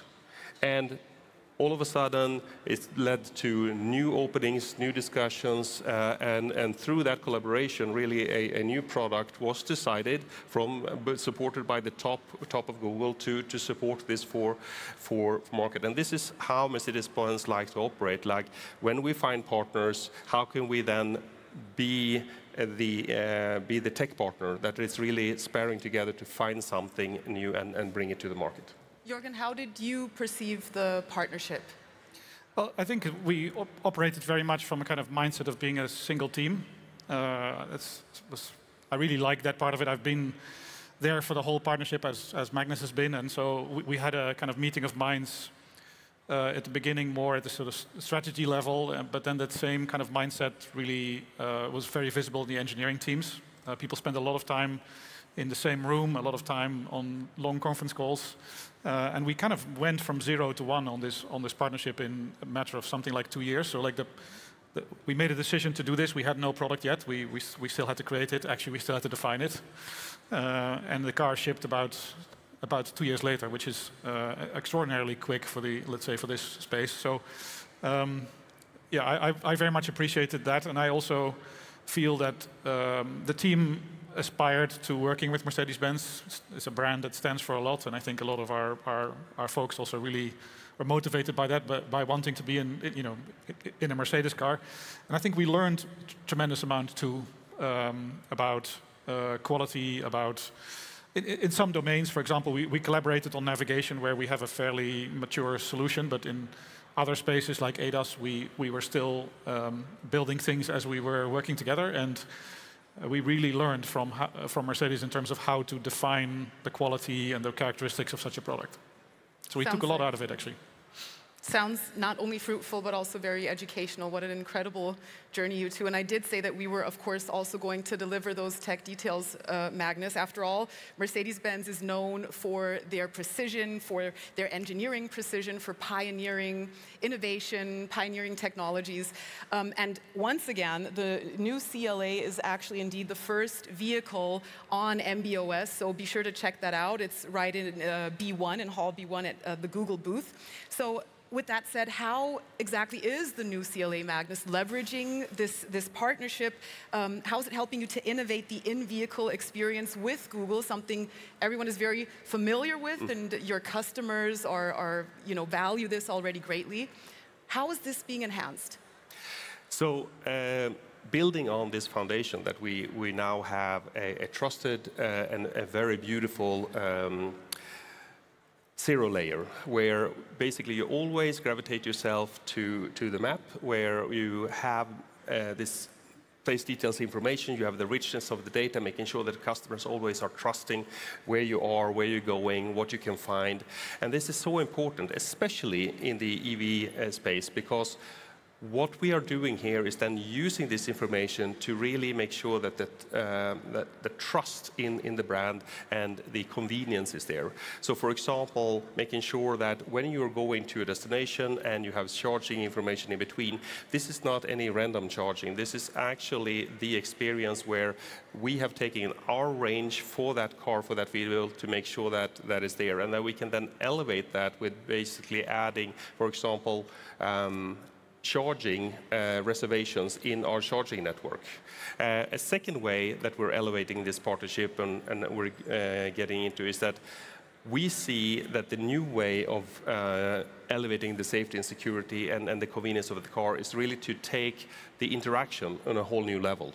So that means that the best way of communicating or searching for something is to speak and to talk about it. And we have really revolutionized the way that we are now doing voice interaction. So the Hey Mercedes has completely changed the way that we are now interacting with it. And coupling that with another product of Google, Gemini, to make sure that we are always having a ground truth response, making sure that we always are having a real physical place when you then, at the end of the conversations, once you have elaborated on certain preference, if that is a restaurant choice or whatever, that it actually fulfills it. And it's not like the early days of AI, that is an hallucination of coming up with a grand name. We're going to circle back around to Gemini in just a minute as well, Magnus. Jorgen, for even better understanding, perhaps when we hear Google, many of us immediately think Google Maps, right? So why don't we focus for just a minute, starting off on the navigation capabilities, on the search capabilities. And when we do, how specifically on your behalf, how are these being enhanced by Google Maps foundational technologies with the MB.OS? So what we did is we created what we call the Automotive SDK, a product that essentially provides the foundational Google Maps technologies for a navigation experience in a car, but strips away all of the pixels, all of the visualization that we obviously do in our own product. It's a set of APIs that the software developers in Mercedes use to create their own navigation app.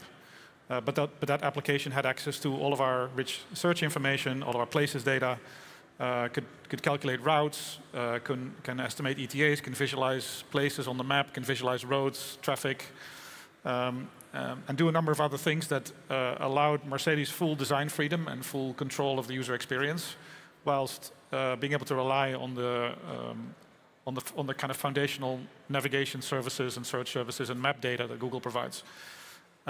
And the ambition we had with this product was that when you would drive the car, when I get in the CLA, it looks completely like a Mercedes-Benz experience, but you still feel as a user that you're actually accessing Google Maps technology. Because the behavior and the characteristics and the way the data is presented still reminds you of that experience, and so that the kind of trust that users have is expressed somehow in the system. But it feels entirely in place in the design of the car, and I feel that Mercedes did a really good job at kind of delivering that. I think one really important fact that we need to put emphasis on is that the OEMs, they can maintain that level of independence, that level of autonomy that is crucial to them, that is really important to them. And you know, we all know how it is when you're, especially in a foreign city, you're roaming the streets. Google Maps is your lifeline, right? And then you often hold on to that lifeline when you hop into your vehicle. Now it's already there waiting for you. There's a seamless integration. It's actually really the best of both worlds. At the same time, the distinct brand identity of Mercedes-Benz, you are going to be hanging on to that, which is also, of course, very crucial. How do you do that with, at the same time, you know, making the most use of Google Maps foundational technologies? So the way we elevate our brand is to make sure that the customer has a feeling and a recognition of the quality of Mercedes-Benz, right?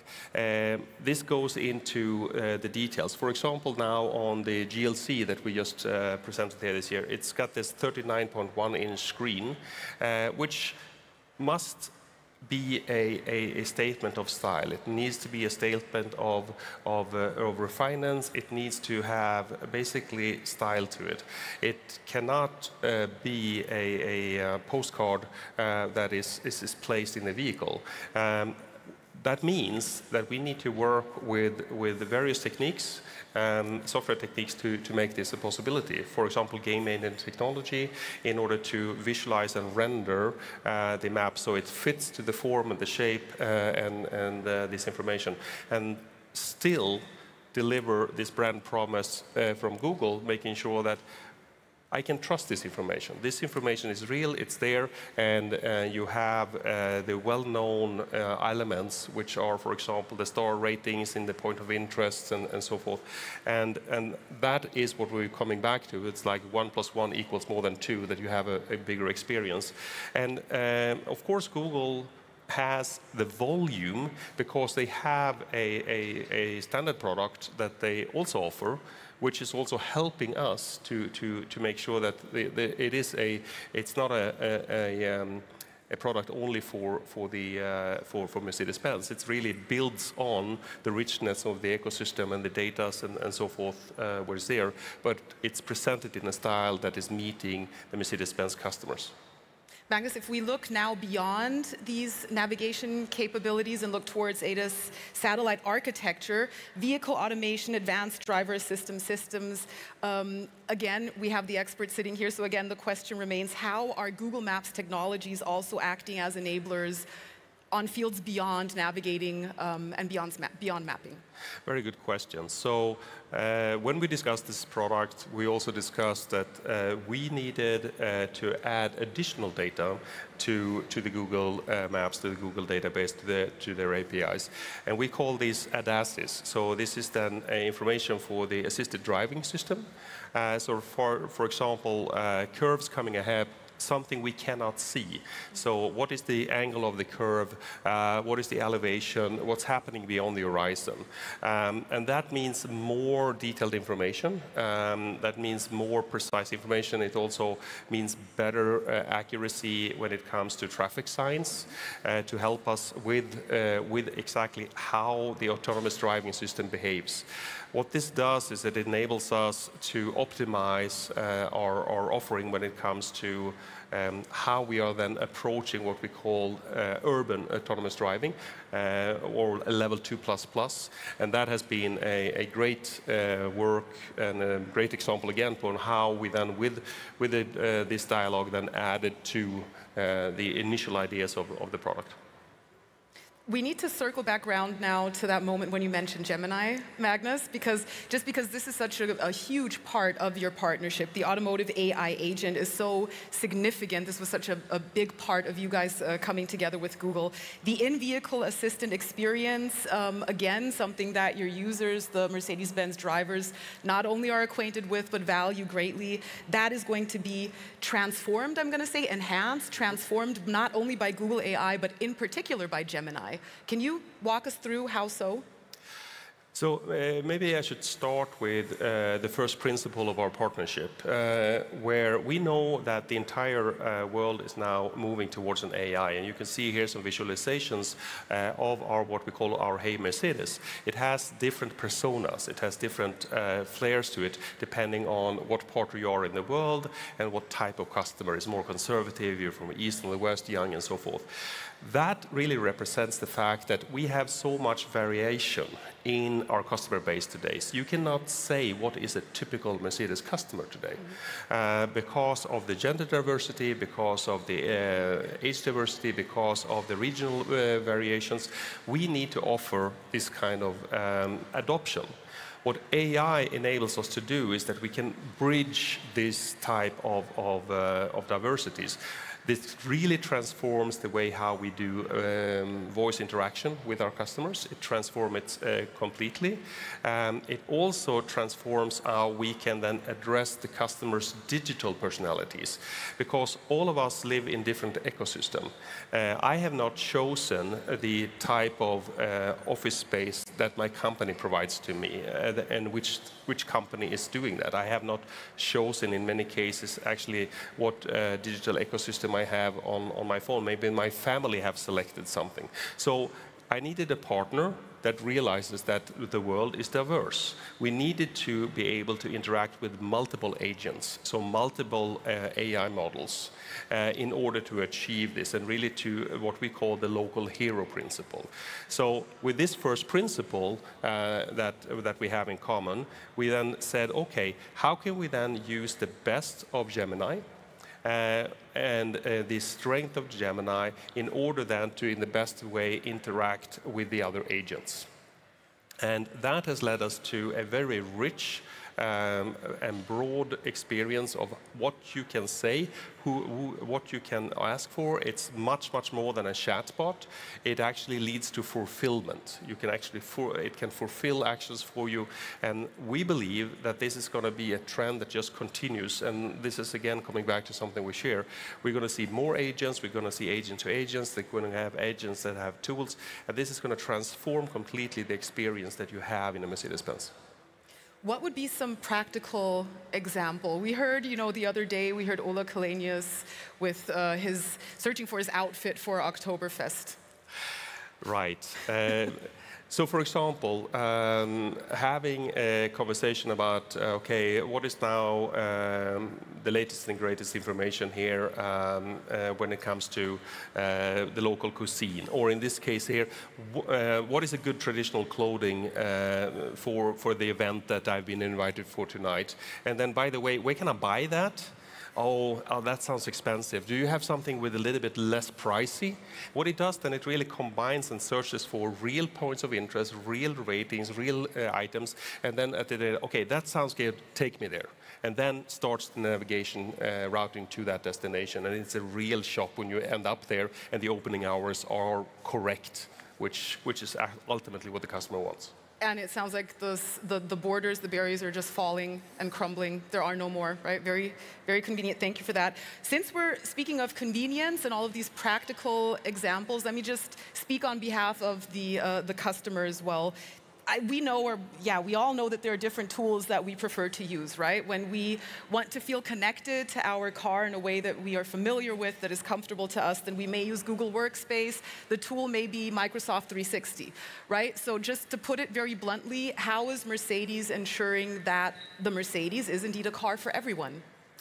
So we've made sure that when we have the data per use principle, to say that if the customer has opted in to do something and they have opted in to log in and scan their QR code to whatever business account they have, that information is an information that is shared between Mercedes and that company, which means that we can honor the privacy and data protection laws within the country, and of course the agreements that we have between the companies, because likewise Google has an agreement with their customer base, and we need to make sure that we honor that.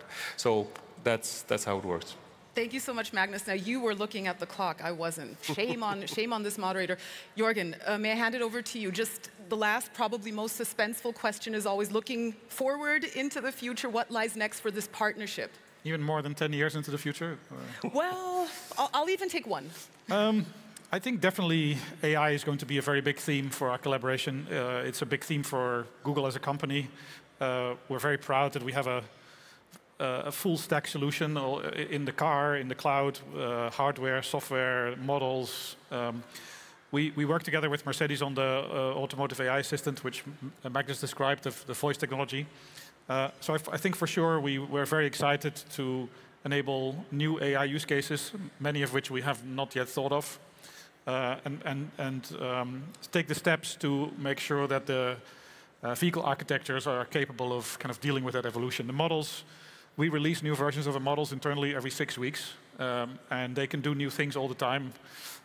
There's no way to predict what 5 or 10 years down the line users will be doing with these technologies. We just have to make sure that we have the flexibility and the power to kind of bring the use cases that will be popular at that time. Google is keeping us on the edge of our seats, literally. Magnus, over to you. What can we look forward to? So we're going to look forward to a complete revolution when it comes to how actually things are presented in the car.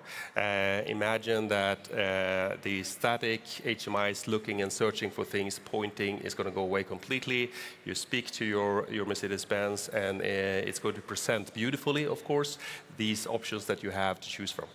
Thank you so much, gentlemen. Just on time, or almost. Thank you, everyone, for your attention, for joining us for this fireside chat. Let's hear it for Magnus and for Jorgen.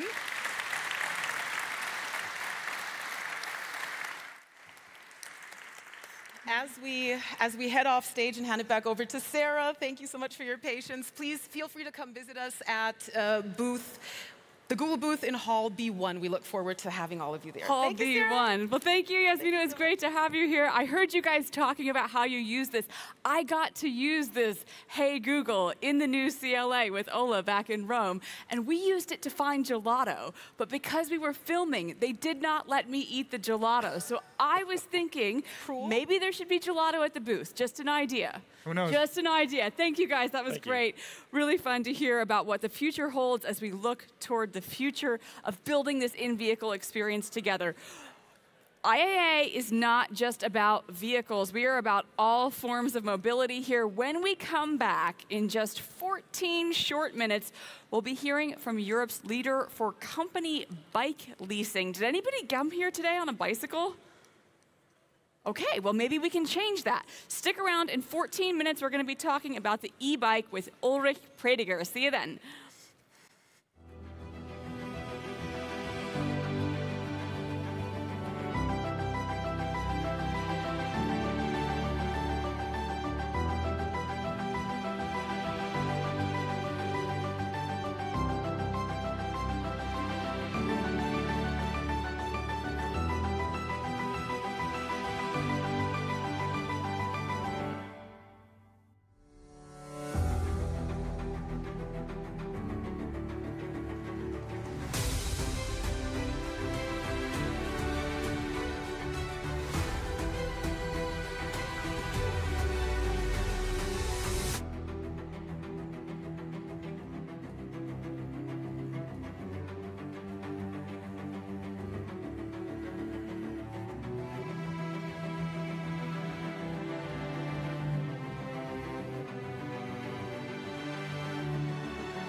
afternoon. Thank you for being here at IAA Mobility. Here on the main stage, we've spent a lot of time talking about the future of autonomous driving, about integrated software systems and AI, but now it's time to talk about a really important part of mobility that sometimes gets short shrift, the good old-fashioned bicycle.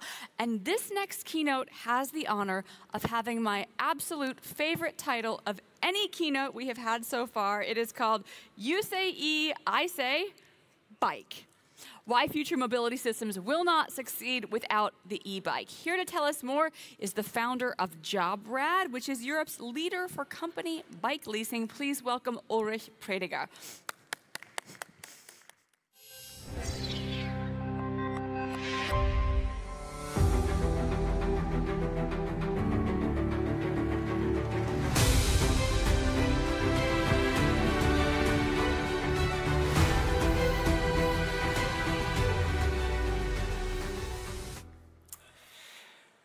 Hello, everyone. I'm very pleased to speak here at the IAA for different reasons, but I'm very impressed about you individuals here. And I'm also very happy to be here because I also used to be a car guy. Only a few people know me for a long time. But when I was about 20 years old, I had 5 cars. 5 cars at the same time, being 3 Beetles, 1 Volvo Amazon, and 1 Rover P6.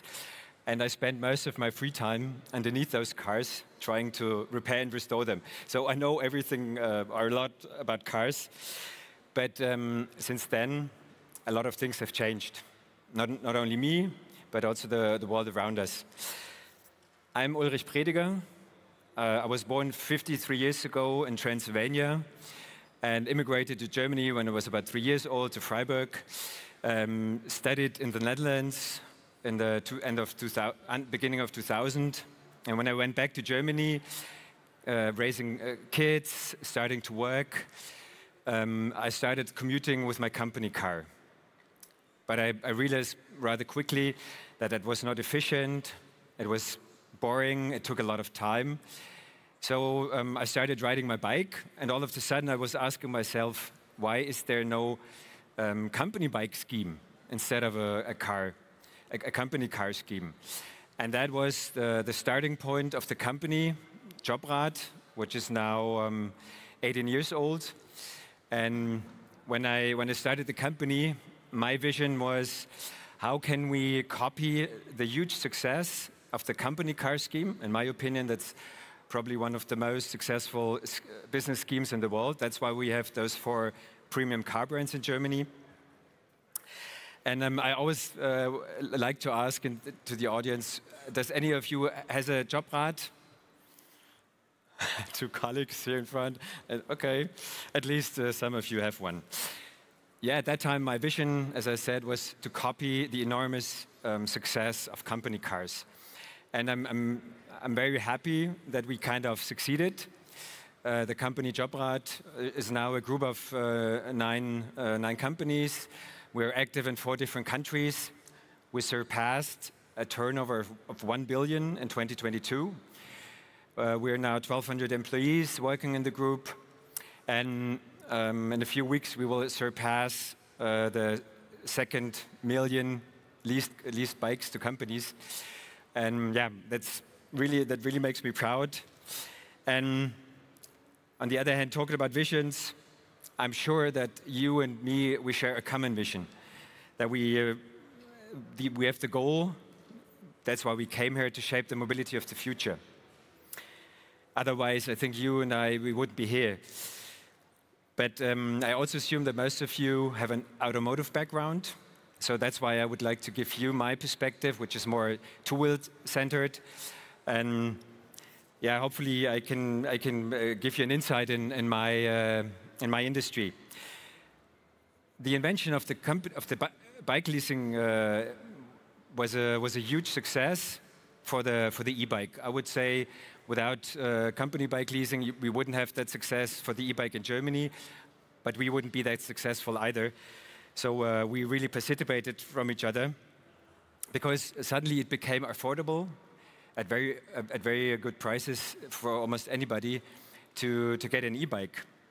And the result and was and still is an e-bike boom in Germany. We sold about 2 million e-bikes last year, and if you compare that to the 380,000 electric cars that were sold last year in Germany, I think we can see here quite clearly where successful e-mobility already happens. And one more really impressive fact to me is that only a few people know Germany is the biggest bicycle market in the world.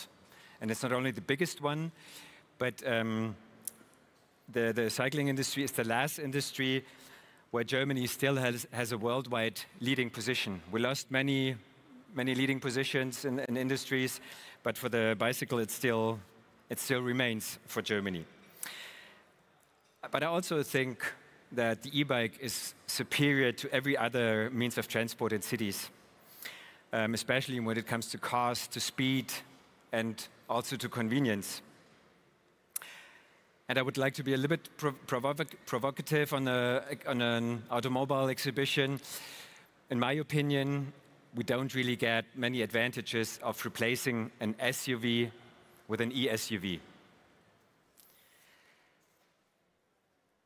I would like to ask you a question. Do we all agree that our mobility habits must change? Okay, that's good to see. Because right now our mobility, it's most of the times neither sustainable nor effective. And traffic congestion in major cities is continuously increasing. We still have every year more cars on the streets. And the infrastructure in cities is in its current form is reaching its limits. And if you then think that an average commuter spent 43 hours in traffic last year, in traffic jams, 43 hours. In Munich, it was even more than 50 hours. That's a distance that is from here, from the Earth to the moon and back. 500,000 traffic jams every year alone in Germany. And please don't get me wrong, I do have a car, and I'm not saying that we have to ban all cars from our streets. That wouldn't work. I'm not naive. I'm a business guy. But I think we have to establish a mobility mix that is effective, intelligent, and sustainable.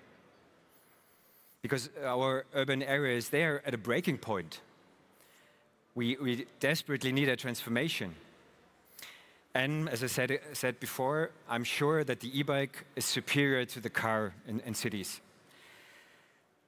When we look at mobility, we have to ask ourselves three important questions. One is the impact of mobility on economic growth, GDP, jobs. What's the impact on our environmental goals? And what's the impact for the society in general? And I think especially the bicycle and the e-bike has a very positive on the German economy. As I said, more than 2 million bikes were sold and more than 2 million e-bikes. That's more than 50% of all bikes, and a turnover of 5.4 billion euros only with e-bikes. The whole cycling industry made a turnover about 27 billion euros in Germany last year. And there's still new jobs created in my industry. Jobs for production, for sales, for service. And if I compare that to the car industry, where last year about 50,000 jobs were lost. And I also had a very interesting conversation with a former supervisory board member yesterday. And what he told me was quite shocking, even to me. He and his colleagues are expecting, and he was supervisory board member of one of the 4 big car OEMs, that 50% of all jobs within the automotive industry will be lost within the next 5 years. He's somebody from the inner circle, and he's expecting that 300,000 to 400,000 jobs will be lost. But if we compare that to the cycling industry, I would like to ask you another question. What do you think, how many people work in the cycling industry? Who thinks more than 100,000? Who thinks more than 300,000? More than 500,000? Okay, nobody. But it's true, there are almost 500,000 people working in the cycling industry. I think that's a huge amount, an astonishing amount. But talking about the bicycle, the advantages are even more clear in terms of the environment. Especially if we think that 50% of all car trips in Germany, on average, are less than 6 kilometers. 50% of all car trips. And I'm sure that most of those trips could be completed much faster by bike. Doesn't matter in cities or on the countryside. And I think there's a huge untapped potential. We could save so much carbon dioxide. If we only triple our cycling trips within Germany, we could already reach a third of the goal we have set for us in the year 2030. More than about 20 million tons of carbon dioxide, only by tripling or by exchanging car trips to cycling trips. That costs us almost nothing. And cities in Europe show that a shift is possible. If we look at Paris, and only 15 years ago, their modal shift for cycling was only 3%. It was one of the most polluted cities in Europe. Most of you know if they've been there. And they managed to increase the amount of cycling to 11% in only 15 years. And what they also managed is the air pollution was cut by 50%. And most of that came from exchanging car trips by bike trips. And if we then look at two other very successful cities within Europe, Oslo and Helsinki, they started with a car speed limit, 30 kilometers maximum speed, and they managed something which always gives me goosebumps. They reached Vision Zero. So some of you are familiar probably with it. That means that nobody was killed in traffic. Nobody. And in Berlin alone, last year, 55 people were killed in traffic. So I think I know that it's very hard to change our cherished habits, but cities like Paris, like Oslo, like Helsinki, and there are so many more, show that it's possible. And of course, the e-bike has a lot of social benefits. It creates jobs. It improves the quality of lives of most people living in cities. Using more bikes will change our cityscape. And I think it even has impact on the whole society. And some more figures I would like to present. We have about 160 million car parking spaces in Germany. So every car has more than 3 parking spaces. And 70% of them are along our streets. So that's why we don't have space in cities anymore. And companies like Volocopter and Lilium, unfortunately, they don't exist anymore. But they needed to go into the air because there's no space because of all the parking cars. And if you then think that most of these cars are just sitting there alongside the street more than 90% of their time. They're used less than 1 hour a day. I think everybody of you, maybe some of you experienced that personally, have a friend in a big city, in a city center, that don't use their car anymore. They have a car, but they don't use it anymore because they're afraid when they come back, they won't find a parking spot anymore. Isn't that bizarre? So, I'm not saying that all cars have to be removed. I want to repeat that and I want to emphasize that. A car has some perfect scenarios to use it. But I think especially in urban areas, our mobility habits have to change. We cannot go on, we cannot proceed. And the e-bike at this point is a perfect option. And I think we have to really broaden our perspective. We have to challenge outdated beliefs. And the e-bike stands out as a very powerful driver for this positive change. So, yeah, I really want to emphasize that the e-bike is already a game changer, but there's more potential. And I'm very happy that I already work with a precious team on a new vehicle type that is, kind of high-tech. And I would really like to open up the space for innovation we should work together more as mobility providers. Because we have to build a transportation system that addresses our today's needs, but also our future needs. So I would really like to emphasize that from here, from the IAA, let us send a signal to the world that sustainable mobility is possible and it's successful. I'm happy to answer your questions.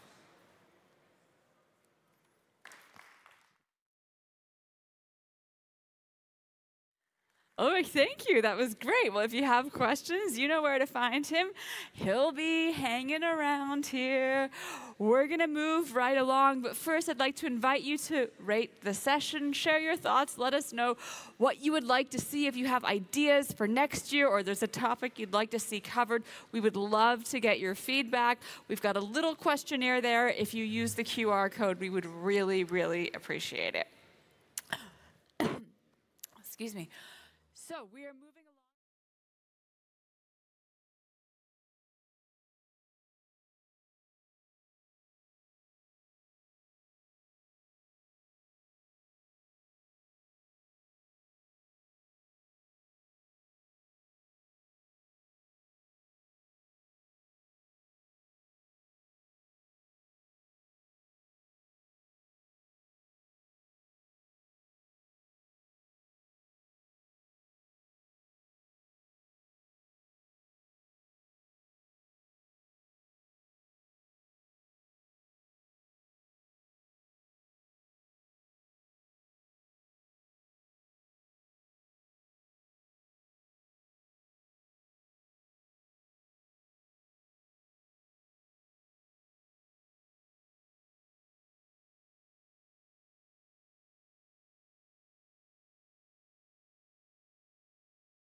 highlight of this year's IAA Mobility here on the main stage. Don't worry, the conference and the exhibitors will continue. There'll be plenty more for you to watch, but this is going to be the final panel on the main stage at this year's IAA Mobility. So we've gone to great lengths to make it a special one. You can see they're putting up quite a few chairs here because we have some heavy hitters joining us to discuss regulations and safety in...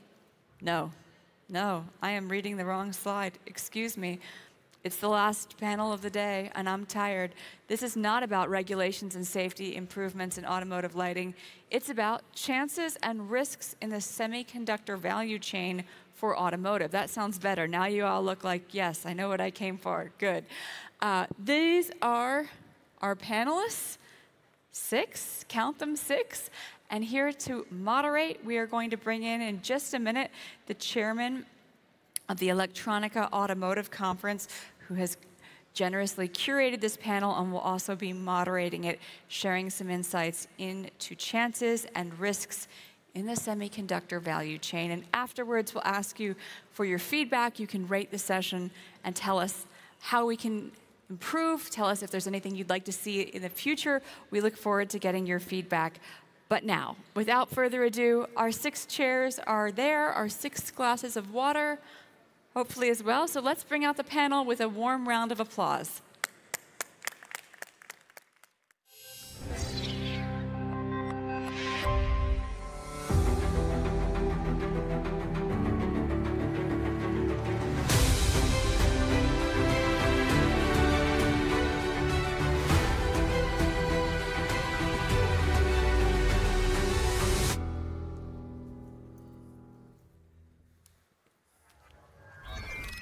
So,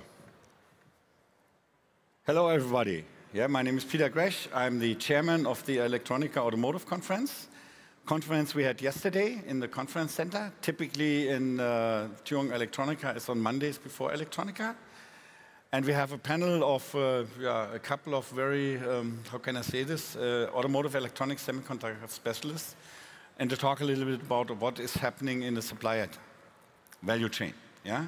We will start with some presentations, and the first presentation will be from Dr. Wolfgang Huhn. Wolfgang is a, how can I say this best, a lighting veteran, yeah, having worked for BMW and Audi many, many years.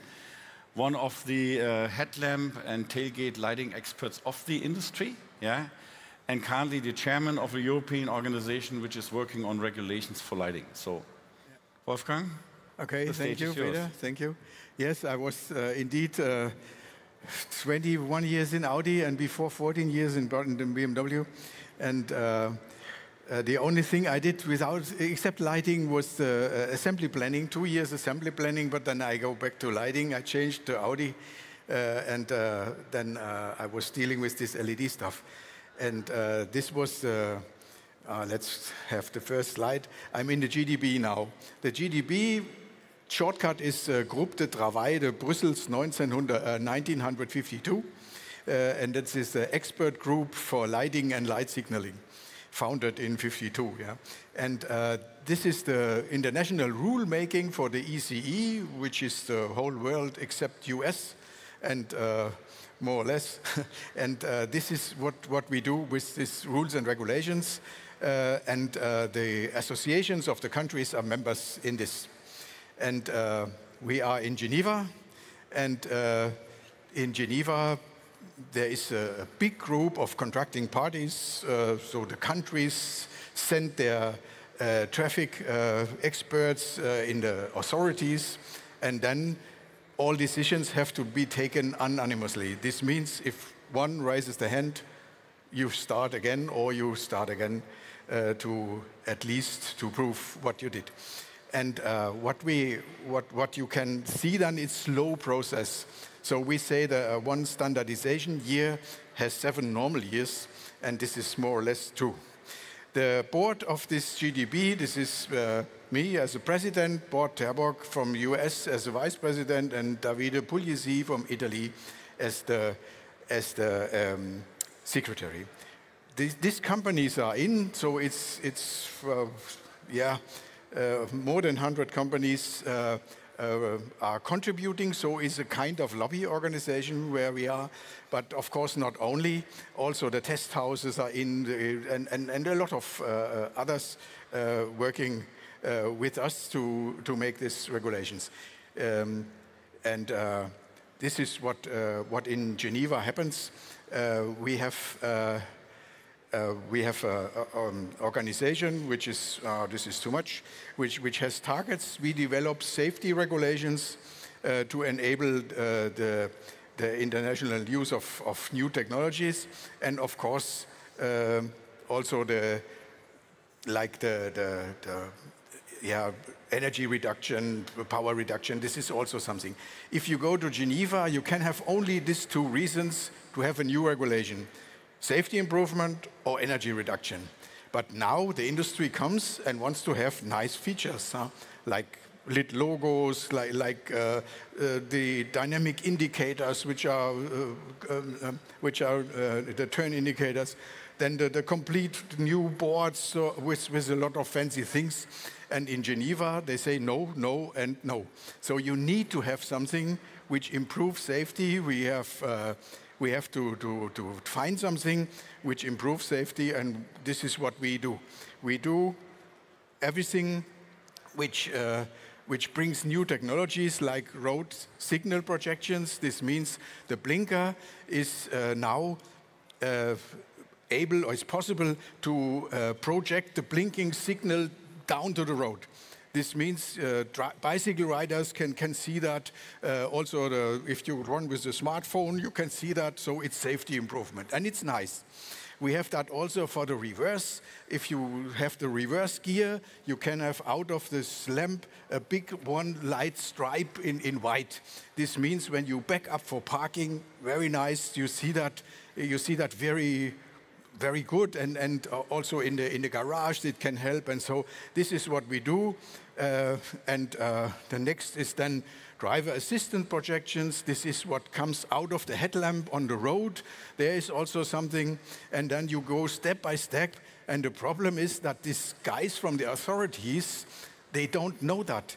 They see that, they make decisions from PowerPoint. You cannot decide lighting from PowerPoint. And my first step, or my first idea, since this year president of this, we have to show that. We have to sit them in the car. This is our car makers, car guys' daily business, but they come from the rule making. They have different education, and they have not a chance to drive with this car. So we do that. We do that, and I hope this will reduce the standardization year from 7 years to 6. I don't know. We try. We have another thing which is now really demanding: glare. The ADAC and all the FIE auto clubs, they had a survey, and the survey about road traffic safety, and so the survey said the glare is a fundamental problem because of the new headlamps glare more than the old ones, and so on and so on. This was then said, so 71% of the respondents had some glare problem, and we will work on glare in future a lot. This is chance and risk, because we can have now some more intelligence in the car architecture to prevent this glare. We have the new glare discussion, regulation situation, and this all will lead to adaptivity of the lighting functions. But this adaptivity of the lighting functions is not easy, because the traditional architecture is not supporting this. If you have the normal architecture, ADAS and lighting are far away. You need to bring that together. This is a wish. I was stopping in Audi 3 years ago, but I was not able to bring the lighting into the ADAS. Too much difference or too much distance between the departments, between everything. And then if you go then to the ADAS guys, and then they say, oh, we have so much problems, and so go away with your lighting, come back when we're ready here. And this is something it has to be, because the new lighting is something which has to do with artificial intelligence and everything. We will have scene lighting, and we can support the camera, the night vision of the camera with the lighting easily, but the architecture is the base has to be solved. We have then also the chance, maybe this is also something for the cost reduction in the factory. You can aim that with this if you are able to combine light for ADAS, machine vision. I talked about side functions. We will have more side functions because the car on the side is not detectable, not good detectable. You see accidents with trucks which are on the road and so everything. There is a lot of things which can be improved.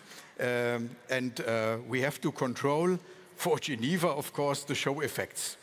We have to control the show effects. This means in Geneva, you will not have any support if you go with a show effect only. It has to have some functionality, and it has to have a good explanation.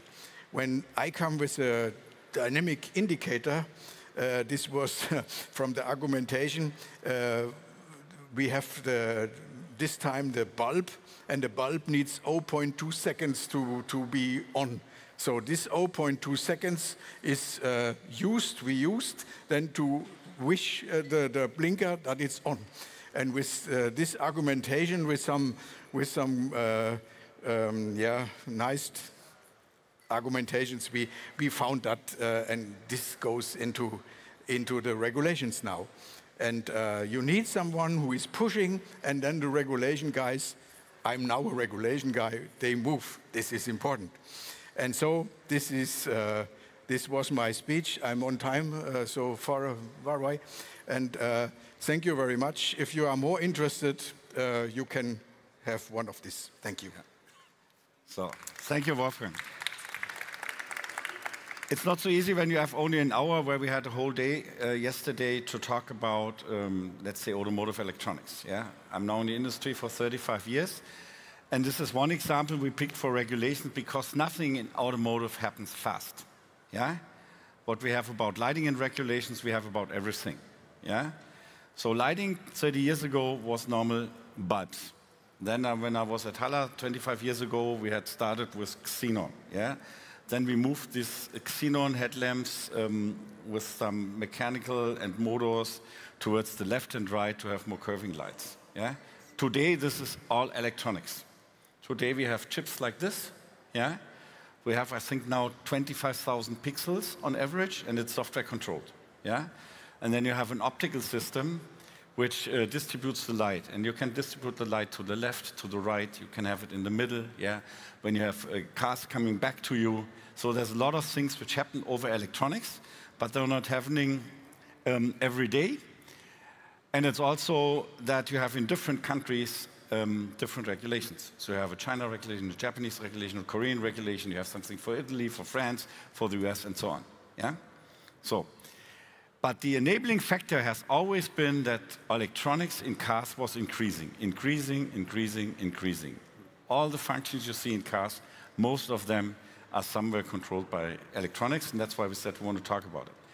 So the next speaker will be Taniev Shah. Taniev is from PwC, a consulting company. Has been with them now for quite some years. Yeah, is one of their experts, their partners on semiconductors, and the stage is yours.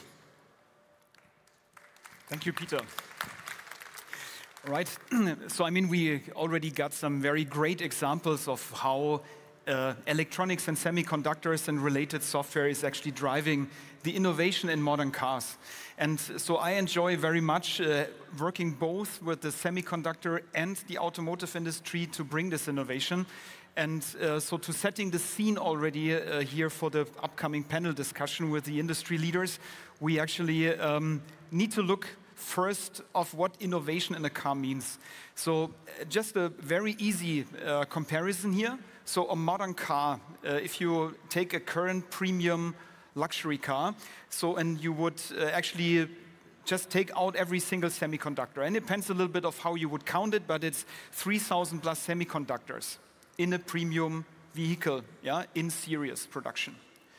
So, and of course, then you can compare it to one of the most complex consumer electronics devices. In this case, this is an iPhone 16. And if you count it, this is roughly like 70 to 100 main semiconductors in a premium phone. So what does it tell us? Yeah? So it doesn't mean that it's less complex than a car. It doesn't mean that. But a car actually has many, many semiconductors, and it has the most complexity in terms of like the variety of different semiconductors that it contains. So from AI, high-performance computing, really also down to simple devices that just switch a current. So, and this, of course, poses risk in the supply chain. And what does that mean? Just have a look first into the semiconductor industry. Yeah? So the semiconductor industry, I mean, despite it's always a little bit cyclic, has always been, and it will be a way forward, but it has been growing, and it will be growing now with 8% projected. Until 2030, this will be a $1 trillion industry. So it's a huge growth. Yeah? And the drivers actually, what are the drivers? Of course, the highest growing segment at the moment, this is all triggered by digitalization, AI, cloud, data centers. So everybody's talking about NVIDIA and the like. Cambricon was now very much in the press. So these are the innovations that drive the most growth at the moment. Yeah?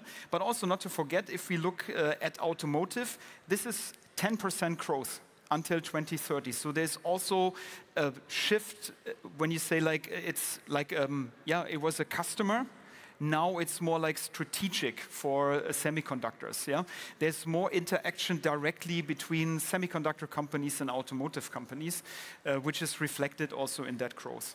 And of course, if you look at that, this also tells you that you are competing with other end applications as automotive customer for semiconductors, which makes it also difficult way forward. So we saw that back in the time when we had the chip shortage.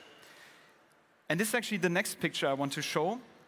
So if we look now currently about what's happening in demand and supply in the semiconductor industry, so we see that there's a rebound of demand amid a down cycle, but now way forward we see shortage risks arising as the capacity expansion slows down. So what does it mean? So you see here back in 20 to 22, the global chip shortage. I mean, this was the perfect storm. There were many things that were actually coming together from, COVID, capacity issues, then like things like IoT, where people discussed for a long time. This was suddenly there, and there was demand. And there was a big, let's say, gap between the demand and the actual supply. Yeah? And if you follow this curve here, so the white curve actually being the supply and the cyclical demand in red. So for the first time now in Q4 this year, we see that there are really potential risks of short-term shortages. So it may or may not happen it's probably also different for specific procurement departments from end customers, but there's again risk. And if you see way forward, so the supply and the demand curve, so this will always have a gap, so there's basically no relief in that. So as we predict this now, of course nobody has a crystal ball, but as we see now in the numbers from Q4 26 onwards, so we see a high risk of shortages way forward. And we actually are also tracking here together with a partner, a distributor called CAS. We are tracking down the demand and supply trends, and what we currently see is, so again, I mentioned the upswing by AI and data centers, yes. Automotive and industrial, this still remains a little bit weaker. In terms of the lead times, mostly normal, but you can already see exceptions here on the FPGA and the server IC, analog and CMOS space. Also, what I read quite often is now inventories are at a healthy level, it's all fine, but we see actually it's low level. So that means every little, so it's leaving little buffer. And if you really have like sudden surprising changes, and it doesn't necessarily have to be geopolitics, this can be another ship stuck, a fire in front or a back end. When this happens, so this will actually put pressure here on the whole system. So what does it mean for cars specifically? I already told you that a lot of risk is in the car and the supply chain. If you break it down, let's have a look on the left-hand side. So this is the share of semiconductors, again, in a premium vehicle. And in terms of the front end, 19% of the chips in that car actually come out of the US in terms of the front end, 15% out of China and Taiwan. Then we have, for the back end, a share of 4 and even 30%. So very heavy relying on China and Taiwan for the back end. So there's high dependencies on single regions. Of course, every kind of political tension, tariffs, export restrictions, and so on. This is putting a lot of pressure in automotive procurement, because you have actually to think about how does the tech stack in future look like, and how will you decide it, where to buy, and how to ensure the resilience. And if you go further down the value chain, to the raw materials, actually there were some salient examples also where a lot of pressure can be put here in the system. So I remember then not long time ago there was this hurricane, and then there was this quartz mine in Spruce Pine in North Carolina. So there's like a huge flood, and then everybody was asking like, okay, what's now happening with the wafers? And actually then if you look into that 80% of the ultra high purity quartz is coming from that single mine, because it's not available anywhere else. So in this case, it was not a problem because the inventory for wafers, they were still sufficient, but tells you there's huge single point dependencies. The same now with gallium, right? So everybody heard about the gallium ban, so export restrictions. You cannot actually import gallium from the main producer, China, with 90% of the world market share into the US currently, so which also requires a lot of smart moves, let's call it like this. So there's huge dependencies here also in terms of where the chips are manufactured, but also where the raw materials are coming from.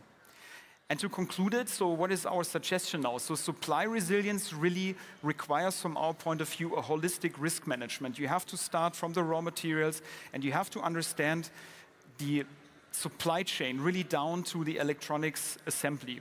So systematically track it, assess, and what does it mean in terms of risk? So we see 3 distinct types. So there's technology risk. So sometimes you cannot just replace a chip. So you have software on it. It takes months, even years to replace it. And there's even no one-to-one chip replacement available. Yeah? So there's a lot of complexity in there. Then there's demand and supply risk. We talked about that one. And also there's, of course, supply chain risks, and I also mentioned that due to the geopolitical, natural risks, or even supplier-related risks. Yeah? Also very much distressed suppliers also around currently. So, and even if we now again are taken into account possible tensions here on the geopolitical space, so this is actually something that every procurement people that design in and also buy semiconductors need to adhere to, and this is the resilience that needs to be achieved. It's not easy, but we will find a few answers in the upcoming panel. Thank you. Thank you. So, cars are rolling computers. Yeah, there's no car without semiconductors. When we had COVID in 2020, in 2019, 90 million cars were produced on the globe. 90 million cars. It's round about the same today. And we had no supply. Starting from March, we had no supply for 3 months. Yeah? And then I asked the experts of the Electronica Automotive team, what do you think, what do we will produce as cars until the end of the year 2020? And the numbers from some of these guys and some other colleagues were between 63 to 78 million cars. Yeah? And that's how they planned. That's how they planned this whole wafer and so on value chain. I think we came closer to the 78, and so we had a great, great shortage. Yeah? In the beginning of 2021, I get a high-level call from somebody from the VDA, because they said we have a big semiconductor crisis. I had talks to all of the bosses, and we need to talk to TSMC in Taiwan. TSMC is the largest back-end. Yeah? Typically, in normal days, the automotive volume of TSMC was 4%. So automotive semiconductors, all these 3,000 per car, is 4% of their business. In COVID times, this was 2%. Honestly speaking, they don't care. Yeah?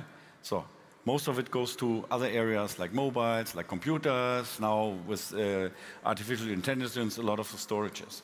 So the biggest issue of a global automotive business is this type of supply chain. And in today's political environment, that's what we will cover in the podium discussion, where we see more and more regionalization, yeah, and China, US, Europe, and becoming difficult situations.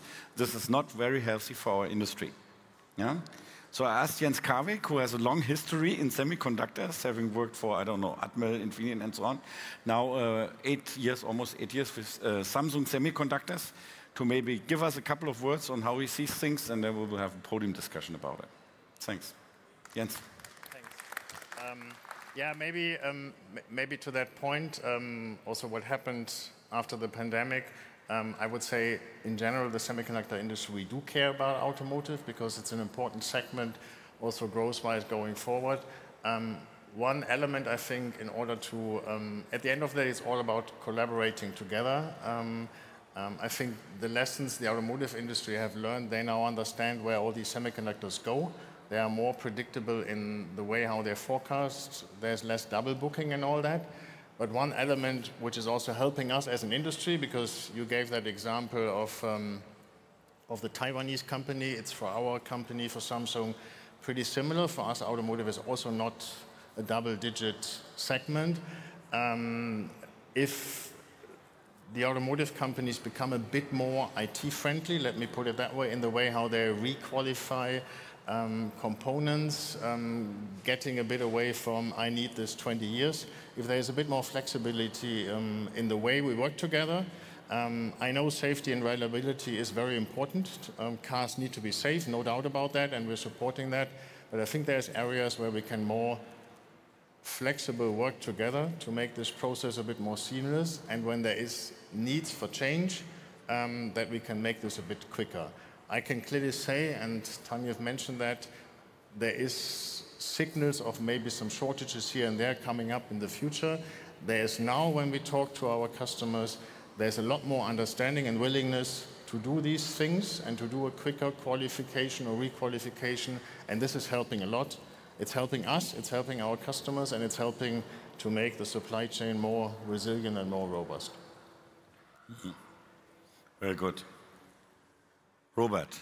Yeah, Robert Isler is CEO of Innova Semiconductors. That's a smaller company working on digital LEDs. Yeah, but before, Robert was many years at BMW, responsible for interior lighting, but I think the last 4 years he worked on semiconductor purchasing. So exactly throughout the COVID crisis and so on, how to make sure that BMW has enough supply of critical semiconductors. Yeah? So when you look back, Robert, what has changed, yeah, over the last years? Yeah? What has changed is definitely that there is more awareness for the supply situation and more understanding in the semiconductor supply chain at the OEMs, at the tier ones now visible. So this is very clear. People understand that you cannot go into the fab and say, I want to have an extra shift and tomorrow I have a delivery.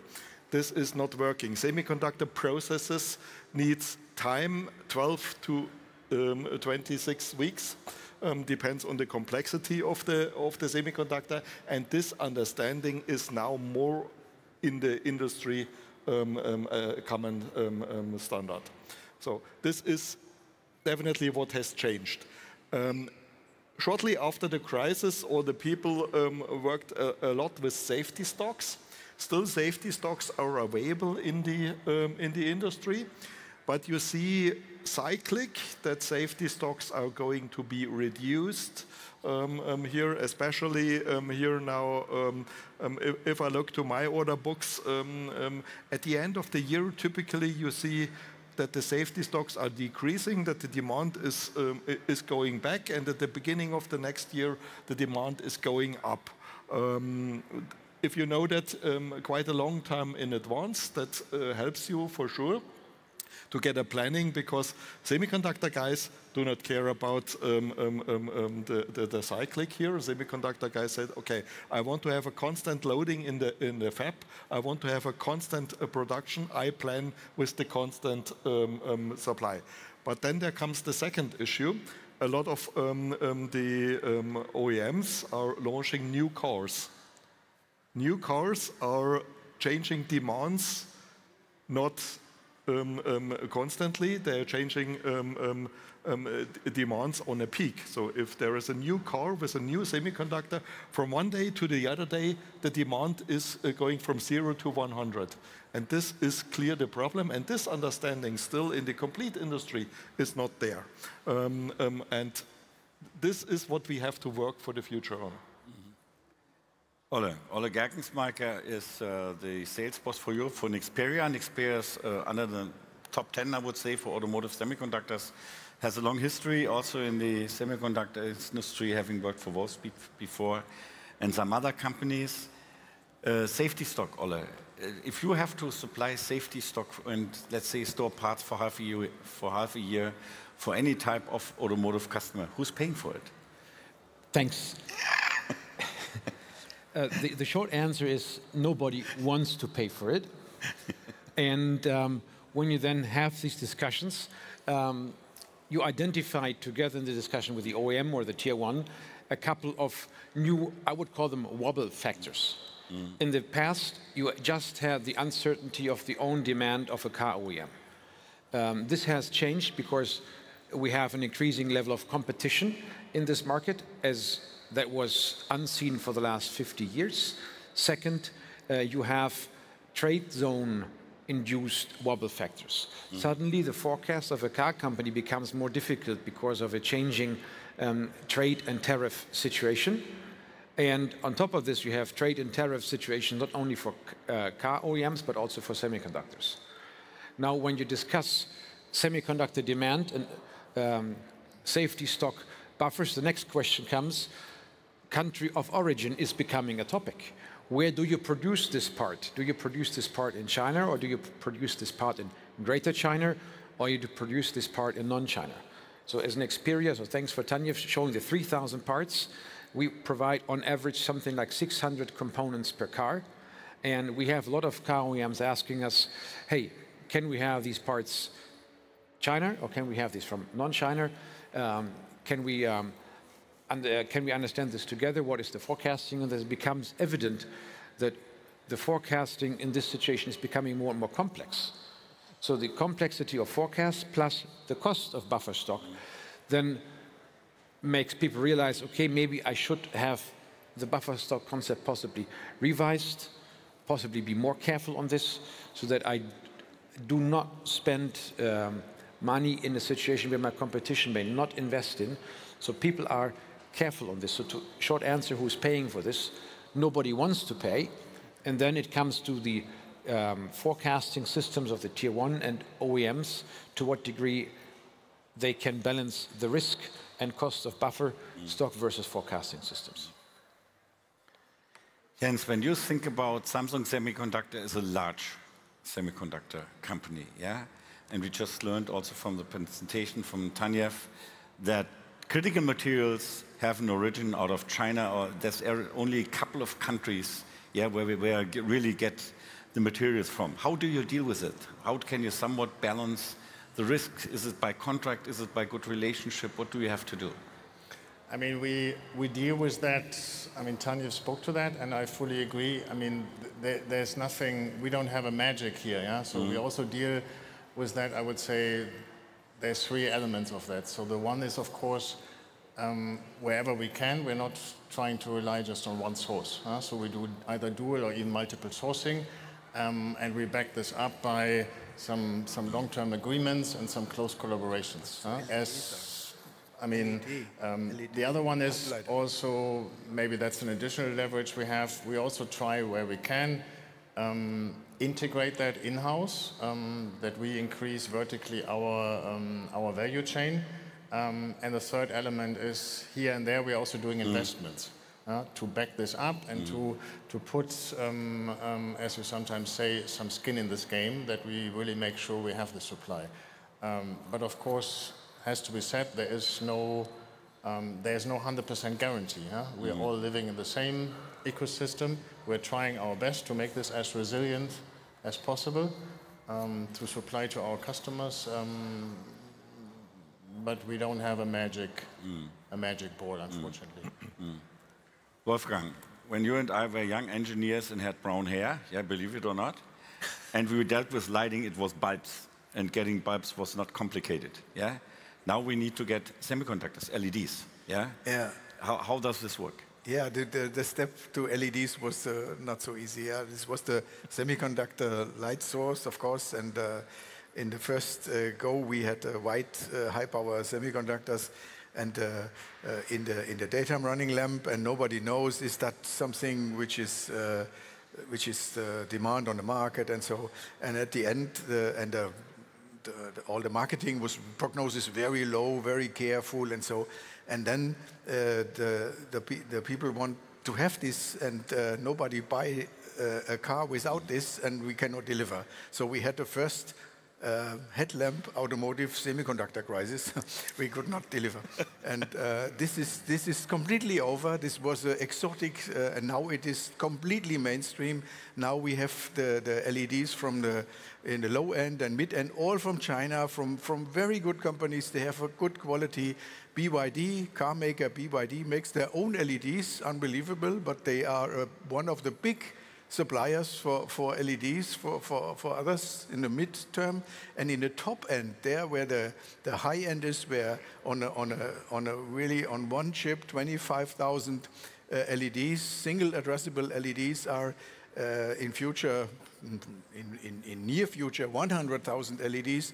There is the key players is Osram with their own electronics underneath, and Nichia from Japan with Infineon underneath. This is really something which is until now, which will come in 100,000 pixel, which is in 25,000 pixel in the car now, in not many, and this is the high end, and this is the only thing where the classic, the European and the Japanese have a chance, and this is something. Yeah, we should not lose. And anyhow, yeah, there's a nice story between Wolfgang and myself, a good and a bad one. Yeah, the bad one is we had a very proprietary system in Xenon where we had in electronics, we had 2 high voltage controllers and those beams, and we had a proprietary interface and a very good market position. And then I visited Dr. Huhn, the development boss of Audi, and said, "Mr. Kresch, I don't like this. Yeah. We will kill this interface," and we lost a lot of business. The good news is we're still friends. Tanya, when you work with customers, yeah, and you showed a lot of data, yeah, what do they ask you? Yeah, in all these things, I mean, we know the US is putting tariffs on things, yeah. We're not sure about what China is happening. There's a lot going back and forth. In Europe, we're somewhere in the middle, so I assume that many of your customers are very concerned when we talk about these topics. What do you tell them? Yeah, actually they are concerned, and they are increasingly concerned, as I can tell. So that's actually a journey that started, I would say, last year around that time. There were like increasing requests coming or questions saying, hey, so we see all that geopolitics happening, and there was like, President Trump already looming, and so people were thinking about the tech stack suddenly. So actually, if I build a car and there is a specific set of semiconductors in, will I be able to sell it in China? And will I be able to sell the same car in the US? And I mean, unfortunately, the answer in the future will be no, it will not be possible, yeah, to be quite frank on this one. And so there's one big question around the tech stacks, yeah? Of course, then there was a phase where people suddenly started to think about costs again. So how can I take out cost in my semiconductor value chain? This lasted only for a couple of weeks. Then we had a new government in the US. And then suddenly very different problems popped up. And So it's currently like a mixture. So everybody wants to prepare now for, being more smart than the last time, becoming prepared. Yeah. So, I mean, I can tell you from the last chip crisis, 2022. So we took actually from a couple of OEMs like the task force cases. So chips that were short, and it came like in a reactive mode. And so we found out that 70%, 70 of all these cases, by smart engineering, or if you would have done like, don't pull the orders or do a smart buffering, whatever, work closely with distributors and so on, long-term supply agreements, whatnot. This would have been preventable, actually. 70%. And if you then see the numbers, and we calculated this for the German Electronics Association, for the ZVE, this actually created at least 102 billion of euros of damage for the auto industry. And this is, I mean, it's 2% of the German GDP in that phase. And just imagine of what kind of growth rate we are currently talking about in terms of GDP. So this is something everybody wants to prevent. And now we are again looking into like moves to, say, okay, can we put semiconductors again in a buffer mode? Yeah, so they build up safety stock again. But mostly this is not a very differentiated approach. And also like as one person from the automotive industry put it in the last week. He said to me, look, currently the financing guys, they are the reigning guys in the automotive industry, and you desperately have to get it out of your balance sheet. So it will be, try to cascade it down. So the OEMs will try to put the burden on the tier ones, and the tier ones, of course, are looking to pass it on further and find smart solutions for it. So that's currently the situation. And as I mentioned earlier, so you really have to be active in your risk management. Will you be able to mitigate everything? No, by no means. Yeah, but you can actually really, and I strongly believe that if you're more active, if you have more transparency in your supply chain, you will be able to act much smarter than the last time. Maybe I'll build on this one.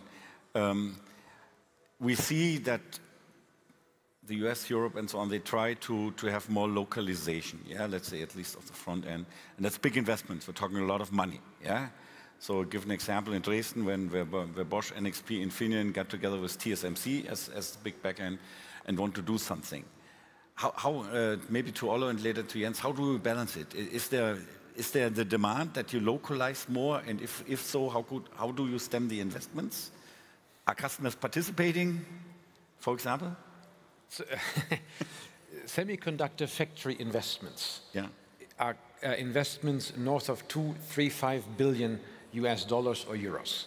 So this type of investments only make sense when you have a positive business case which is conservatively calculated for those parts. Otherwise, it doesn't make sense. And we have recent examples where some ambitious projects also in Germany have failed because of multiple reasons. But this is, number one, not easy. Second, then you would like to understand whether the culture of available workforce in this country is making sense. There's a very public interview with the head of TSMC about the workforce in Arizona, not matching the culture of TSMC. So now imagine you invest a massive billion amount of dollars in a country for a factory, and then the available workforce is not matching your corporate culture. That's a disaster. So on top of this, do we need to have all type of semiconductors in each trade zone? When we think about localization, that is this risk mitigation idea of countries or trade zones to have a completely independent semiconductor technology in this trade zone. Is this achievable, or is this reasonably wishful thinking? And the answer, to my view, very personally, is this will be very unlikely to happen, because we have specialization over the last 50 years in the semiconductor industry. The specialization comes because of people and countries and cultures have different attributes and positive value contributions in specialized areas. Now having everything together in one trade zone likely will increase prices. It will take multiple years because think about a 5 or 10 billion euro investment. You need to collect the investors, you need to find the property to build this thing, then you must erect the factory, then you have this. This is a 5, 6, 8 years times project. And will we have this? We are obviously in the world right now having these trends.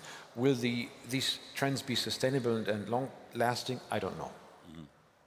Jens, what about you? What about Samsung Semiconductor? Yeah. To add and to echo what Ole said,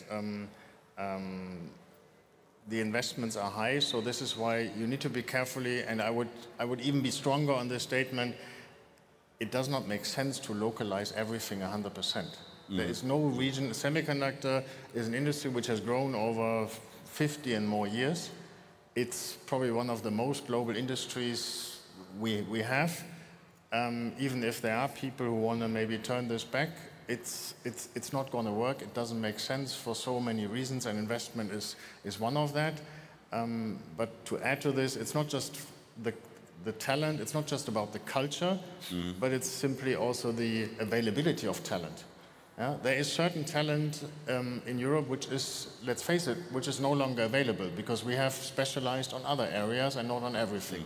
So if we really want to bring certain things back, it's not about putting money on the table and build a fab, but it's more, let's get education, let's start there and build it from I don't want to say from scratch again, and then you can argue, is it worthwhile to do this in that technology, or rather go maybe to the next thing, like quantum computing or others, to make Europe resilient in areas which are more future growing. So it's, that's definitely one element, and the other is also, semiconductor is, in easy terms, it's about balancing demand and supply. Certain investments don't make sense because there's no demand in Europe. There's no point in these leading edge fabrications, 5 nanometer and below, to invest in that in Europe, to put it frankly, because there's simply hardly any demand, or very low. So Tanjev showed this, how the market distributes. He didn't have the regional cut, but when you look at that, it's pretty obvious where you put which investment, which is then also sustainable, and you have a nice and effective ROI on that. So.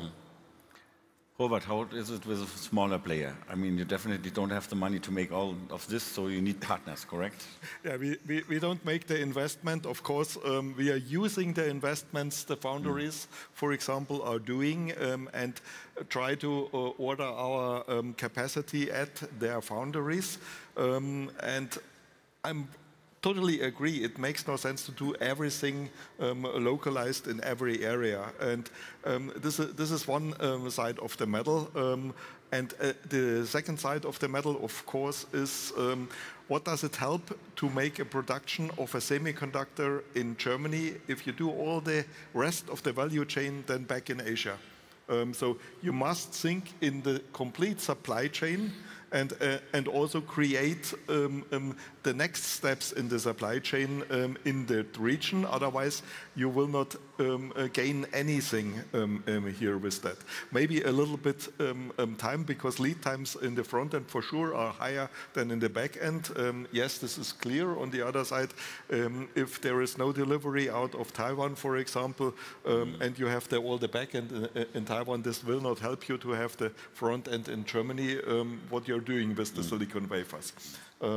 This is definitely a thing you have to think about it. It makes sense in high volume products to have that diversification here, to gain for US production, to gain for China production as well, or for Europe production. But there is also a break-even point for the value, for the volume, and it makes no sense to do that from the first day on. So that's always the discussion, how you do your supply in different regions. As I bring up a new product here, so why should I do that in the first 2 years?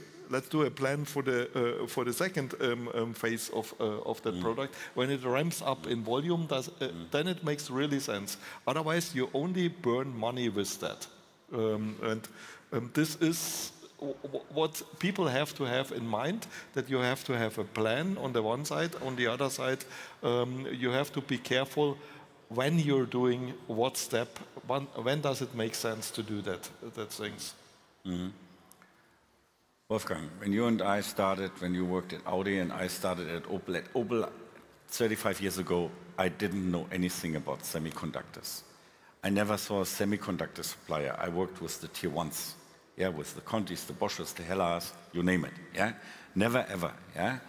Things have changed. So how much has it changed over the last years, and how much also does it influence when you talk about like regulations and things happening on electronics, yeah, and to look into it and understand it? Yeah, very difficult with the regulation guys. There's many guys with the same age than we have, and they have in mind so 40. A headlamp, 40 plus, and they have in mind a headlamp has a steel reflector and a H4 lamp and a glass lens, and this is so far away what we are doing now. And what we talk about, what I try to explain is the lighting and ADAS is now in one computer. Artificial intelligence will drive the scene lighting, and so this is very far away for many of these people. But you have to take them with you. You have to explain in a way that they understand that this is the new age and the new era. And yeah, this is what we have to do. What is my job, of course, is my job. And the semiconductor business is, of course, the LEDs and the headlamp were full of semiconductors. Now, with the new technology, they go out. The trend is microcomputer-less headlamp. Everything goes in the zone computer. Also software-less headlamp. I don't believe that will be completely software-less. There's too much what needs intelligence to drive the currents and so. But this is the trend. And but my the biggest thing in rule making and standardization is explain the new technologies and possibilities in safety improvement and energy saving. This is what they understand. But maybe just to add to this, sure, to your initial question, I would say since many, many years now, it's totally normal that everybody in the ecosystem talks to everybody else. So I can also still remember when I started in semiconductor, sometimes it was when we talked directly to the OEMs, there was some tier ones were getting a bit nervous. What are you doing there? What are you discussing there? Why we're not part of this? Now this is just very normal, and I can say I don't have a pie chart where I spend my time, but I would say it's pretty balanced talking to OEMs and to tier ones. And this is also very important and needed, because you can put these systems in place and you can put contracts and all this. At the end of the day, it's about when you want to collaborate, you need to talk and communicate and see each other regularly and synchronize, and that means, yeah, exactly. These talks happen together or bilateral, whatever is needed, and that's one way. Another element, how to make also the supply chain as resilient as possible. Tanja, I assume you get asked by your customers about investments, yeah? Where should we place investments? What should we have to do? Do we have to make deals with countries? Do we have to make deals with several this whole tariff discussion, which changes every morning, yeah? So if you get this question, what is the answer? Is there an answer? Yes, and there's quite straightforward answers as well. So at least when you talk into the semiconductor industry, and I think Jens, you will be able to confirm that, nobody will make a decision based on things that change on a weekly, daily basis. So this is decisions you make for the next 5 to 10 years. I mean, we're talking about billions of investment, and nobody will do that just because there's a little bit of more, tariff here and there. And also the lead time to realize this project of a new fab, yeah? So we're talking 3-5 years. So this is nothing you just change overnight, yeah? So that's how I see it in the semiconductor industry.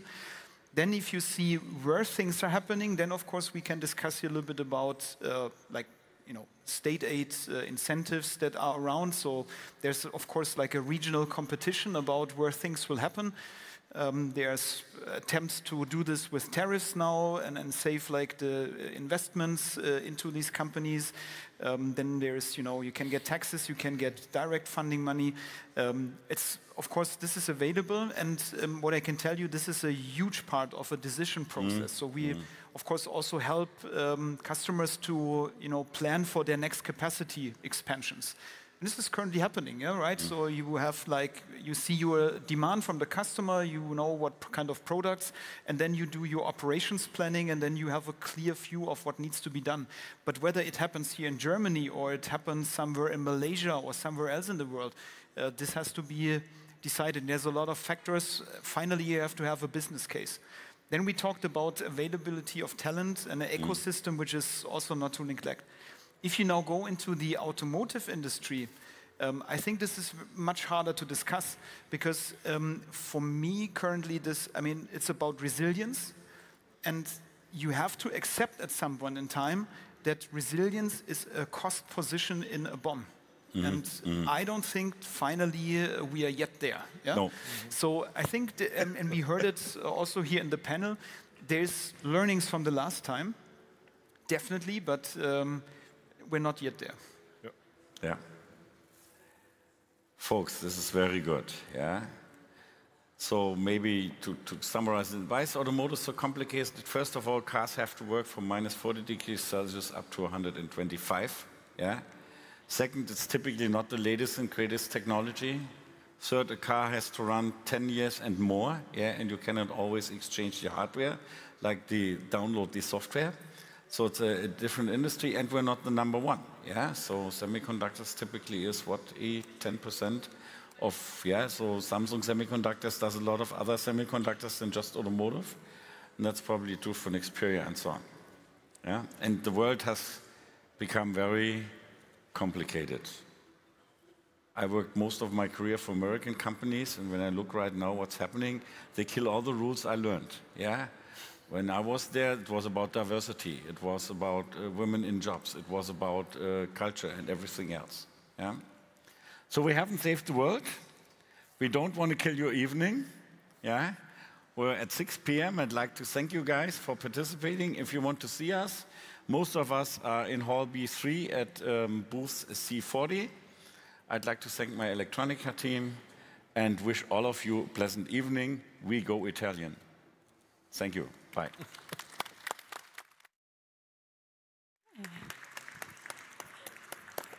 Well, thank you, Peter. Thank you to the entire panel. It was great to have you here closing out the main stage here at IAA Mobility. We appreciate your insights, and I do invite all of you to visit that booth. I will allow you to exit the stage, and I will say thank you to you guys for being a wonderful audience. Please give a big round of applause to our crew who have been here behind the scenes, sitting in a booth, not getting coffee breaks, and they deserve a big round of applause for helping make this event possible. So for the crew, thank you for being here. I hope to see you again in 2 years, and I hope you enjoy your time in Munich. Remember, IAA is not just here on the stage. It's not even just here at the Messe Gelände. It is in the city. There's a ton of awesome stuff to check out, so I hope you get the opportunity. Have a great evening.